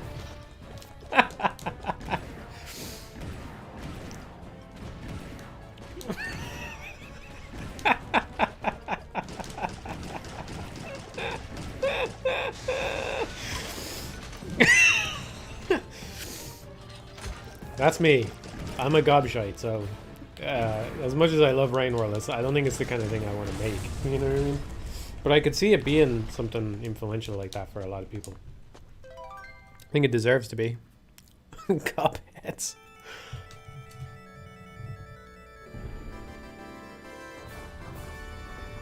Yeah, well, I hope you're right.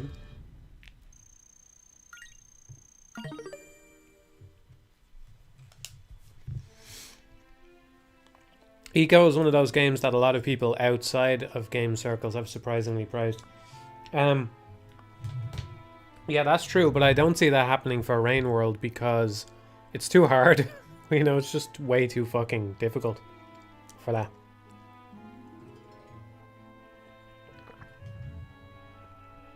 Even if you've never played a game in your life, you could pick up Eco and beat it. I do think that was more likely to happen years ago because the controls are kind of fiddly and like old school. So people would probably have less patience for them these days, even if they've only played one or two games. If they've played even just one or two modern games, they might not have the patience for Eco anymore. But on the whole, it's a pretty easy game. And back in 2001, it was easy and the controls weren't really any different from most stuff at the time, you know? Whereas Rain World is just fucking... Rain World is brutally difficult at times. So... I think that's something that it could be influential to people who don't normally play games in that way, you know. But I think that they would have a hard time getting past that. It's like it's kind of a thing of like circled around before with games. It's an interesting thing where like your skill level as a player actually matters more than people want to pretend it does, or something. I don't know how to put this, but like the more skilled you are at games in general, the easier a time you have engaging with the parts of the game that don't rely on skill. You know what I mean? Like if you're very good at games, when you play Rain World, you can appreciate aspects of it that have nothing to do with its difficulty or gameplay or whatever, right? Because you're not taxed quite so hard just to survive. I think that's true of a lot of games, you know? But I think that would be the big obstacle for Rain World getting that kind of acceptance, is just the sheer difficulty of it. But I think it would be a different game if you changed that. It wouldn't be what it is. It wouldn't be the kind of noteworthy game that it is unless it was... The way it's structured is important, you know? Even just the level design. The way the level design is like fucking... I don't know. It's like... I probably should talk about that game more. Because it's like a perfect refutation of the kind of like... oh, you know, good level design is this. Good level design is the player gets introduced to the thing, and then the thing escalates, and then the player...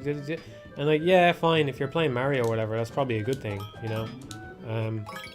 But Jesus Christ, that's not how all games should be made at all, right? And Rain World is like a perfect example of that. Because like the levels are built...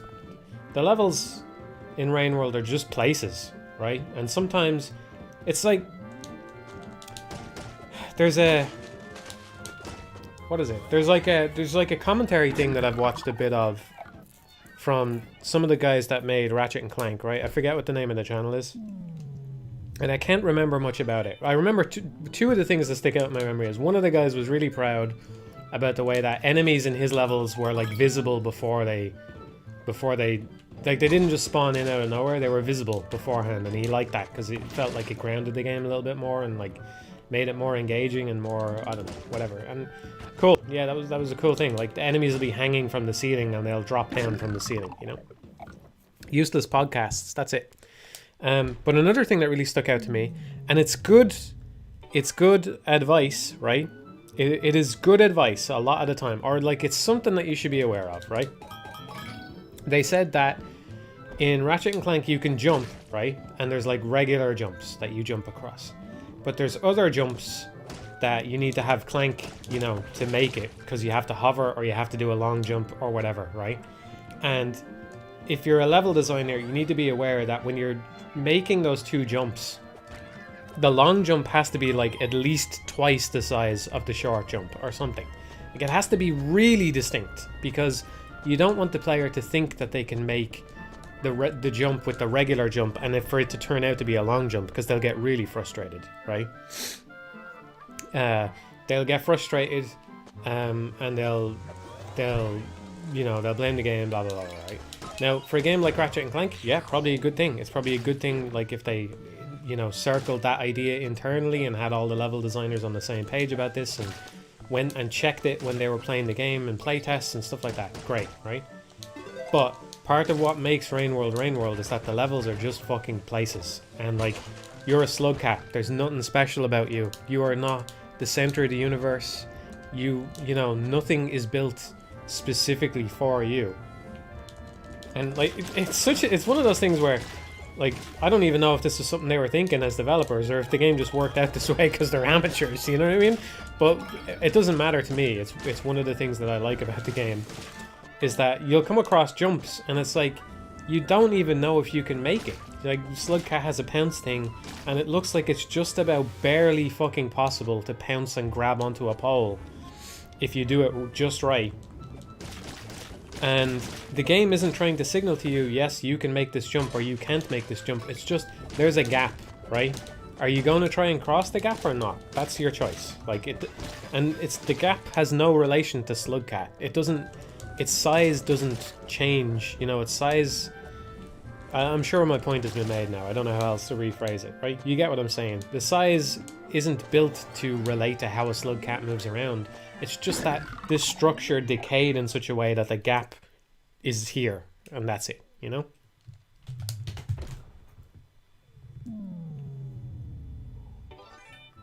And that can be an extremely powerful way of putting levels together and pulling the player into the world.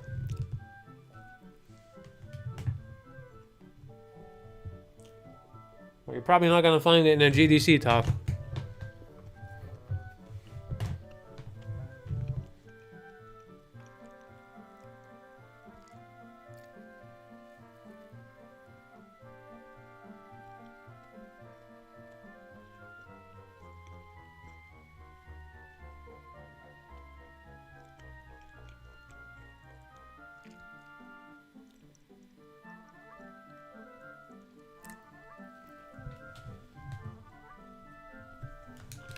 So Rain World is good because the level design is bad. The level design isn't bad. I'm not saying that it has no level design or that you know, it breaks every single rule. It doesn't. It does have some bad aspects to its level design, like there are bottomless pits that you have no way of knowing that are bottomless, which is really fucking bad. But Yeah, that aspect of it is good. People will try and tell you it's bad, but when you play Rain World, you go, no, that's actually good, because that's what convinced me that I'm just a fucking slugcat, right? That the world isn't made for me. I'm not the hero going on the big hero journey fucking thing. It's not a roller coaster ride where the track has been laid down in front of me and all I have to do is follow the track to the end. That's not it. That's not what Rain World is. It's a fucking place you go and you are a slugcat. And that's it. You just are in the place as a slugcat. Imagine that. Like, imagine if a game just put you in a world, you know? And the world wasn't made for you. That's what the level design is getting at. And it succeeds, I think.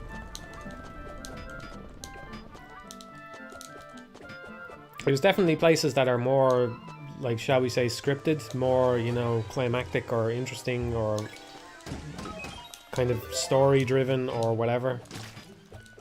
Or, like, have mechanics that don't, or, like, little things going on that maybe don't make too much sense for the world, you know? For those who are not sure what I'm talking about, like, there's a part with some bird enemies that, you know, I'm trying not to spoil much, but, like, there's a part with some bird enemies that is pretty much just a set piece kind of thing. But, you know, it's,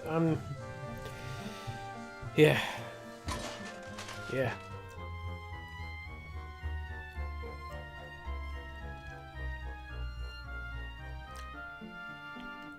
A lot of immersive sims feel this way, yeah.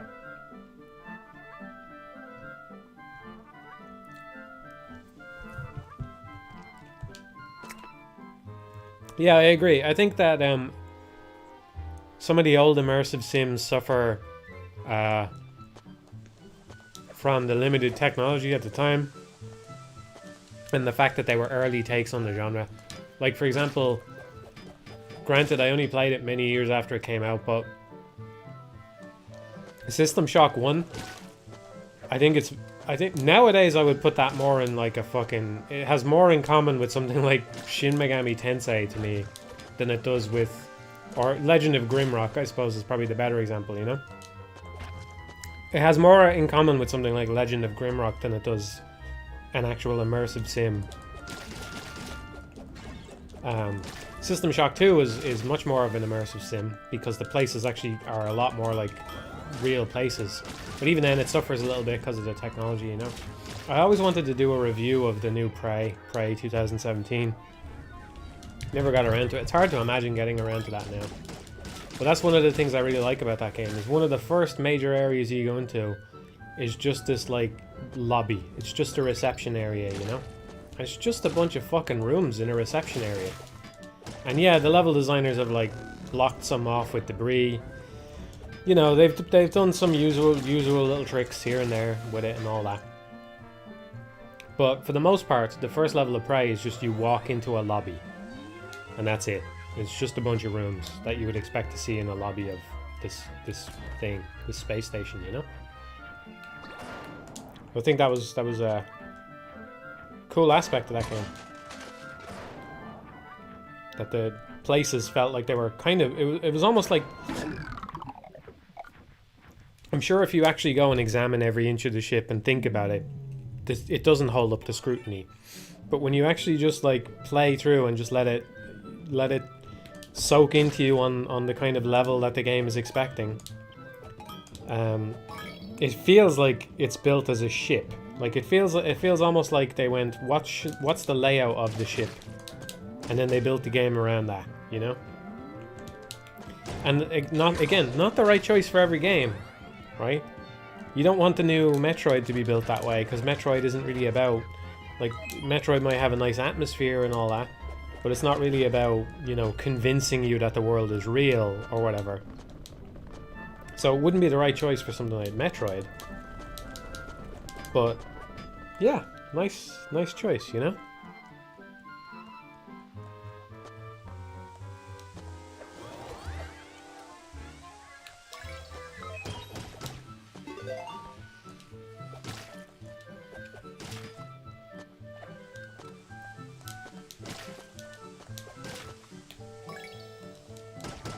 Don't know why my stomach keeps growling lately. Can you hear that on the thing?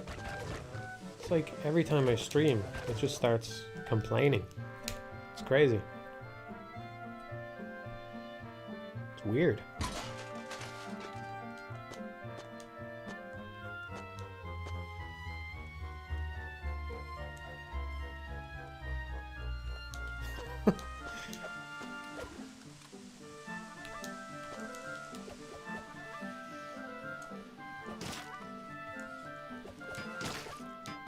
Yeah, can you hear it?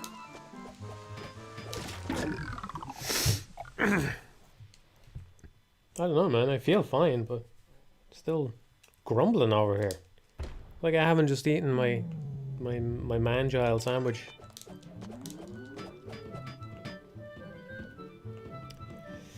So yeah.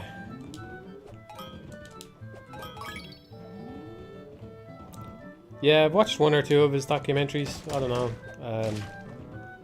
I don't think I'm not impressed by them the way a lot of people are. The Adam Curtis things.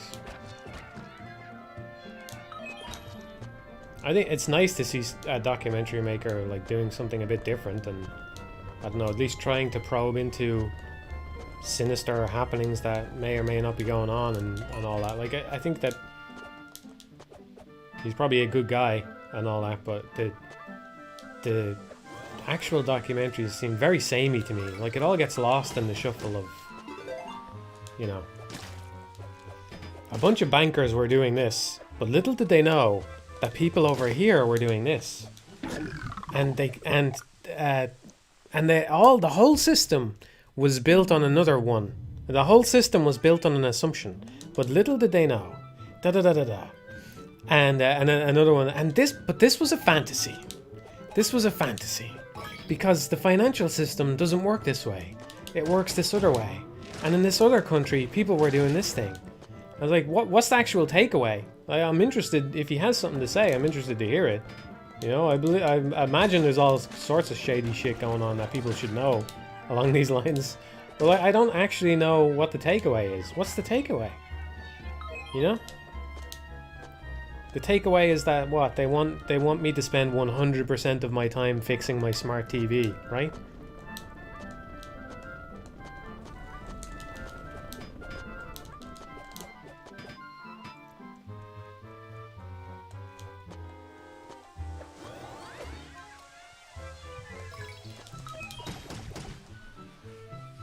Because I'd believe that. I would believe that, no bother. Fucking get them on the electronics industry. Figure out how they're trying to waste our time with everything. That armor just isn't worth getting. I'm gonna stop getting it. It's just not worth getting.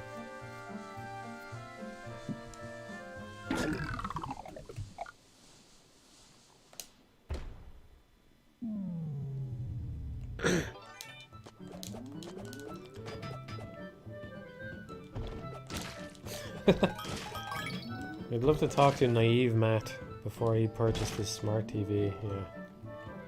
It's not like I've ever been excited about smart features or anything. I like the increased resolution. That's nice. I like HDR a lot. Yeah, nothing if not fair. HDR is lovely. I really like it. It really it's surprising. I'd prefer it to the increased resolution of 4K, honestly. I hope it sticks around. It's nice. It's a really nice feature. And I think my TV doesn't even have good HDR. It's like I was trying to find a nice balance between price and like decent, so I got what people do.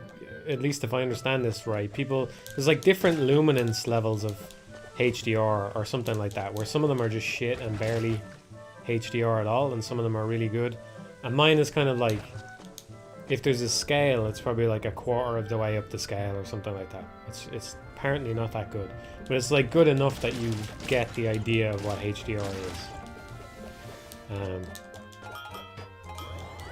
And yeah, it's nice. It's a very nice feature.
Oh, for God's sake. Come on.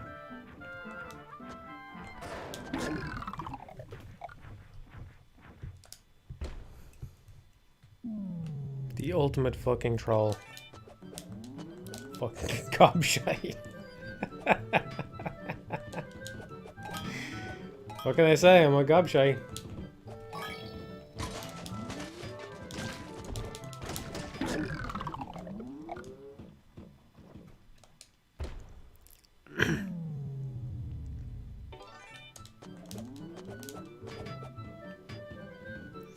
Do you think weapons are designed as punishment in this game, or are the devs just bad at balancing? I think the weapons are punishment. I think the game is too smartly put together, especially this one. And the series has been around too long for them not to know that everybody just wants to use the fucking dagger. Like, how you can't be so bad at balancing that you don't realize that that disc is just fucking bad, you know? It does barely any extra damage compared to a dagger, and you can only have 2 of them on screen at the same time, I think. So I think they probably also thought, you know, oh, it'll give the game a little bit of replay value because people can pick different weapons as a challenge run or something like that, but yeah, I don't know. I think they must know it's a punishment by now. There is a thing you can get. You can use the wisps to upgrade yourself. And what if I do this? There. There.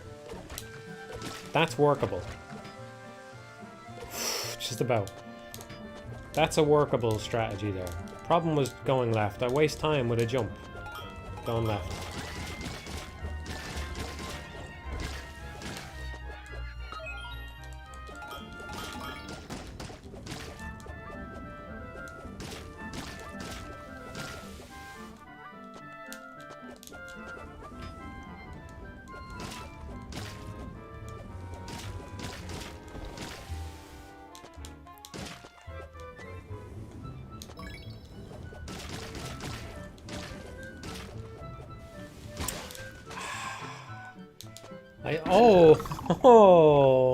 I didn't even know that. I didn't even know that. I mean, it makes sense, of course, that the thing bounces off from the top, but I didn't know that. Fucking hell. Just any way that the game can, like, logically fuck you over, it does, you know? What do you mean you're trying to shoot a turtle from the top? Do you think I'm gonna let you get away with that? That's what the game is saying there. Do you really think I'm gonna let you get away with that?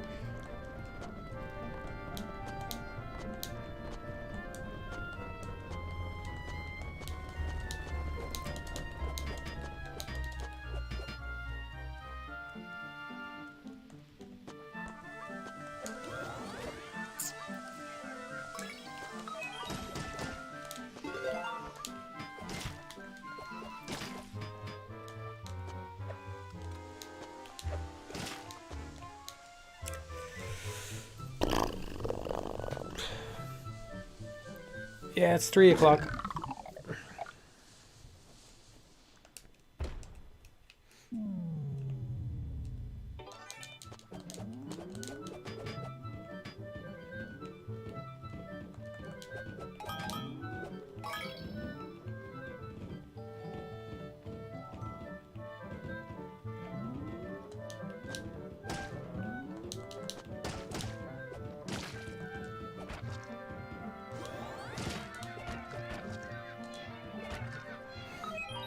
I'm gonna try that new method of getting that chest.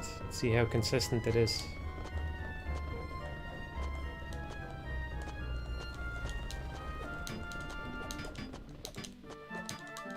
I like the music in this stage. I think that the whole game actually has good, decent music. It's like they're good tunes, but they're kind of bland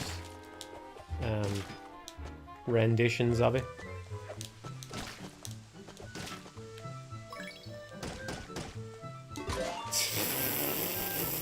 Fuck's sake.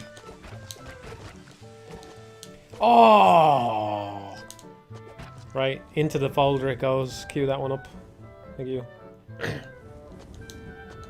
I was gonna say, for the game to, like, not be a dick, then once that like, it has to be possible to get from the left side of that topmost sand floor, whatever, sand floor. It has to be possible to get from the leftmost side of that to the rightmost once it starts falling. So I was paying attention there. I was thinking the game could be in for some judgment here. But as usually seems to happen with this game, it passes judgment.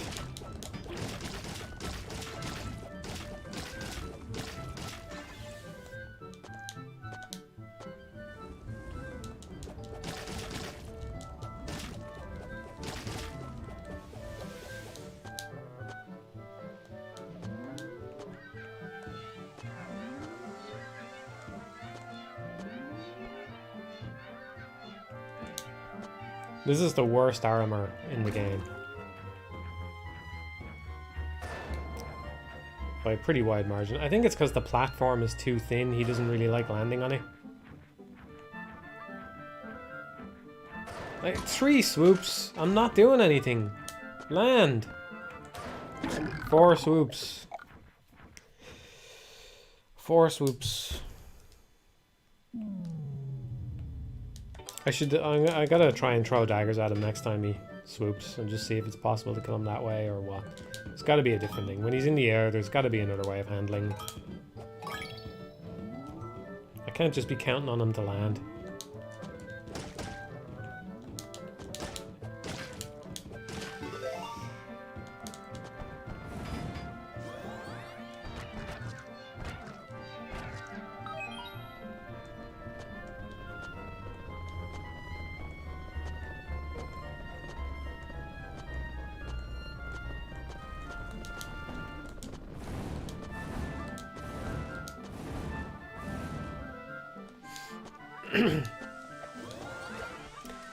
Yeah, you know, I've been singing this game's praises. If any of you missed it, there's like a whole Patreon blog post singing this game's praises. At this point, it's what it devolved into. But my god, do I hate the weapon swap thing. I fucking despise it. I think it's terrible. I don't like it, my desire to play the game just fucking plummets when I have other weapons. I mean, I can live with the lance. I can live with that. Whatever, I'm not even mad I died. I get to swap out the fucking thing for the lance. It's terrible though. It's just the weapon swap thing is just terrible. Just let players pick their weapon. It's a really bad form of punishment. It's a punishment. I would prefer, I think I said this before in a previous stream, but I would prefer if like some of the jars and stuff just burst into flames when they hit the ground so that you get hurt. And then the punishment is done and it's over with, and it's not spend the next 10 minutes hoping you get a dagger.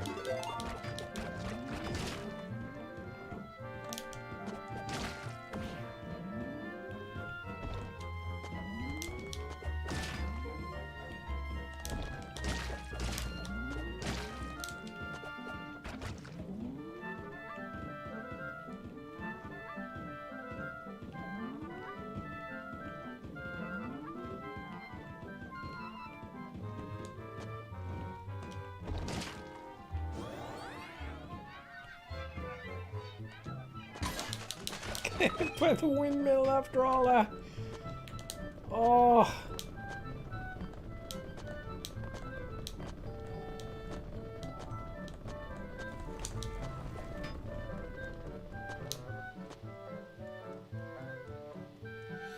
There are no gold armor specials in this game. The gold armor doesn't give you magic like that in this one. It's just an extra hit. Which is a bit different, because I think in the SNES one, the gold armor actually isn't an extra hit, so at least the gold does give you that.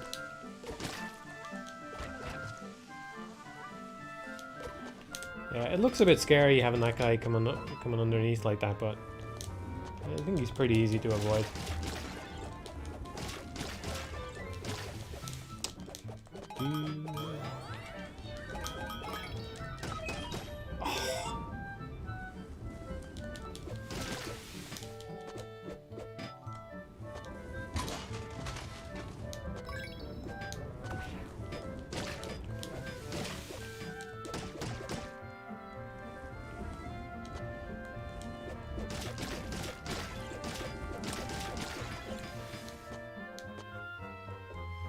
I haven't a hope of killing this guy with the lance. It's just not gonna happen.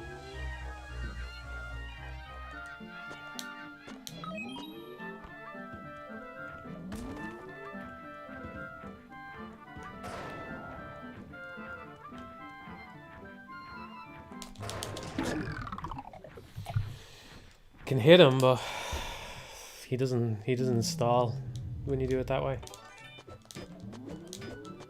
Yeah, my desire to play the game is plummeting now because of the weapon thing.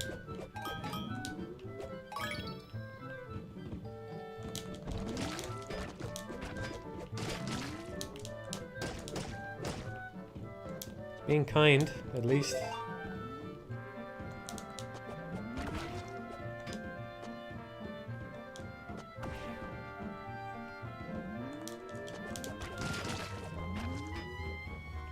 Gonna have to slow the windmill down. I need to just take this part more cautiously. Because it's just... when you get to that windmill section, the patterns have to work. You can't just... you can't brute force it all the time. Like there.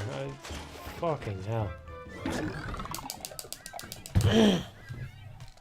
You get a bad pattern, you get trapped at that rock and you're screwed, you know?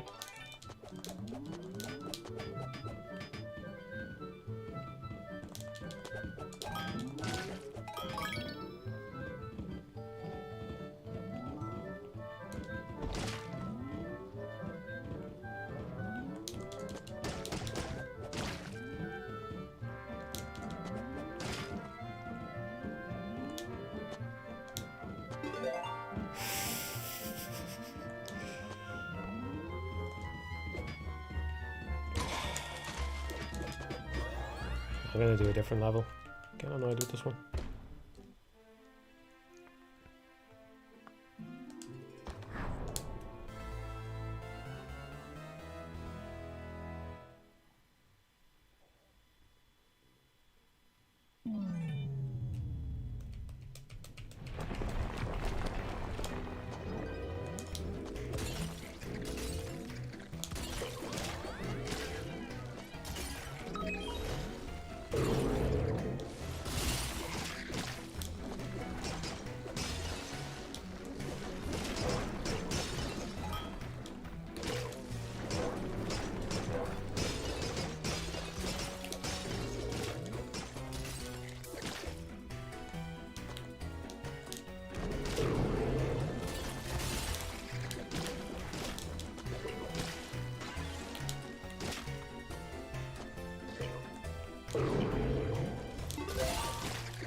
I am out of shit to say. I'm just trying to play. I don't know what the fuck. I'm a little disappointed at how it's been going. I thought I'd be doing a bit better. Oh, I just want the dagger back though.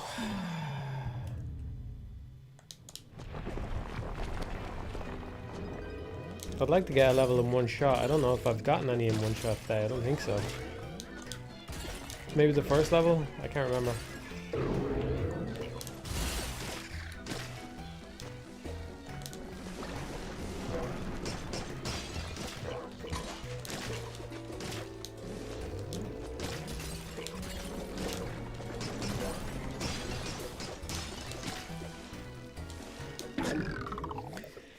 It was pretty good. Considering it was pretty good considering how badly it went. I don't know that I have a favorite Sopranos episode.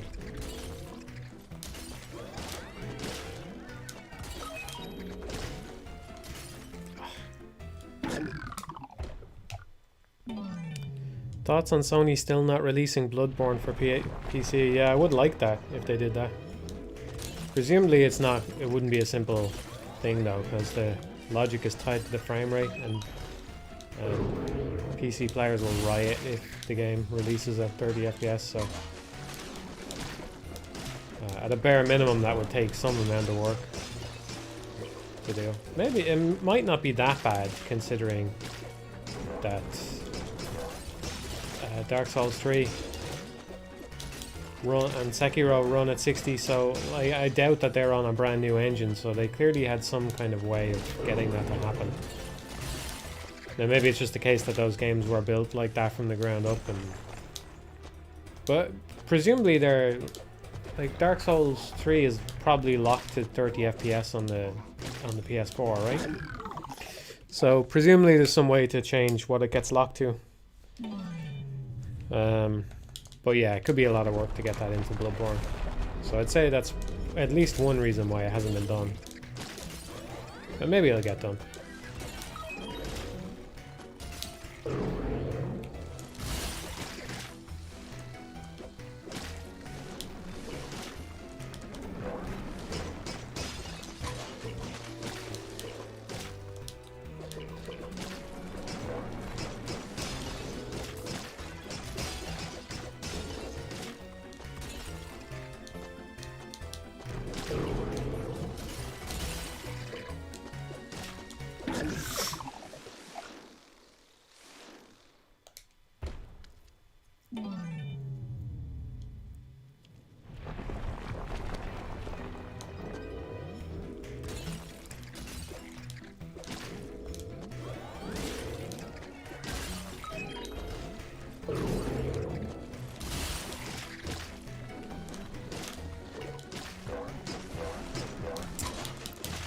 Stop if I get hit by those walls. I keep walking into it now. I'm just by default holding right. I've definitely lost all my patience now. I've been playing too long.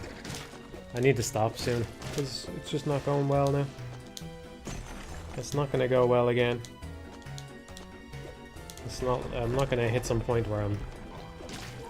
You know, this is it for this session. Like, we've already peaked this session. The peak is over. We're coming down.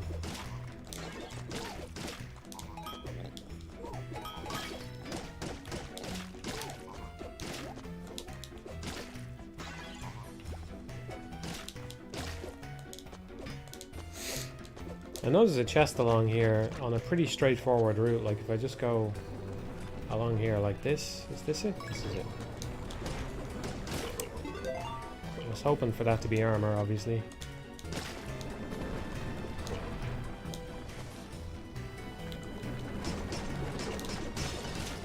Look at this, come on.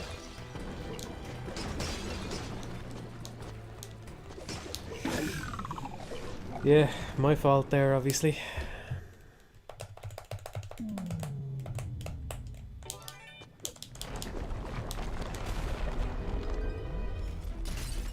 Oh, I always thought that that was floor. I didn't know that wasn't floor.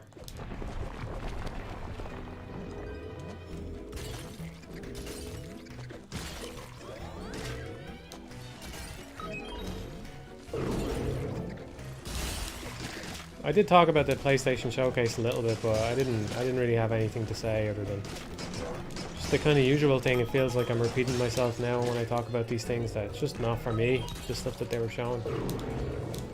I wish I had something more interesting to say about it, you know? But yeah, I don't know. It's not that I dislike Wolverine and Spider-Man and all that, but I can't say I'm that interested in playing their games.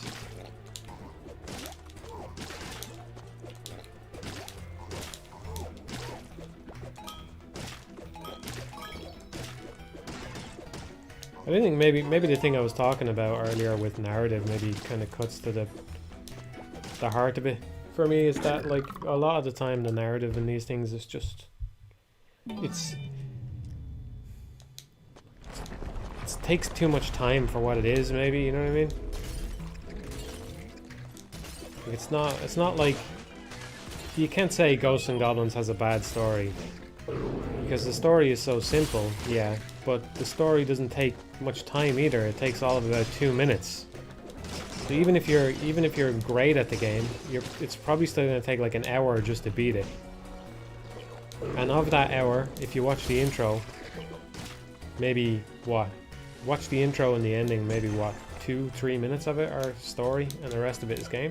It's like an appropriate amount of story for what you get out of the story, you know? Let's say, like, games actually probably largely do benefit from having stories, but it's just that they're so out of whack now with what you actually get out of the story. If the story was really long and all that length actually like contributed thematically to what was going on and had cool twists and turns and stuff, that'd be fine. But I just don't feel it's that way for most of these games. Like, I'm just not interested in watching 10 hours of cutscenes when the story boils down to Wolverine kills a guy and then he kills another guy, and you know, there's like mutants have a bad thing, you know, and then the good things happen, and there's you know, okay, it's not worth 10 hours, you know.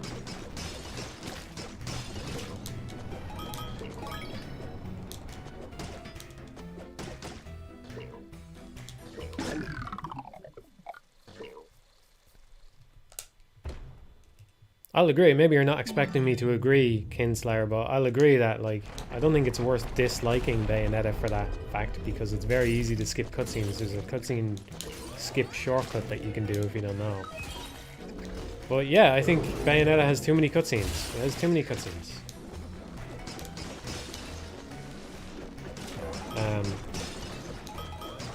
The Wonderful 101 has too many cutscenes. Most action games nowadays have too many cutscenes. You know, I like the story of the Wonderful 101, and I would keep a bunch of the cutscenes, but there's also a lot that could be cut. And the amount, like, there's tons of them that could be cut. There's all kinds of little bits and pieces that don't need to be as long as they are. You know, same goes for Bayonetta. It doesn't need that much.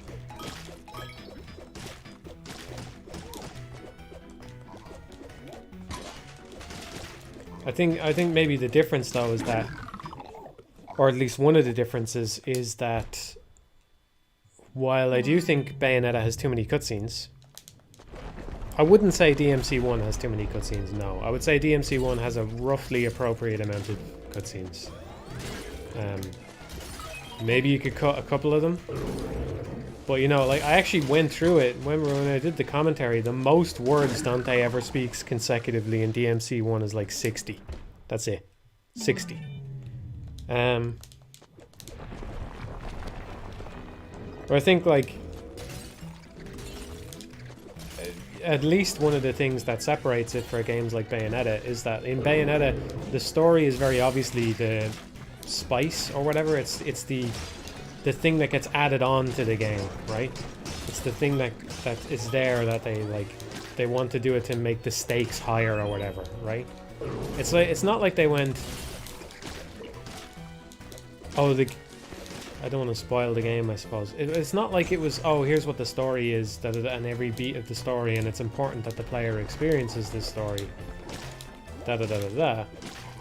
You know, now let's go and make an action game, right? That wasn't it. It was, oh, a witch shoots bullets out of her hands and feet. You know, what happens? Like, you know? That's how it comes about, right? Or that's... It doesn't even have to be how it came about. That's what the focus is. The focus is how does it play? You know, what are the enemy encounters like? What can we do to make them interesting? Da-da-da-da-da-da-da. Whereas, inherently, when you're trying to sell me a game about Spider-Man or Wolverine, like, it's hard to get away from the idea that it's Spider-Man and Wolverine. Like, that's at least a large chunk of the appeal for the people who are going to buy it and the people who are making it. It's not like, oh, I'm going to make a cool action game about a guy with claws. It's like, oh, we're going to make a Wolverine game. It's Wolverine, and we can do our own take on Wolverine. And our Wolverine goes and does this stuff and this, that, you know? It's just it just seems like there's a recipe for focusing too much on the story. Do you know what I mean? Sometimes when I'm streaming, I have no fucking clue if anything I'm saying makes any sense at all. I seriously cannot gauge it in the slightest. I wonder if people think I'm a fucking nutcase or whatever. So I think I'm too used to the idea of being able to sit down with my thoughts on paper and see how the words are sculpted and like what kind of impression they might make on people. I have no idea what I just said. I feel like what I just said cuts to the heart of part of my problem with that Sony presentation and the money they're putting into their games and what they're doing with them.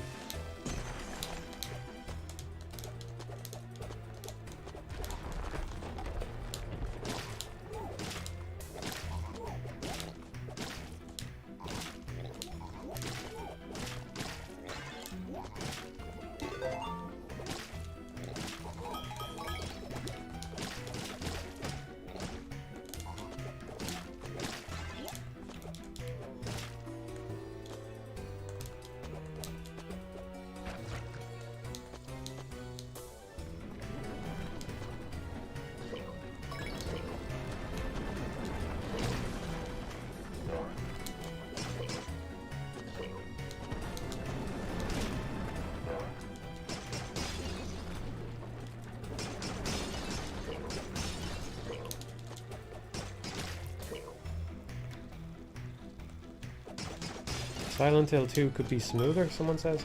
Well, if you're talking about the amount of cutscenes that are in Silent Hill 2, I think they totally pay off. I think it's actually a good example of, like, the amount of cutscenes paying off. And part of the reason for that is because it doesn't just tell James's story. Like, in the background, it tells the story of at least 2 other characters. You know? So when you consider the amount of cutscenes that are happening, it's not that much. Now, you can quibble about the gameplay or whatever you want.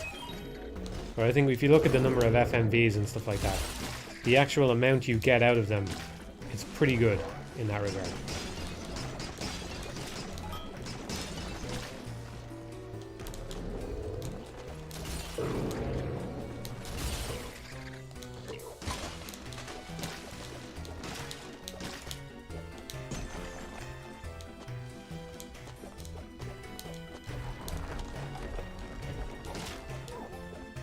Yeah, the talking head at the start said that, didn't he? Something like, all these great narratives for you or whatever. I don't know, I just don't get it, man.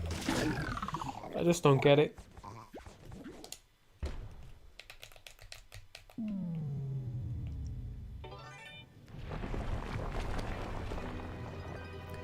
With regards to Rain World, do you think the end game of games will be true immersion or will we stay interactive toys forever?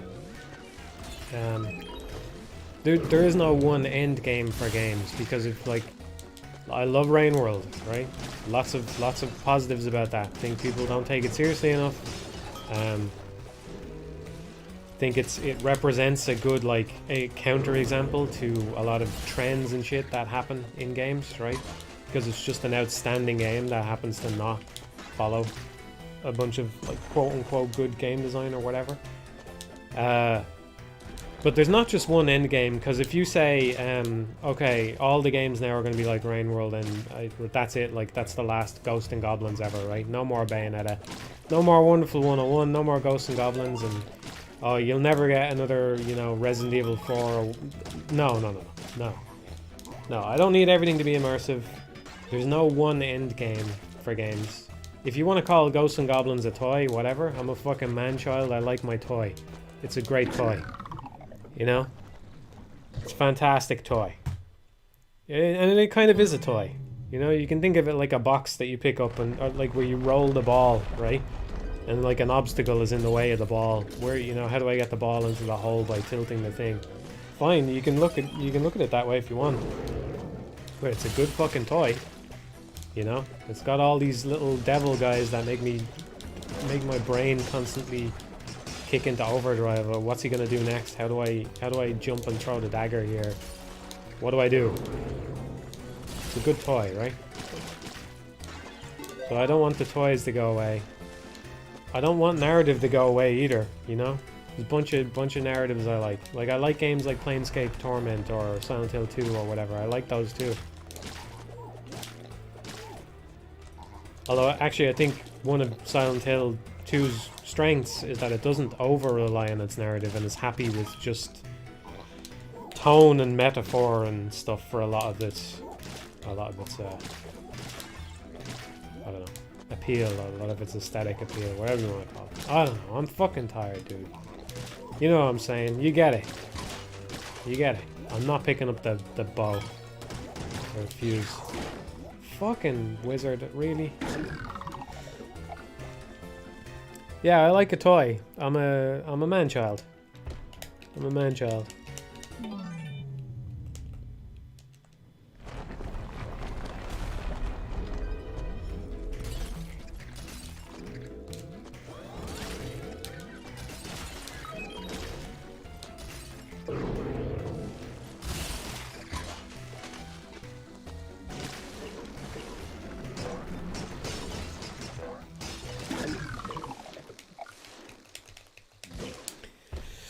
Do you recommend this Ghosts and Goblins game? Been on the fence with it. I do, I heartily recommend it, yeah. Talked about it a bit on the previous stream that I did for the game. Probably towards the end. I think I started recommending it a lot towards the end. I'm just gonna fall in. Also on the Patreon there's a post which is kind of about what I'm doing, but also about this game, and a lot of it talks about this game and why I think it's good. And why I think it represents something that action games kind of need lately. You don't have to be a supporter to read it.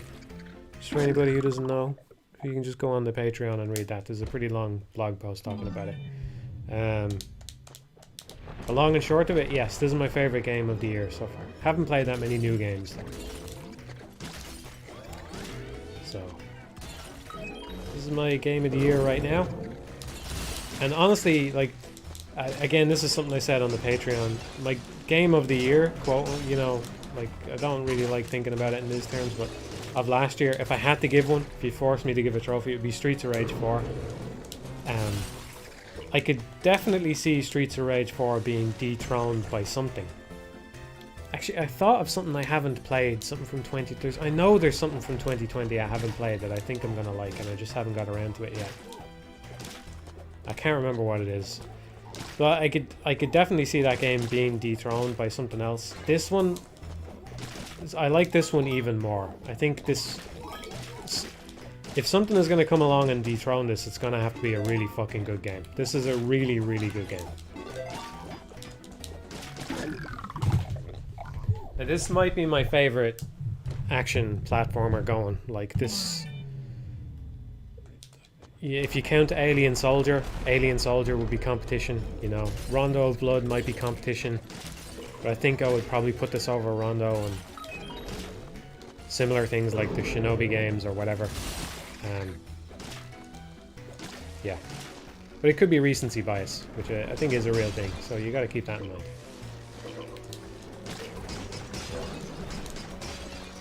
But yeah, I'm very impressed with this game. I think it's really, really well crafted. Really well crafted. Not to say I don't have problems with it, because I do. I still stand by absolutely hating the way weapons are used as punishment, because the punishment just goes on too long. That's the problem. If it just killed me and sent me back to the checkpoint, fine, because then I'm playing the game that I want to play again.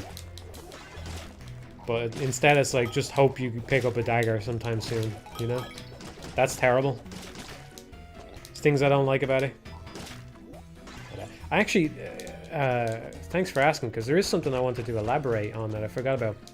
I've been thinking about this a bit more, and I was thinking, on the last stream when I was talking about this game, here's an example of me kind of changing my mind about something. It's not a 180 flip, so like I said, that is pretty rare.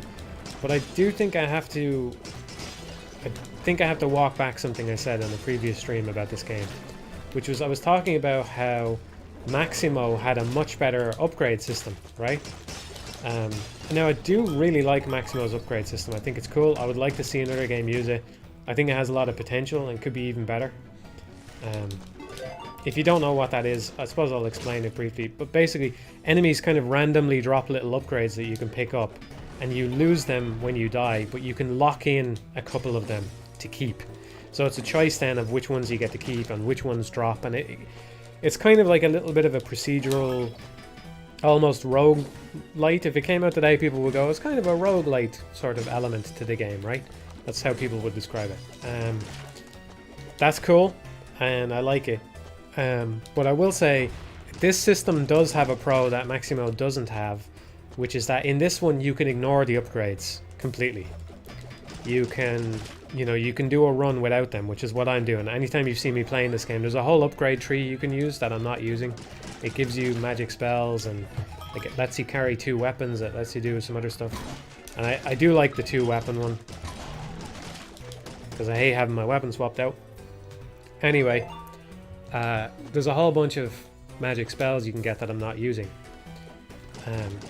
And yeah, in theory, you can ignore that in Maximo as well. You could, anytime an enemy drops something, you could choose not to pick it up. But I think it's a disingenuous argument, because it's just not how people feel when they play a game, right? If an enemy drops an upgrade, you're just...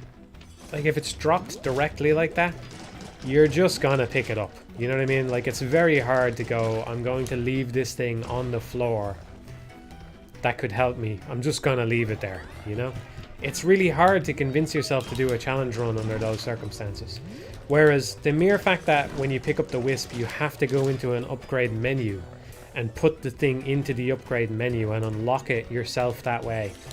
There's something about that which I think makes it much easier to go, nah, I'm not going to do that. Nah, this, the game doesn't need this. It doesn't need to be done. I don't need it. I'm good enough to play the game without it. I enjoy playing the game without it. I don't have to do it.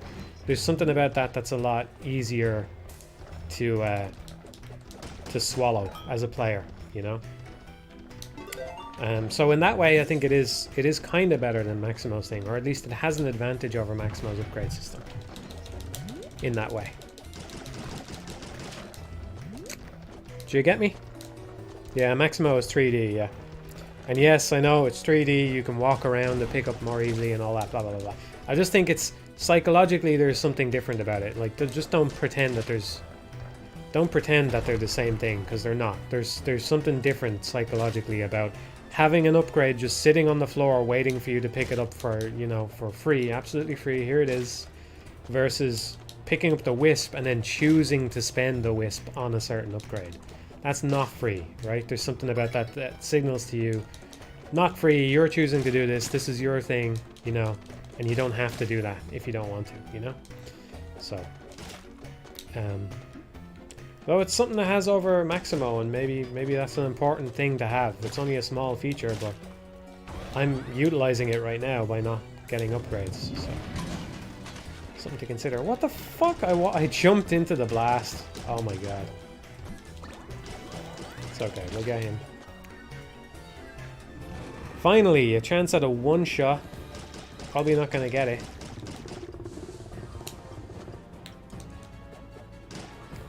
Boss is hard.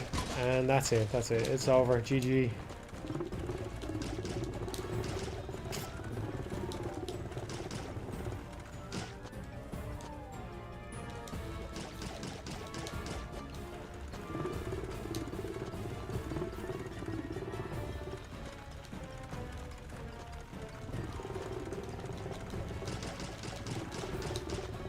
Nearly missed that because of the sound.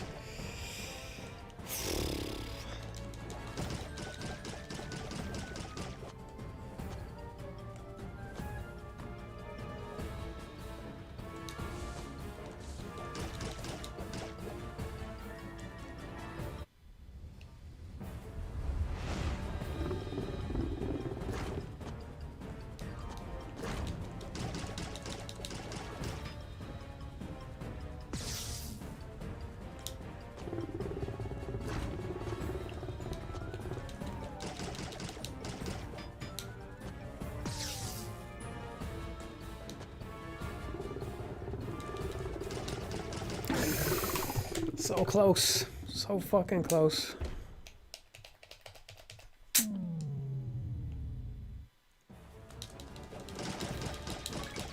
Just a little bit too far.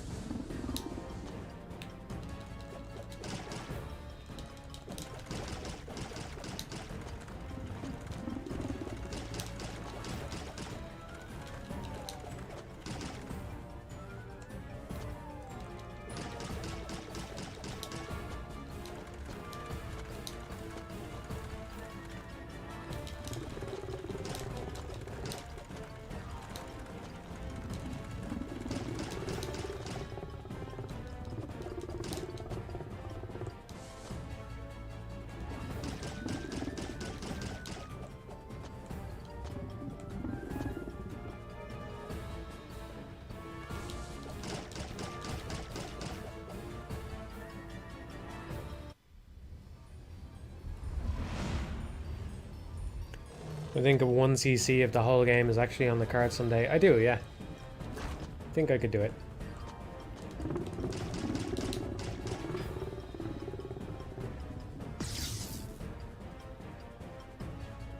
I think it might be easier than no damaging alien soldier. I know I haven't done that either, but I did get 4. Granted it wasn't on stream, so I gotta take my word on it, but I did get 4. But yeah, alien soldier is just... It's... Well, granted, a no damage of this would be harder than a no damage of alien soldier, so there is that. Because it's much longer, and it's got at least as much randomization and stuff anyway.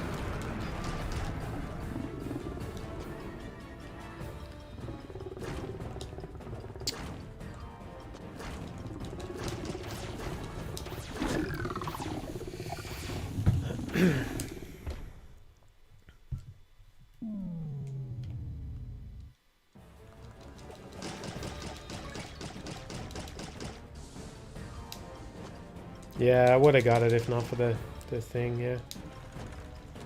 Losing the armor.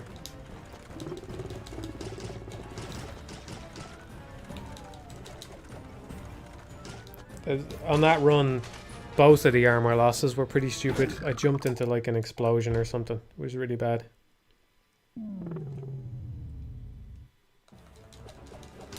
I know it's excuse making, but I do think sound would have helped there.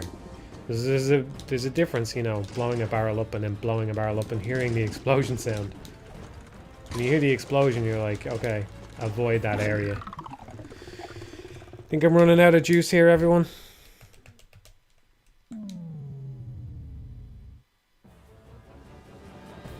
Oh, fuck.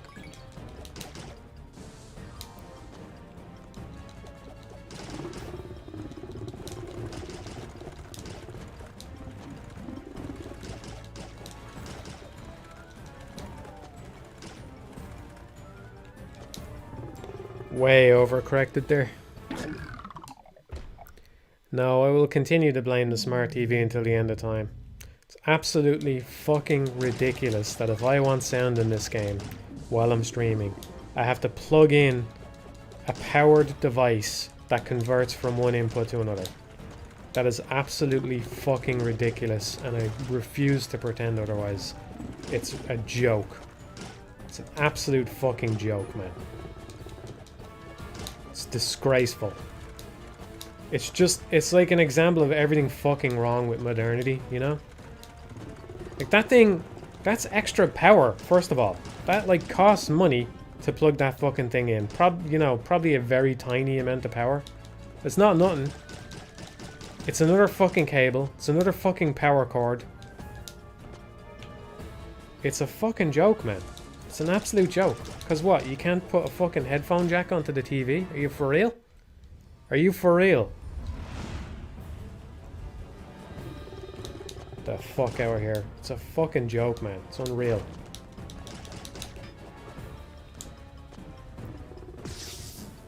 I'm not angry at you. I'm angry at the TV manufacturers. Just to be clear.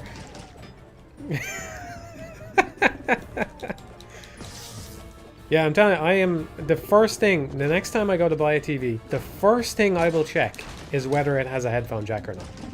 That's the very first thing I will check. I won't check whether it's got some bullshit app store or whatever, or it has a fucking, you know, a cool remote, or it's got a fucking... God knows what else, right? It's got anti-glare or something. Like, it's got an anti-glare coating. Or it has a thin bezel, right? Or it's curved. No. The very first thing I'm going to fucking check is if it has a headphone jack. And if it doesn't have a headphone jack, I'm not buying it. And that's it.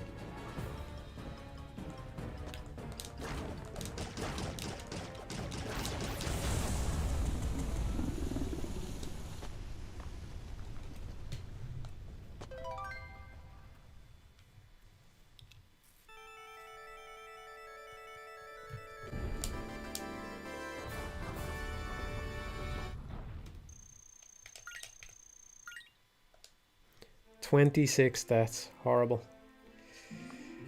I'm definitely flagging. I'm going to do one more and then we'll call it there. I like this level. I find this level to be the easiest one overall. If you're starting up, if you buy the game because of these streams, starting it up, play this one first, not the top one. This is easier than the other one. It looks harder to start with because the Grim Reapers are faster than the zombies, but I think it's easier.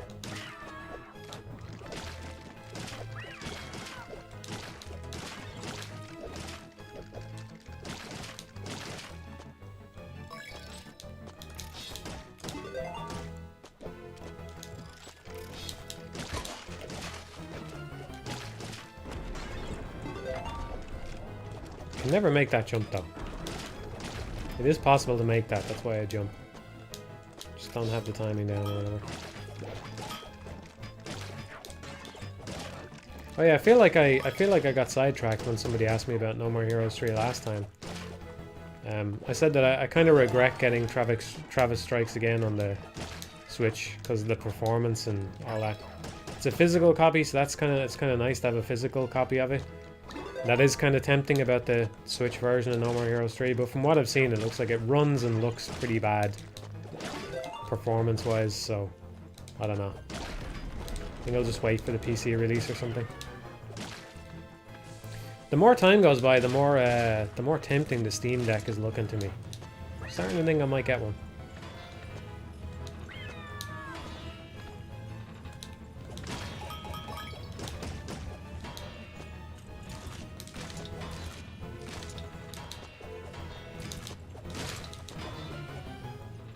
Yeah, I'll definitely be getting WarioWare though. I haven't got it yet, but I will.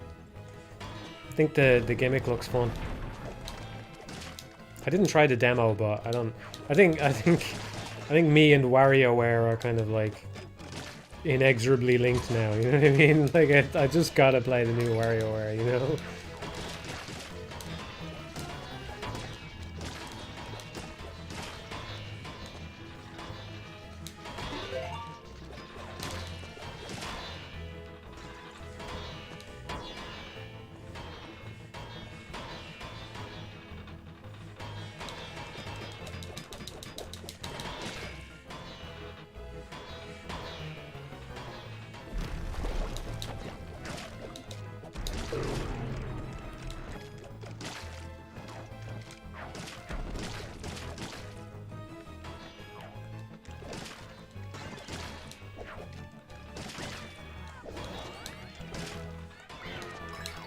The guillotines are such an elegant little bit of design as well, actually. I know they were in the old games too, but they're such an elegant thing. The way you can either walk under them or jump over them. It's a tiny thing, but like there's not many actions you can do in Ghosts and Goblins anyway, so for it to work both ways like that, it's very nice.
No, I haven't emulated Demon's Souls or anything.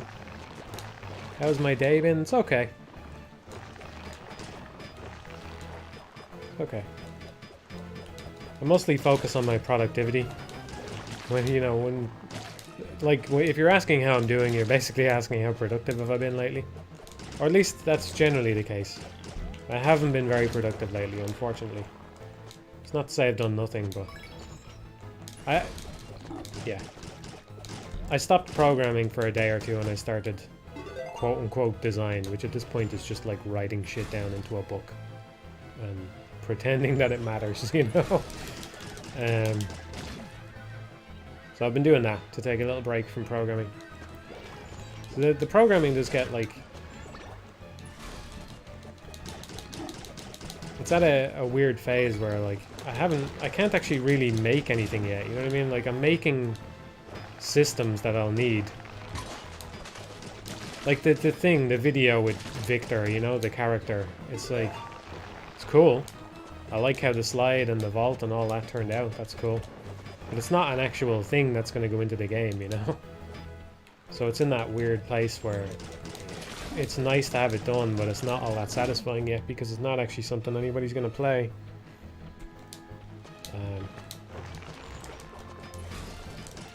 So I stepped away from the keyboard for a bit.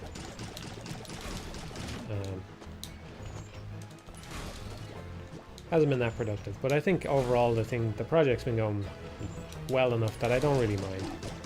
And normally I'd be pretty stressed out, like back in the video days. Remember when I made videos? Back in the video days I'd be pretty stressed out now. I'd be like, fuck man, I need to get another video out. It hasn't been going well.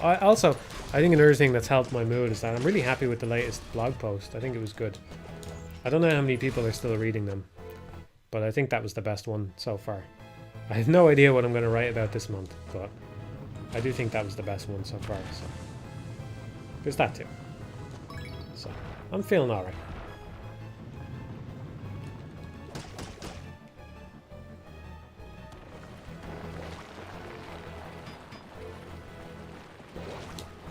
But my day so far has just been playing this game. Playing it a little bit worse than I hoped I would. I suppose I shouldn't be too hard on myself, because I have been doing things that I don't normally do, trying to get all the fairies and stuff. Just exploring the levels a little bit, so it's only natural that I wouldn't make progress as quickly as before.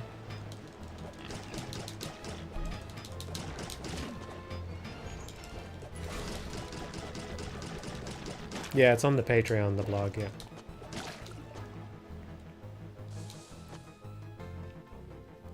How hard do you code? Pretty hard. Yeah, I'm okay on the mentorship thing. I think it's going well, so. I appreciate the offer though, still.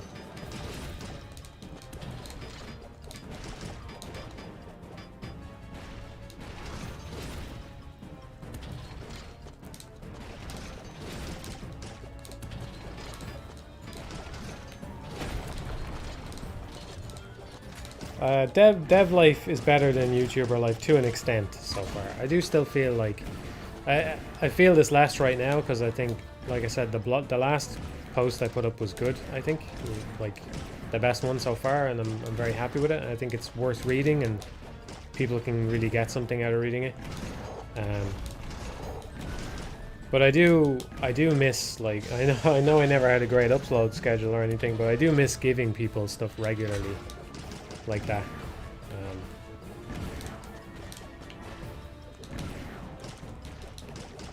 So there is that. Did pretty well there. That was nice.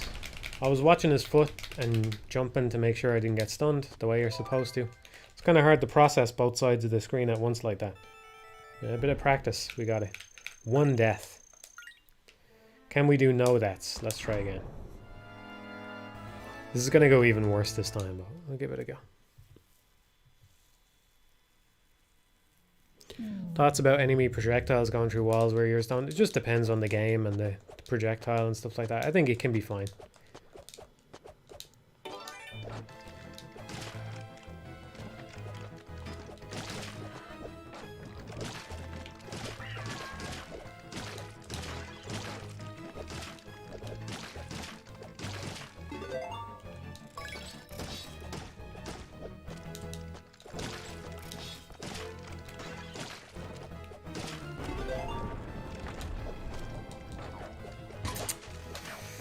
Shame that missed.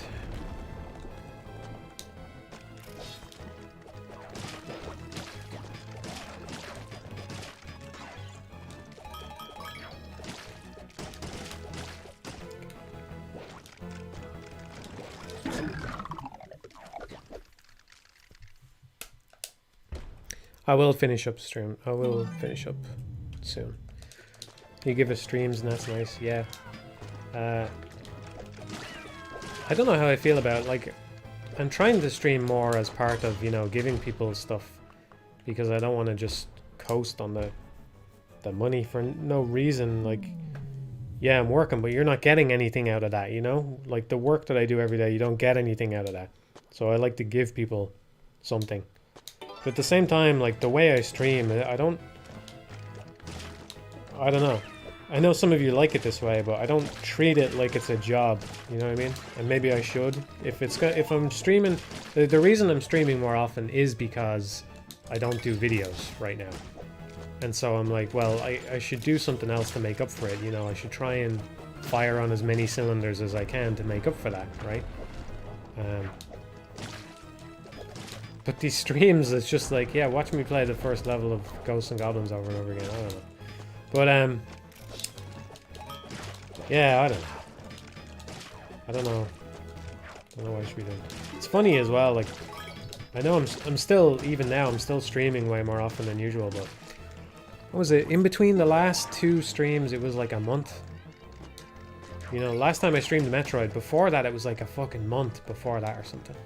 And I was thinking to myself, oh, I haven't streamed in like a few days. You know, the time is just fucking flying. I'm like, oh, it's been like a week or 2 since I streamed, and then I went and checked and it was like a month.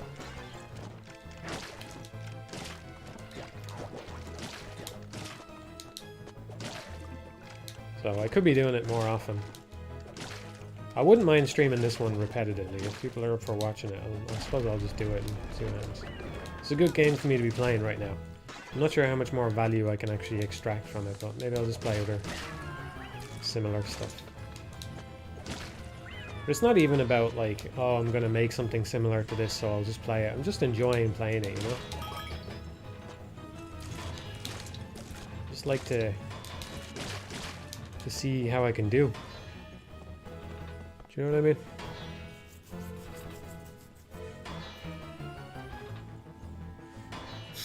You've watched every Super Metroid randomizer.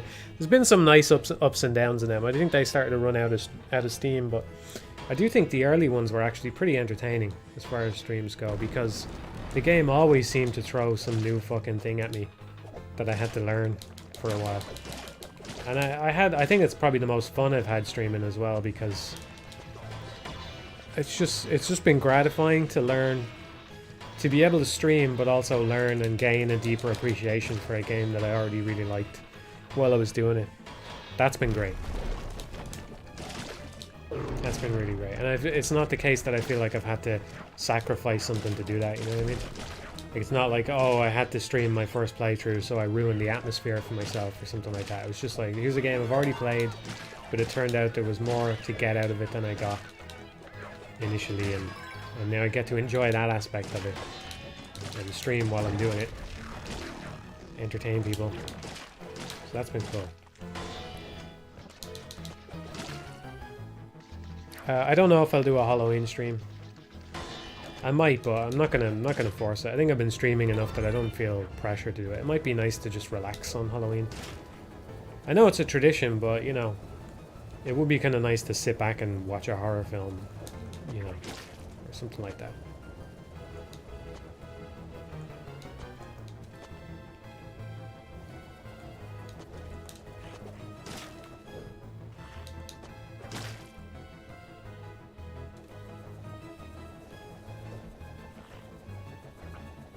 I didn't like the angle he was coming in on, that's why I stopped there. Okay. It's rare that I have gold armor here. Probably gonna get hit by a tentacle.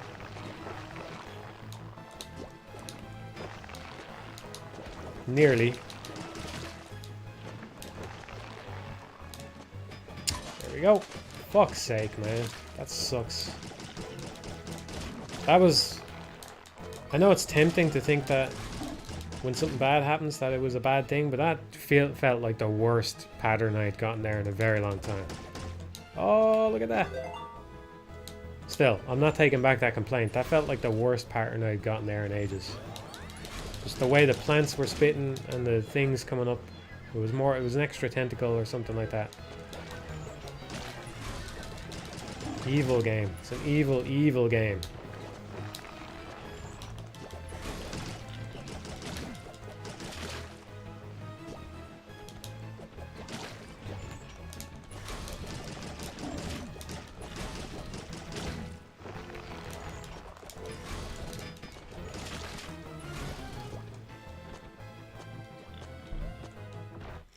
Any horror films on your radar? I generally don't enjoy horror films. I think horror films are probably my least favorite genre of film. Although some of my favorite films are in there. Like I really love Alien and The Thing. But I'm never really excited to watch a horror film or anything like that. But you know, on Halloween, yeah, I'll watch one. Why not? I'm not that much of a curmudgeon. I can be curmudgeonly, but I'm not curmudgeon throughout, you know what I mean?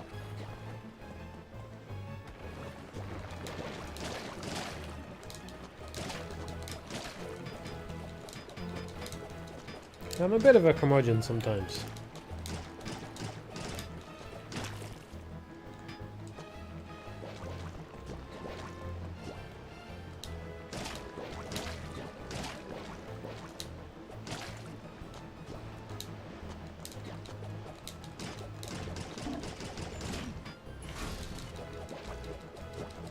Don't like Japanese horror films. I don't know. I don't think I've watched many. I'm not sure I've even watched any, but no, I probably wouldn't like them. I think it actually kind of relates to what I was talking about earlier, where horror films tend to be films where it's just shit happens and that's it. The film is over, you know. And Alien and The Thing are like that actually as well.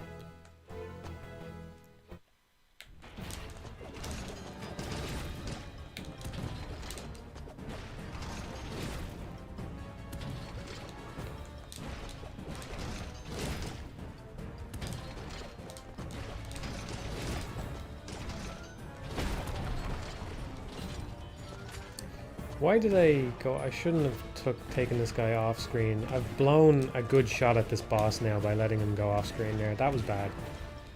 Because if you go where the flag is, that's the best place to hit him. Because his head is usually a bit higher up.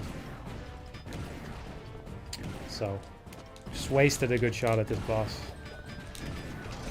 Yeah. Terrible. Terrible. Hard to imagine meeting this now.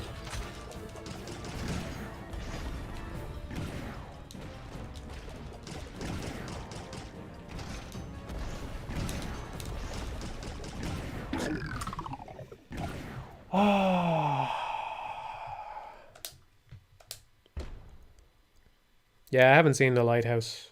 It's been recommended a couple of times in the chat. I will watch it.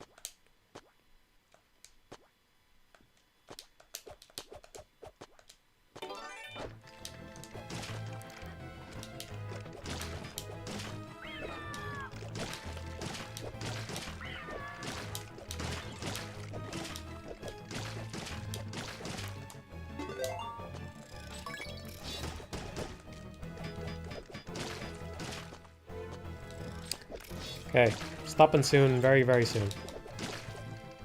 Maybe the next death, I'll give it up.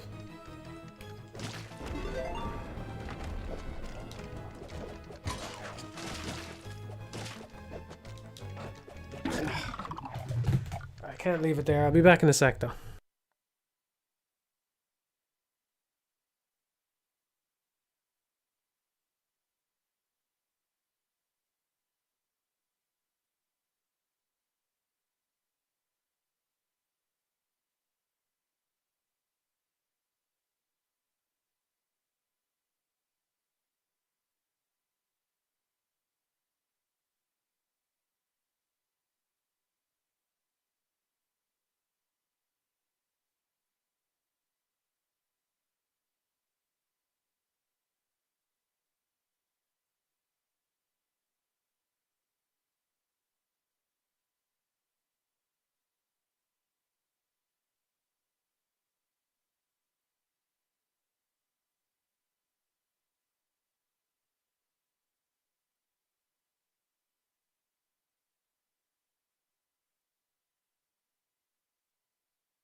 Okay, I'll try to one-shot this level a few more times and then call it quits, right?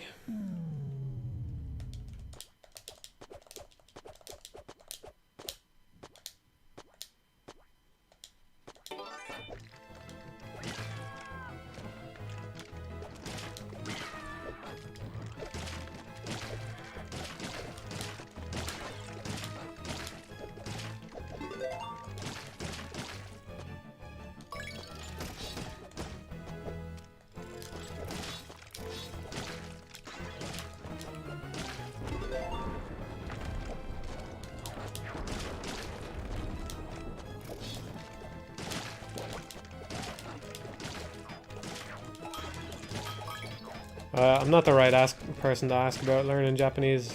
My journey has been very slow and long, and I've been very on and off with it, so probably not the right person to ask. Somebody did recommend me a channel called Cure Dolly though, which is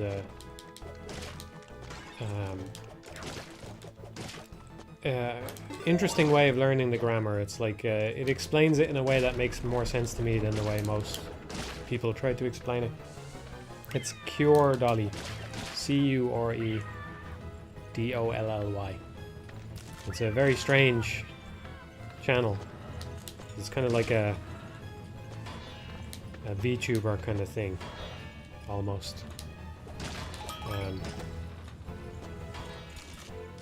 But whoever sent it to me was right. Like they said, the presentation might be off-putting to you, but it's actually a really good channel. And it is.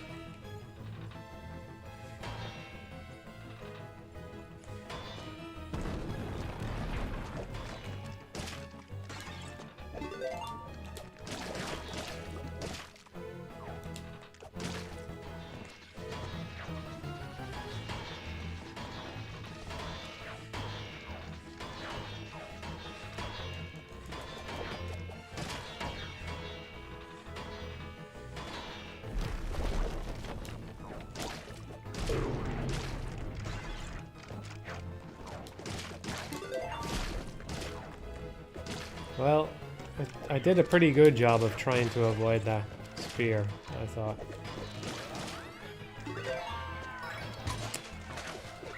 Getting greedy with the chest here as well, but now I want to change my weapon too, so... Fucking prick. I'm gonna get hit by this. Yep. That has a very tight window on it, that thing. You have to jump up the second it starts moving up. This is not looking good now.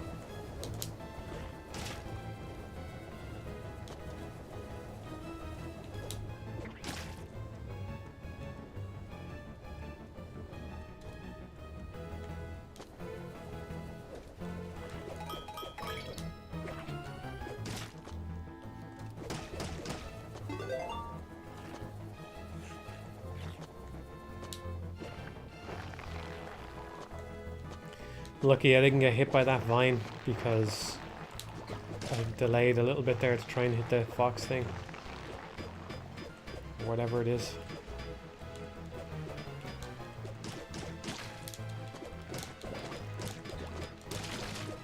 Fucking hell.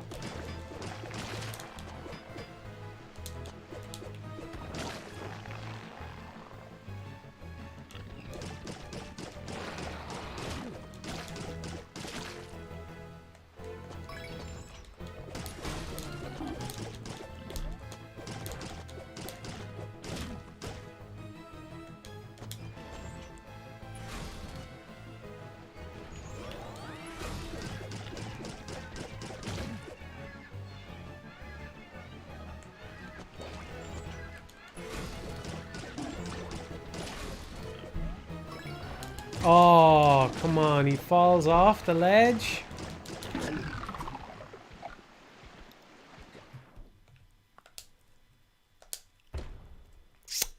Feel a bit salty about that one. I would have, probably would have been able to kill him with the daggers.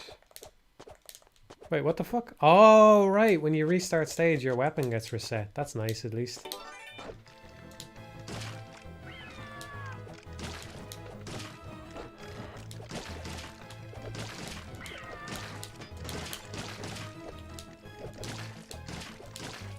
That's worth remembering.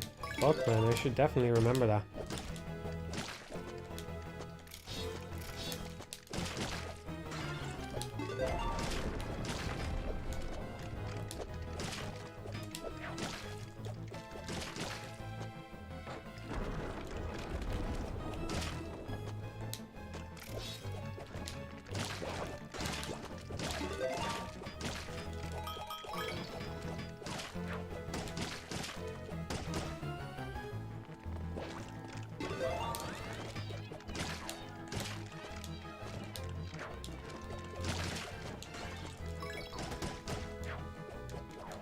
They can sometimes get across that gap, by the way. Sometimes if they jump just right, they get across it, so that's why I'm playing cautiously there. I want that thing to go away.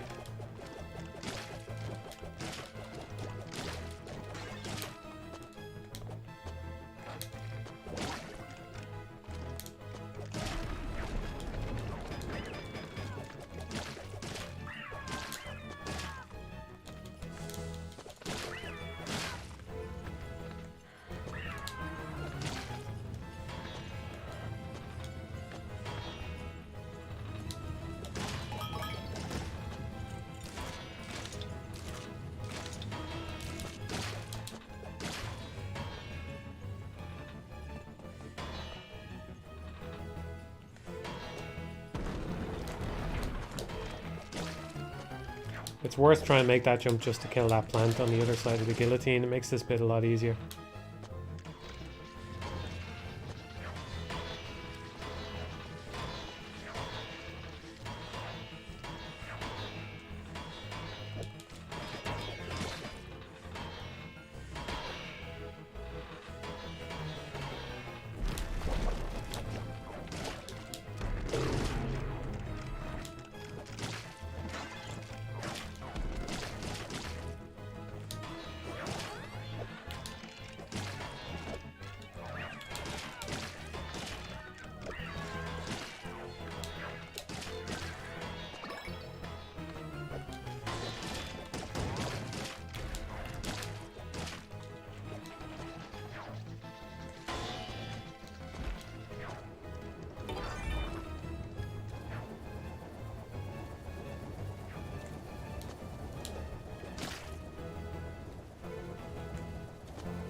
I don't know if it was worth...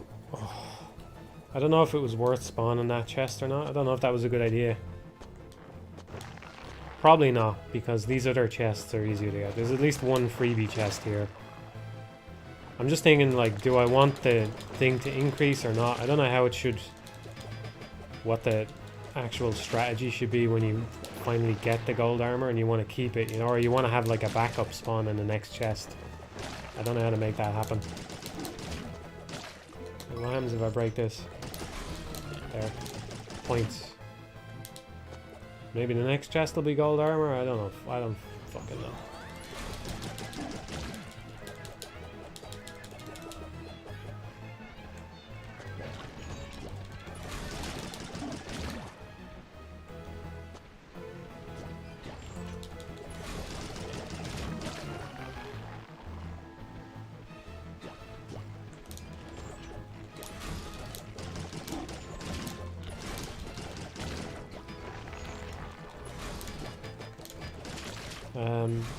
No, they're not really randomized, the chests. There is some randomization that they can have wizards in them.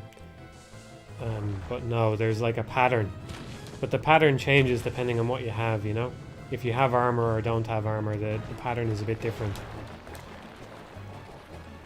And I think it also kind of changes, like if you lose armor halfway, you're going to end up with a whole different pattern then, you know? So it's... If you're consistent about what you're wearing, it's the same. But if you lose your armor, it changes, basically. It's my understanding of it, anyway. I haven't done, like, proper research on it. I've just felt it out.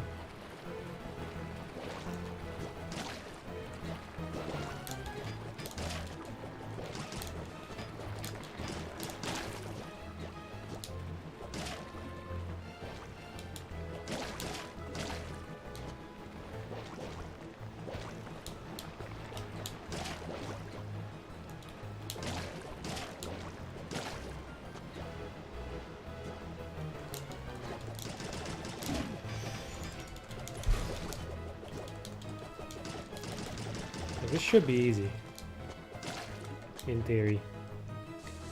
Be very disappointed if I end up dying to this guy now.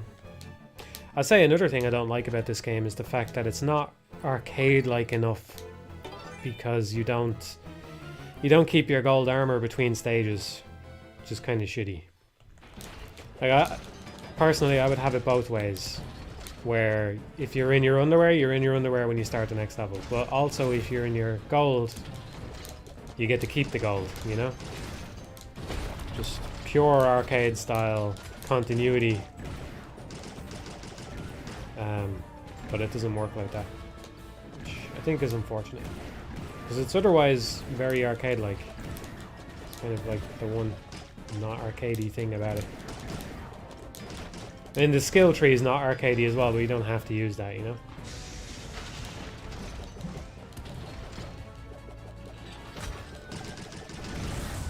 There we go. The golden finish.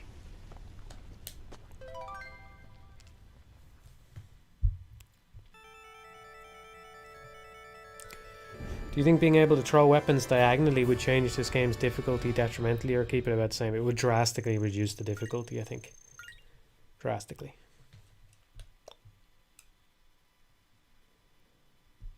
Hey! Dare I carry on? Should I do one more? I'm gonna do one more. Fine. Back to the ice level. I'm not gonna try and... Well, I will try and one-shot it, but I'm not gonna obsess about it. There should be a score bonus for 1cc. Yeah, you're right, actually. Yeah, there should be.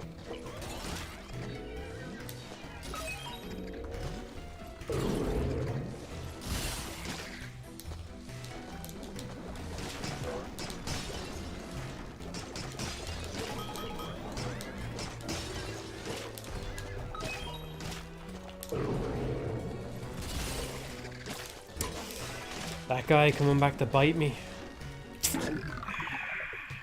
The one that hit me first, he was one of the guys from the big thing. From the big spawn, I think, anyway. I like this stage.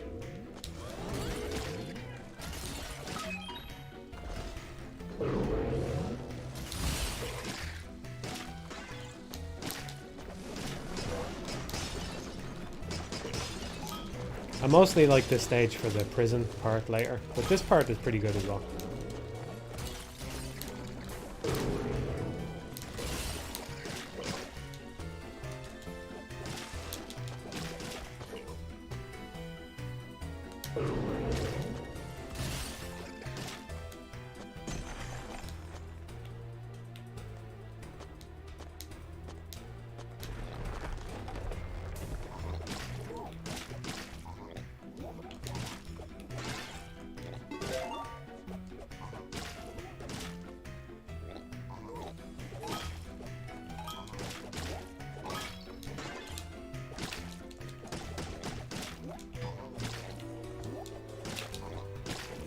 We're gonna be here a while. Takes a while for things to despawn. I think the weapons, the despawn on the weapons actually counts from each individual weapon or something. Like that one will despawn, and then I think this one has a shares that timer or something. Like that one has to go away first.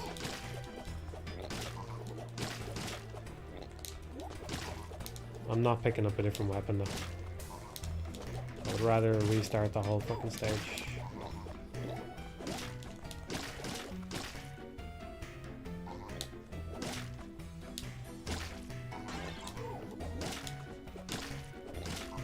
Is it ever gonna go away? What the fuck, man? Alright. Oh, because it's not out of a... Because it's out of a chest. That must be it. So only the ones from the... Only the ones from the pots despawn. Chest ones don't despawn. That's what it looks like the rule is.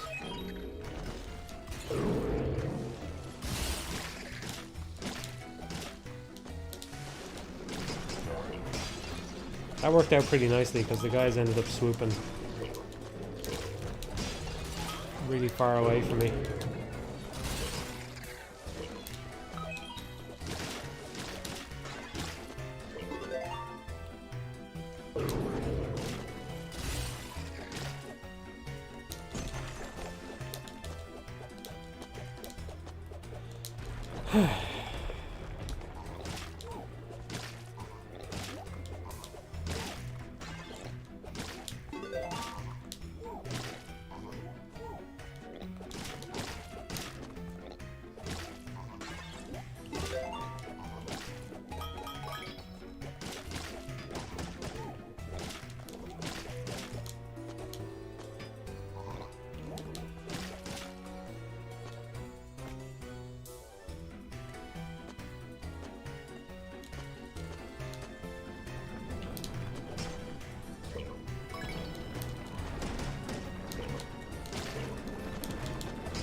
I'm not going near that fucking thing.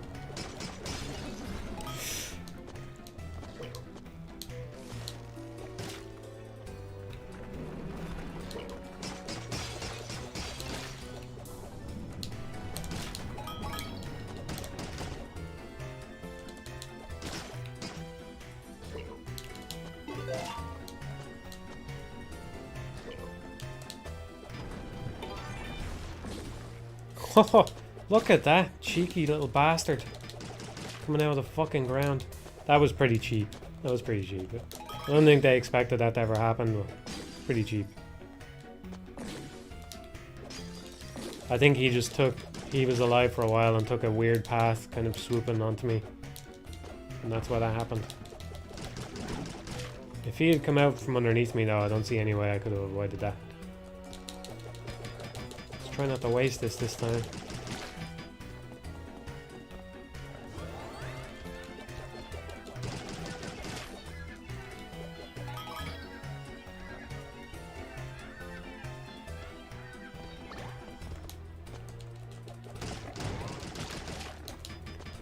Always nice to get a free wizard kill if he's just sitting in front of something you're shooting already.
I normally take that ladder up on the right, but I think I can just get this guy. Oh, look at that.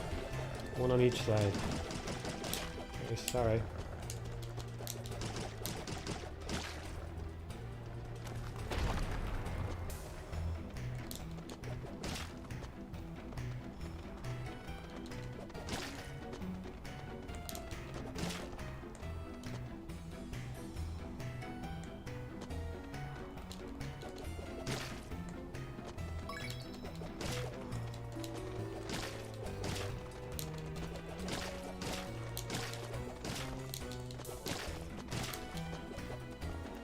Some pretty brutal bird spawns there. I do wonder if the game gets a little bit harder when you get gold armor. Kind of feels that way sometimes. Those bird spawns were pretty bad.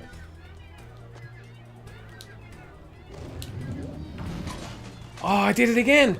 I did the exact same thing! And I know why it happened now that I'm paying attention. It's because I was trying to move forward quickly to get under that guy. That's why. So I'm trying to jump and I'm trying to get my momentum back so I can start getting over to the right to get that guy. I did the exact same thing again. I'm telling you, if I had sound, I wouldn't have done that. I wouldn't have done it, I swear. We're not out of it yet. It's not over yet. It's not over yet.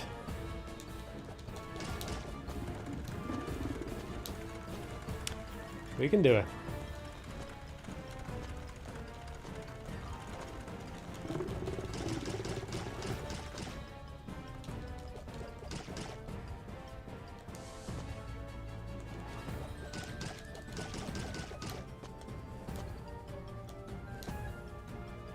This is a hard boss, though.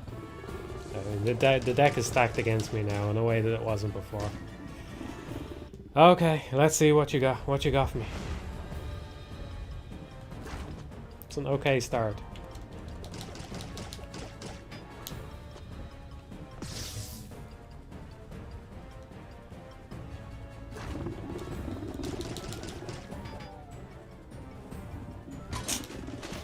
Yeah, I had a feeling that was going to hit. Okay.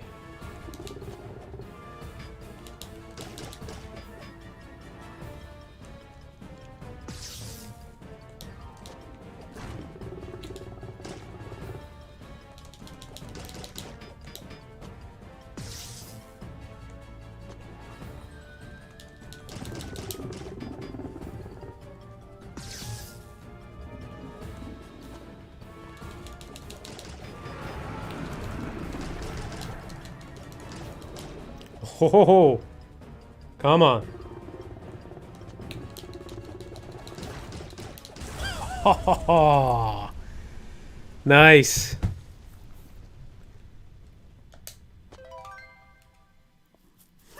Jumped right over him. Jumped right over him. There we go. That was 2 one-shots in a row, right? Oh no, it wasn't. No, I died a couple of times on that thing at the start, didn't I? Close, though. Close. Yeah. Alright. That's a good place to leave it, I think. I don't really want to do another level. Well, I kind of do, but I should relax and recharge. Been like 6 hours, so. All right.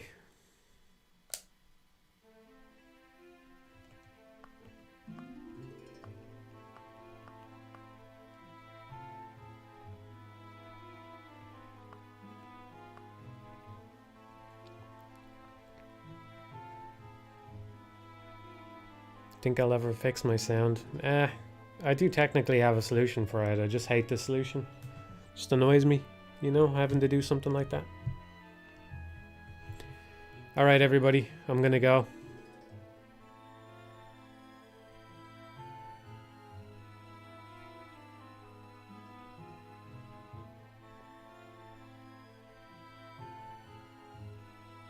Game itself is calling me a legend. Yeah. I still have to... I don't know. I definitely want to play this more, so... I don't know, I might stream it again soon. It's weird, it went pretty badly. But I did pretty well at the end there. Maybe it's just because I was more focused or something, I don't know. I didn't think I was gonna be able to beat 2 levels like that, so...